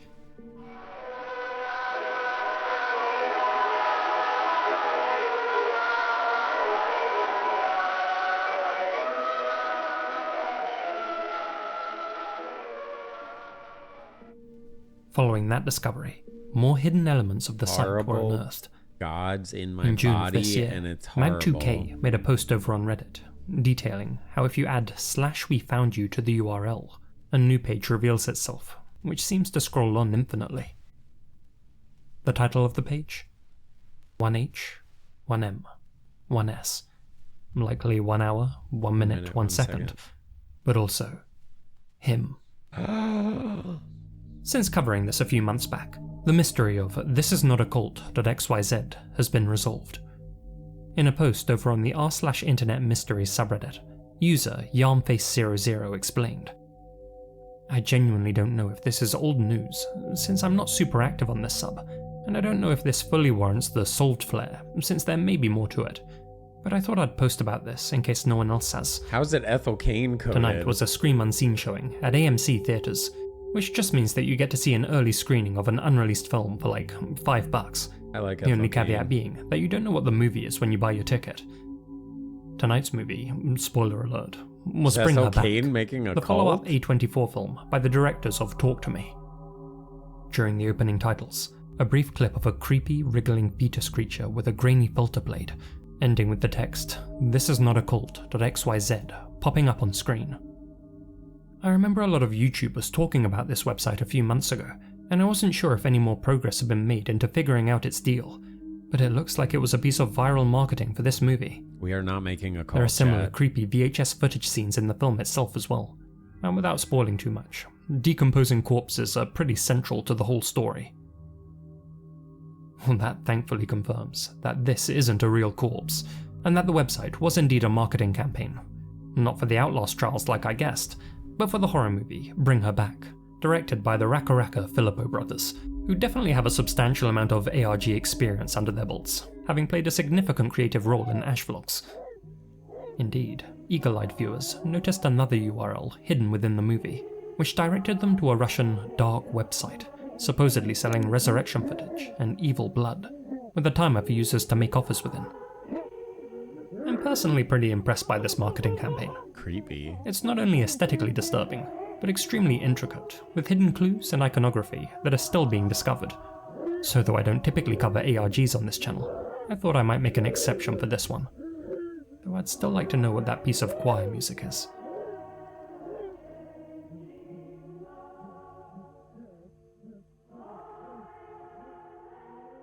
Oof. Those don't look like fun ARGs. The Jack froze In 2011, emails? 2 men from Pennsylvania received separate emails from their friend, Jack, referencing events that had either just happened or that only he could have known about. There was just one problem. Jack was dead. Jack Froese was a 32-year-old man from Dunmore, known by friends and family for his sarcastic sense of humour, his warmth, and his deep passion for life. In June 2011, Jack passed away suddenly from heart arrhythmia. His death came as a devastating shock to those close to him, and like many people who lose someone suddenly, his loved ones were left grappling with grief, unanswered questions, and the lingering desire for one more conversation. No. Several months after Jack's death, What the in fuck November is that 2011, one of his closest childhood friends, a man named Tim Hart, was browsing through his inbox when he noticed an email with a concerning subject line. I'm watching. Even more eerie was that the sender was Jack. A little freaked out, Tim opened the email. Stop Did you hear me? I'm at your house. Clean your fucking attic. The body of the message hit Tim like a ton of bricks. He and Jack had spent plenty of time joking around in the attic, and on one of Jack's final visits before his death, they had laughed about how messy it was up there. Jack even joked that he would clean it if Tim wouldn't. No one else could have known that detail. To Tim, the email felt far too specific to be coincidence. Desperate for answers, he replied, but received no response. Soon after, Jack's cousin, Jimmy McGraw, also received a message from him while he was still deeply in mourning. Hey Jim, how you doing? I knew you were gonna break your ankle. Tried to warn you. Gotta be careful. Jimmy had indeed broken his ankle just a week before that message arrived, long after Jack had passed away, and the strange timing of the email made it all the more difficult to dismiss. Like many unexplained digital events, theories abound. Given his sense of humour, the most rational explanation is that Jack had written drafts or scheduled emails that only sent after his death. But Jack wasn't aware that he was about to die. His passing had been sudden and unexpected, and he wouldn't have had a reason to preemptively write the messages. Their specificity, with one referring to an event that occurred after he passed, seemed to rule this theory out. Another possibility is that someone hacked or gained access to Jack's emails and sent the messages as a cruel prank. However, Jack was tech-savvy, hadn't shared his password with anyone, and there was no evidence that someone had illicitly accessed his account. And even if they had, what would be the point of it? Certainly not infamy, as they never came forward and stopped sending the messages abruptly. That, along with the personal nature of the content, with the first email referencing a conversation that Jack alone knew about, makes this explanation unsatisfying. Some of Jack's friends and family believe that the emails were a form of communication from beyond the grave. To them, the messages felt less like the work of a troll, and more like personal reassurances from Jack himself, designed to comfort those that he left behind. But skeptics suggest that grief can make people interpret coincidences as meaningful. The Jack Frost emails have become one of the most famous modern ghost stories on the internet, and in a world where our identities live on digitally long after we're gone, this mystery forces us to confront questions about technology and mortality. Though some websites delete the accounts of deceased users after receiving proof of death, nor after long periods of inactivity, others allow them to gather dust and become part of the great digital graveyard, perhaps leaving them vulnerable to access. Though some view the messages as disturbing, for Jack's cousin Jimmy, they've been more of a comfort than anything else. "I like to think that Jack sent them," he said. "It's like he's gone, but still trying to reach out, trying to tell me to move forward, to feel better." Even Jack's mother chose to see them as a kind of gift. "I saw they made some people happy," she said. "They upset some people too, but at least people were still talking about him." That quote has led some to come up with a new theory, that the person behind the emails was actually Jack's own mum. Given his sudden passing, his accounts likely would have still been open on his laptop. While cleaning house, she may well have come across the open email tab and thought that by sending the messages, she might be able to cheer up his friends and keep his memory alive, and didn't anticipate the amount of tension the story would attract, nor the amount of pushback. Until proven one way or the other, the Jack Frost emails remain an eerie piece of internet folklore. I first learned about them over on the Chill Fuel YouTube channel. He covers a wide range of internet mysteries with a really cool pixel art style. Be sure to check him out through the link down below. What really causes the Mandela effect? A huge thank you to my supporters here on YouTube. I'm telling you, ever since the Chick-fil-A added the K. Holly Lyons, Thomas Almond, Alana Pons, Asia Mina, Alicia 1996 V, Asriel This is a really good video. Edelstein This is good. Colin Munsma, Connell Lothan. Very good. I don't really understand the whole Jack one, but all three of these were really good. Archie, Hamish, John Stuart Muller, Lucy Cushinada. Good video. Disturbing things I found on the internet. Yeah, we've never watched this channel before, so maybe some, oh my goodness, a lot of disturbing stuff. Or maybe we have watched them before, but I wasn't subbed, so now we are. Alrighty, I'm excited for this one, okay? If it ends up not being that good or whatever, we'll skip it. I don't know how it's gonna go. I'm just interested in this type of stuff, so maybe you'll be interested too.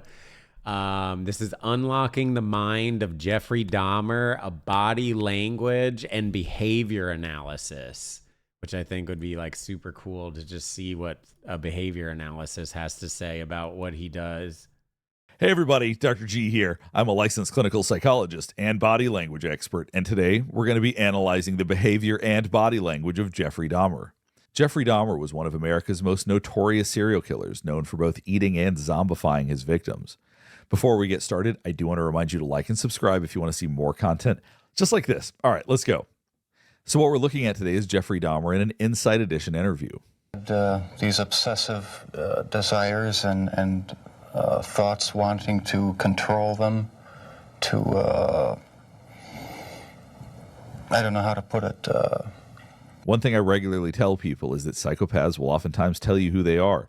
And right now he's telling us, I wanted to control people. I want to control people. I want you to keep that idea as a central theme for Jeffrey Dahmer, because he's telling you that's exactly who he is. I don't know how to put it. Possess them permanently. Not because I was angry with them, not because I hated them, but because I wanted to keep them with me. He didn't want them to leave. And as my obsession grew... Now, if you'll watch right here, I talk oftentimes about how blinking oftentimes denotes stress, that at times when people are feeling or thinking about something that's more stressful, their blinking tends to pick up. Watch right here as he's talking about his obsessions. Keep them with me. And as my obsession grew, I was saving body parts such as skulls and skeletons. So despite that very minimal amount of stress, look at how plain and calm he is right now. He shows very little outward emotion. He has absolute control over himself. Now you're seeing little bits leak out, obviously, otherwise we wouldn't be able to do this. But generally speaking, he has very strong control over his outward emotions. When you depersonalize another person and view them as just an object. He's not blinking as All fast right, now now. I really want you to hear this. This is extremely important because Jeffrey Dahmer is saying out loud what is true of so many serial killers, narcissists, and other people that even aren't as extreme as he is. He sees people as objects. He literally sees people as various parts. It's such a weird and disgusting way to put it, but that's very much true of how he's going to see people. And so take it very, very literally when he says he sees people as objects. Depersonalize another person and view them as just an object for pleasure instead of a living, breathing human being. It seems to make it easier to do things you shouldn't do. The reason why Jeffrey Dahmer... All right, you see that mouth position right there? That oftentimes is something we do. We shrink our lips away when we don't want to say something. So right now, he is struggling with talking about this a little bit. Watch this part again, and you'll see how it leads up to his lips shrinking away. Do things you shouldn't do. The reason why Jeffrey Dahmer was... I always knew that it was wrong, but after the... You're seeing him do a whole lot right here. You're seeing him blink his eyes, which means there's stress. He's closing his eyes, which means he's thinking about things he doesn't like. He's moving his chin in, which means that he's coming into a defensive stance. Watch all of this again as he answers these questions. I knew that it was wrong, but after the first killing was not planned. I was coming back from the shopping mall back in '78. I had fantasies about picking up a hitchhiker and taking him back to the house and having complete control and dominance over him. Once again, listen to what he's saying. His fantasy was to bring him back and have complete control and dominance. Now, maybe in some ways he's trying not to use more explicit words, but still, control is the word he goes back to on his own over and over again. Listen to this and we'll move on. And having complete control and dominance over him. And look at how strongly he's making eye contact when he says that. When he says shocking or more intense things, he oftentimes looks directly at the interviewer. There was just not the physical opportunity to do it then. And I started, when I moved to Milwaukee in '80. Once again, he's moving the chin in, he's moistening his lips. You can get an idea and rhythm of when he's feeling more intensely based on these small gestures. You'll also notice that his eyes look quite dilated. I don't know if he's on medication or not. It's certainly possible, but it's interesting how large his eyes are, despite the fact there are very bright lights in his face. Yeah. And I started, when I moved to Milwaukee in '81, I started reading pornography, going to the bookstores. Now, you'll notice when he said going to the bookstores, watch this very closely. Reading pornography, going to the bookstores. See, he blinked his eyes a little bit. His eyes almost look like they rolled back in his head a little bit. I think when he goes back to that, that's a positive feeling for him. It's a feeling of excitement. There's some release when he thinks about that. We've seen the same thing from Ted Bundy when he talks about those types of things, when he talks about memories that he has. Dahmer would have been Watch his eyes one last time. Reading pornography, going to the bookstores. Eventually that led to I didn't have the internet back then. frequenting the gay bars. And then one time I brought this young man back to the hotel room, the Ambassador Hotel. Was just planning on drugging him and spending the night with him. I had no intention of hurting him. Now, when he says this, I believe that. I really believe that he had no intention of hurting him at that time. That doesn't mean he's any less of a psychopath. And we're going to talk more about whether or not he's a psychopath in a little bit, because there's some controversy around that. But watch his reaction right here as he talks. And spending the night with him. Had no intention of hurting him. So you saw him shake his head, had no intention of hurting him. I oftentimes talk about when those are out of sync, when somebody's head nods, head shakes, those kinds of things don't line up. His lined up perfectly well right there. He seems to be very genuine when he's talking about this. I think that he's, for the most part, being very, very honest. It was almost addictive. It was almost a surge of energy. I wouldn't have to worry about any of their needs or anything. I just had complete control of the situation. But Jeffrey Dahmer... Complete control. He keeps using this word control, and I think he wants people to know how much control he had. This is what's so complicated about guys like Dahmer, is because he's acknowledging what I did was wrong. It was all bad. I shouldn't have done those things. But there's still part of him that finds it satisfying, part of him that enjoys the things that he's done. So there is conflict within him as he talks about this. Why did you photograph them? It was my way of remembering. You'll notice he exhales a lot when he's asked these questions. It's my way of remembering. It's a sigh. It's like he doesn't really want to do this. It's like on the one hand, maybe he's willing to share these things. On the other, he doesn't like being asked questions, doesn't like having to give answers. I do believe he's being straightforward and truthful for the most part, but he's letting people know how much he doesn't like this. Do you guys like this? Is this like interesting to you? Because we could skip it if it's not. But like, to me, this is very fascinating because it's just interesting to have someone break down these little mannerisms that they're doing, because I actually think he's very accurate with a lot of the things he's saying. Okay, there's a lot of people that are into it. Okay, I just wanted to make sure.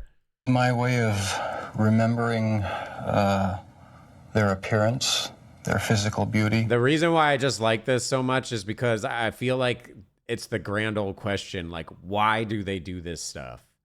And it's just like, you want to try to understand, like, why do they do this? It doesn't make sense.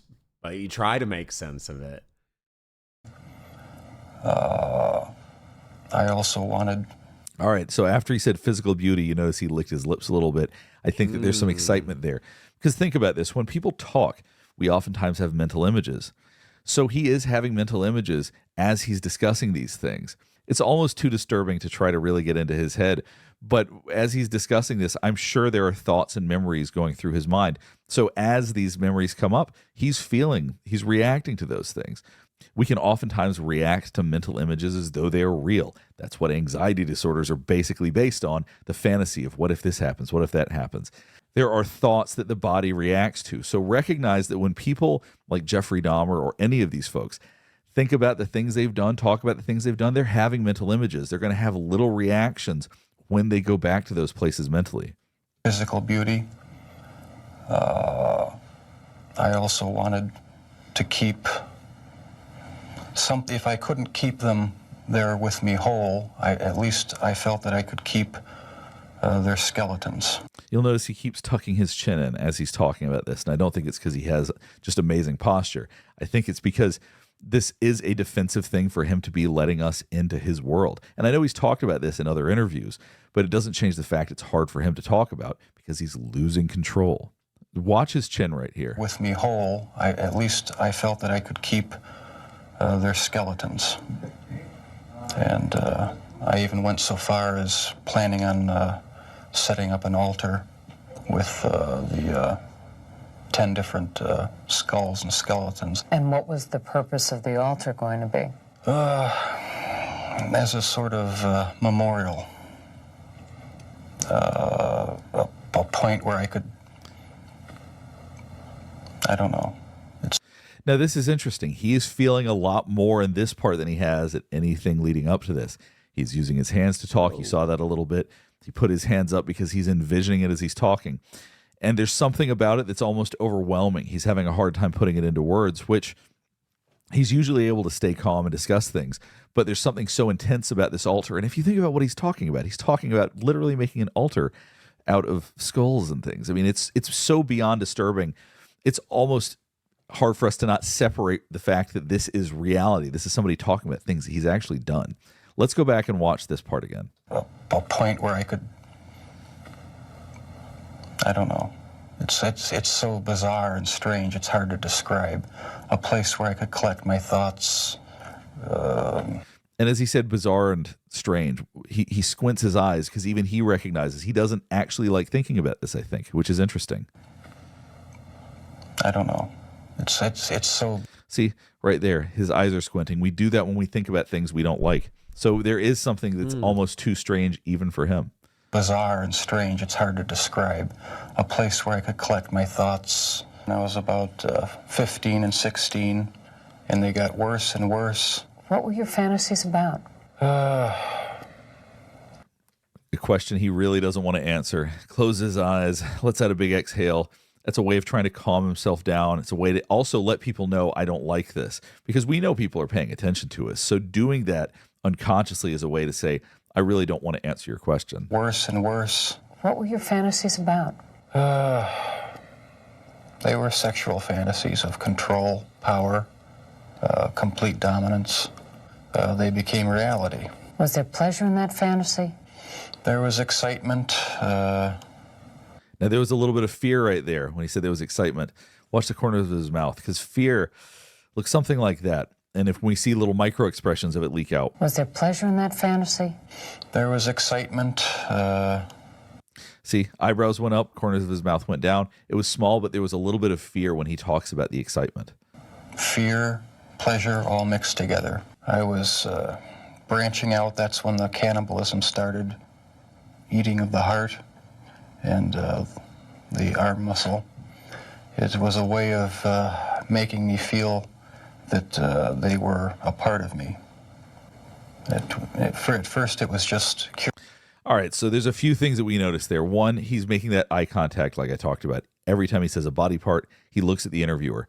And having sat with some people in forensic settings that are very intense or that have done awful things, when they make eye contact with you, it feels weird, especially when they're doing something like this. So I think it's really hard to tell because he's not looking at the camera, but he's talking to an interviewer, how intense it would be to be on the other end of that. What that would feel like for him to talk about eating somebody's heart and then looking you in the eye. Looking you in the really, eyes while he's saying that. I do not envy this interviewer at all. Started eating of the heart and the arm muscle. It was a every way single of, time he says it, making he me looks feel right at her. That and there's him tucking the chin again. They were a part of me. At first, it was just curiosity. There was that stress, the blinking as he's saying at first, it was just curiosity. And then it became compulsive. Then I tried to keep the person alive by inducing a zombie-like state. Were you almost flaunting it? Yes, but that's how strong the compulsion was. That's how bizarre the desire was. I wanted to keep something of the person with me. Now look at how much more energetic he is right here as he's talking about this. His posture's changed a little bit. He has a higher energy, I mean, which is still relatively low because Jeffrey Dahmer tends to be very middle of the road, but he seems more energetic talking about this. There seems to be a little bit more excitement talking about this. Watch this part again, then we'll keep going. The desire was I wanted to keep something of the person with me. And the person to blame is sitting right across from you. That's the only person. Not parents, not society, not pornography. I mean, those are just excuses. It's very rare to hear a serial killer say these things. So it's amazing to me that he actually was willing to open up like this. Because truly, Ted Bundy had plenty of people to blame. John Wayne Gacy just outright denied everything even after he confessed it. Yeah, exactly. Most serial killers will blame society, their parents, somebody. So it's fascinating for me to see him not externalize blame elsewhere, say, because like, that's I'm near busted, universal. I got caught, and let's they watch just that again and we'll admit keep to going. like what Parents, they did. not society, not pornography. I mean, those are just excuses. If you were out on the street now, would you still be committing the crimes? Probably, if this hadn't happened. Watch his face when he says probably. Now, I believe him when he says that. Would you still be committing the crimes? Probably. Once again, this is more energy than he usually shows us. So when he raises his eyebrows, he's trying to bring He's attention to his really face, something he doesn't do very kinda often. excited So about when he's that. saying he would probably still be committing these Yeah, crimes, he definitely really would. does mean it. Lee, if this hadn't happened, there's no doubt I probably would be. So hopefully this has helped you better understand his body language and helps you better understand Jeffrey Dahmer a little bit. I've read of a neuroscientist who claims that he was not a psychopath, but he in fact just had borderline personality disorder. And as a personality disorder expert, I entirely refute that concept. That doesn't mean that there weren't aspects of his behavior that were like borderline personality, but I absolutely think that if anybody is a psychopath, it is Jeffrey Dahmer.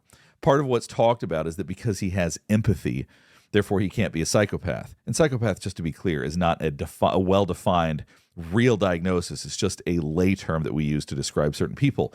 But for someone to be manipulative, you have to have some degree of empathy.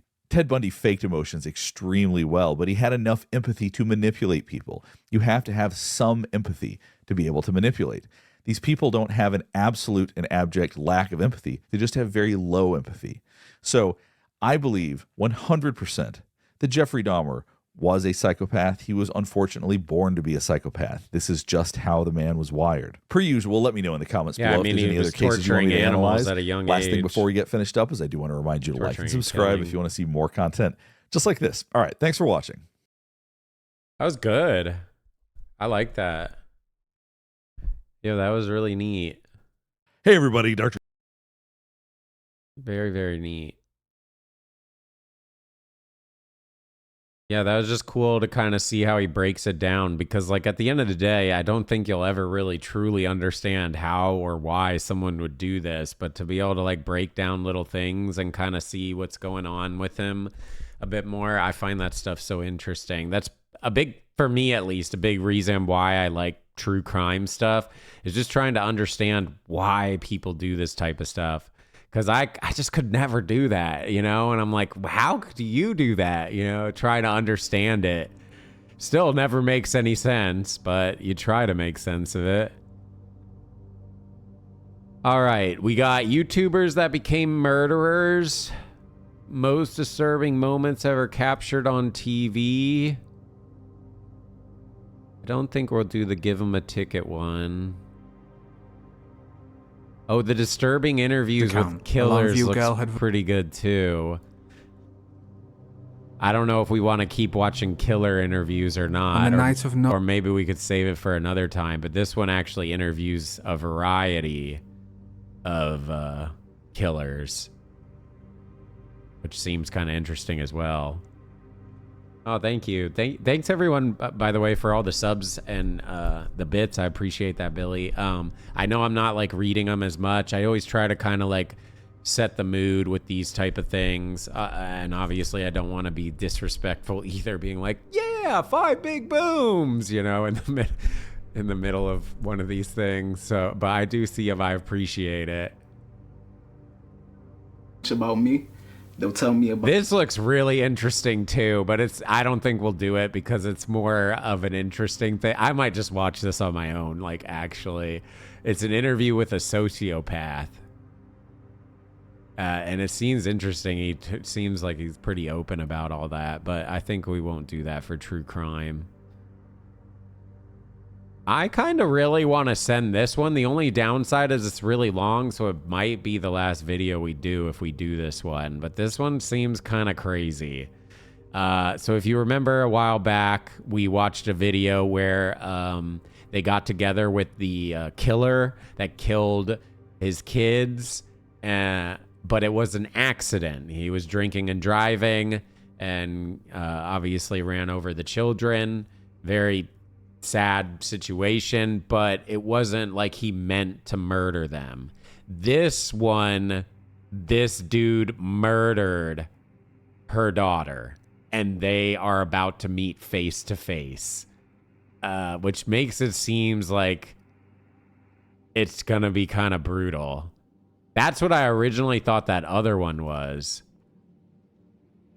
You guys okay with sending my daughter's killer? It's a full episode, so if we don't do that, we could do a few videos of like other shorter videos, like, you know, at least 20 minutes. We can just do a few, but I kind of want to do this. This seems intense.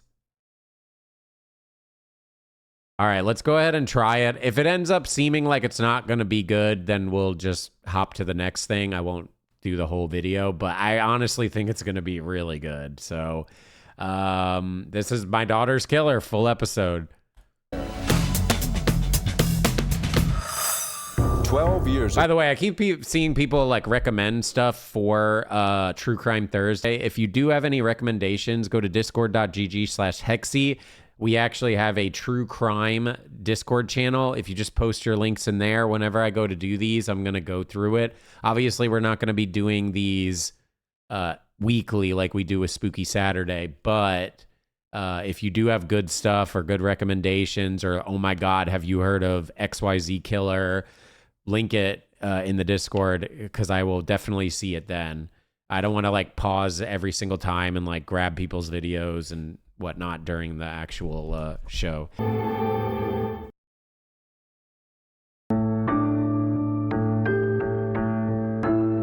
I think I would throw that shit out. I feel like putting that in with the chest with all your daughter's like mementos and stuff, kind of in a weird way or a roundabout way, is almost like putting him in the chest with her to commit that murder over and over and over again. Obviously, you know, they're both past, but like, you know what I mean? That was really intense. That's what I thought that other video was going to be. This one was very intense. Yeah, I'm not sure if I actually believe him, to be honest. They said he was a master manipulator, which, I mean, this is like peak manipulation, right? I don't know. Obviously, he knows he's going to die, so why not try to do that type of stuff, right? Right before you go out. Yeah, the I love you right before is really weird.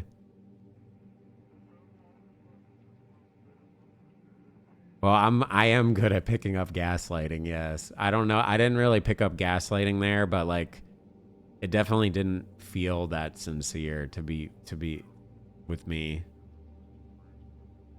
I feel like he was doing that not for her, but for himself. He wanted to feel better for himself, not to make her feel better. Just selfishness, basically, is what I was picking up.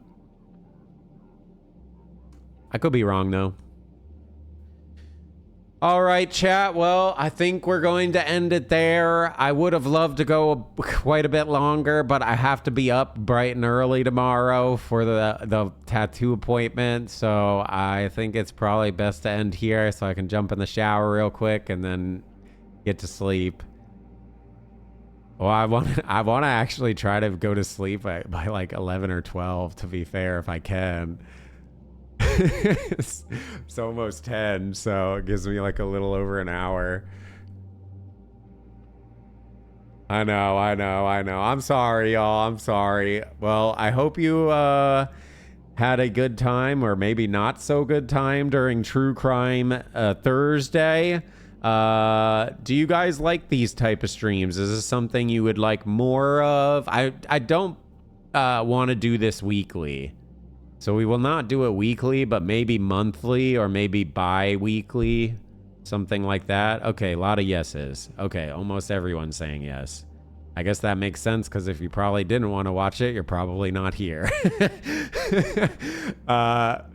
Okay, cool. I'll let you guys know when the next one's going to happen. Again, I don't want to do this one weekly like we do Spooky Saturday, because it's pretty much like, this is actually Sad Thursday, you know? Like, I know we say Sad Saturdays, but this is like actually Sad Thursday because everything is just messed up and sad and people losing their lives and stuff. And, you know, I hate to make content out of that, but I just find this stuff so interesting personally. So, hopefully you learned some stuff, or maybe you didn't learn some stuff. You just saw how sick some people were. This is just the reality of what some people do in life. You try to understand it, but I don't think it'll ever truly make sense because we're saying it for the third time now. You never really truly know someone. You might think you do, but you don't. You never do. I feel like you don't even know your own kids, you know, like, and their blood, right? So you just never really truly know someone. Shocking to see, like, oh yeah, this is the nicest person ever. They're so nice. And then they just like massacre people and murder a bunch of people. Link the music? Sure. There you go. But yeah, that's going to do it for us tonight. I am not streaming Friday, Saturday, probably not Sunday. Probably we will be back on Monday. We are doing Spooky Saturday next week. And then we're not doing Spooky Saturday on the 20th because I'm traveling. So yeah, but I'll update the schedule this weekend for this week so you guys kind of know what's up with the Discord. Again, if you do have videos to share for Spooky Saturday, for True Crime Thursdays, post it in the Discord. All you have to do is post your link in there. I go through it. I try to make sure it's TOS safe and everything. I usually avoid yapping videos if it's just non-stop talking without any like visual. So just be aware of that. If it's just like a yap video, I probably won't do it. A big shout out to everyone with all the subs and everything, and bits that were coming in. Elvin, thank you. I appreciate that very, very much. I know I don't really read them during these type of streams, but I do see them and I do appreciate it. So yeah, I'll let you guys all know how the tattoos go.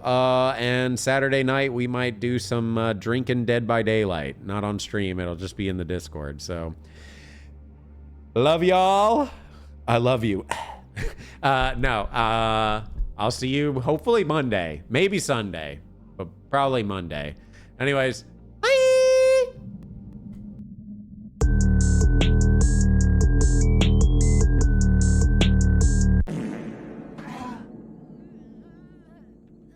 Doom shot motherfucker. Bald L, bald Wesker Main. Are you fucking kidding me?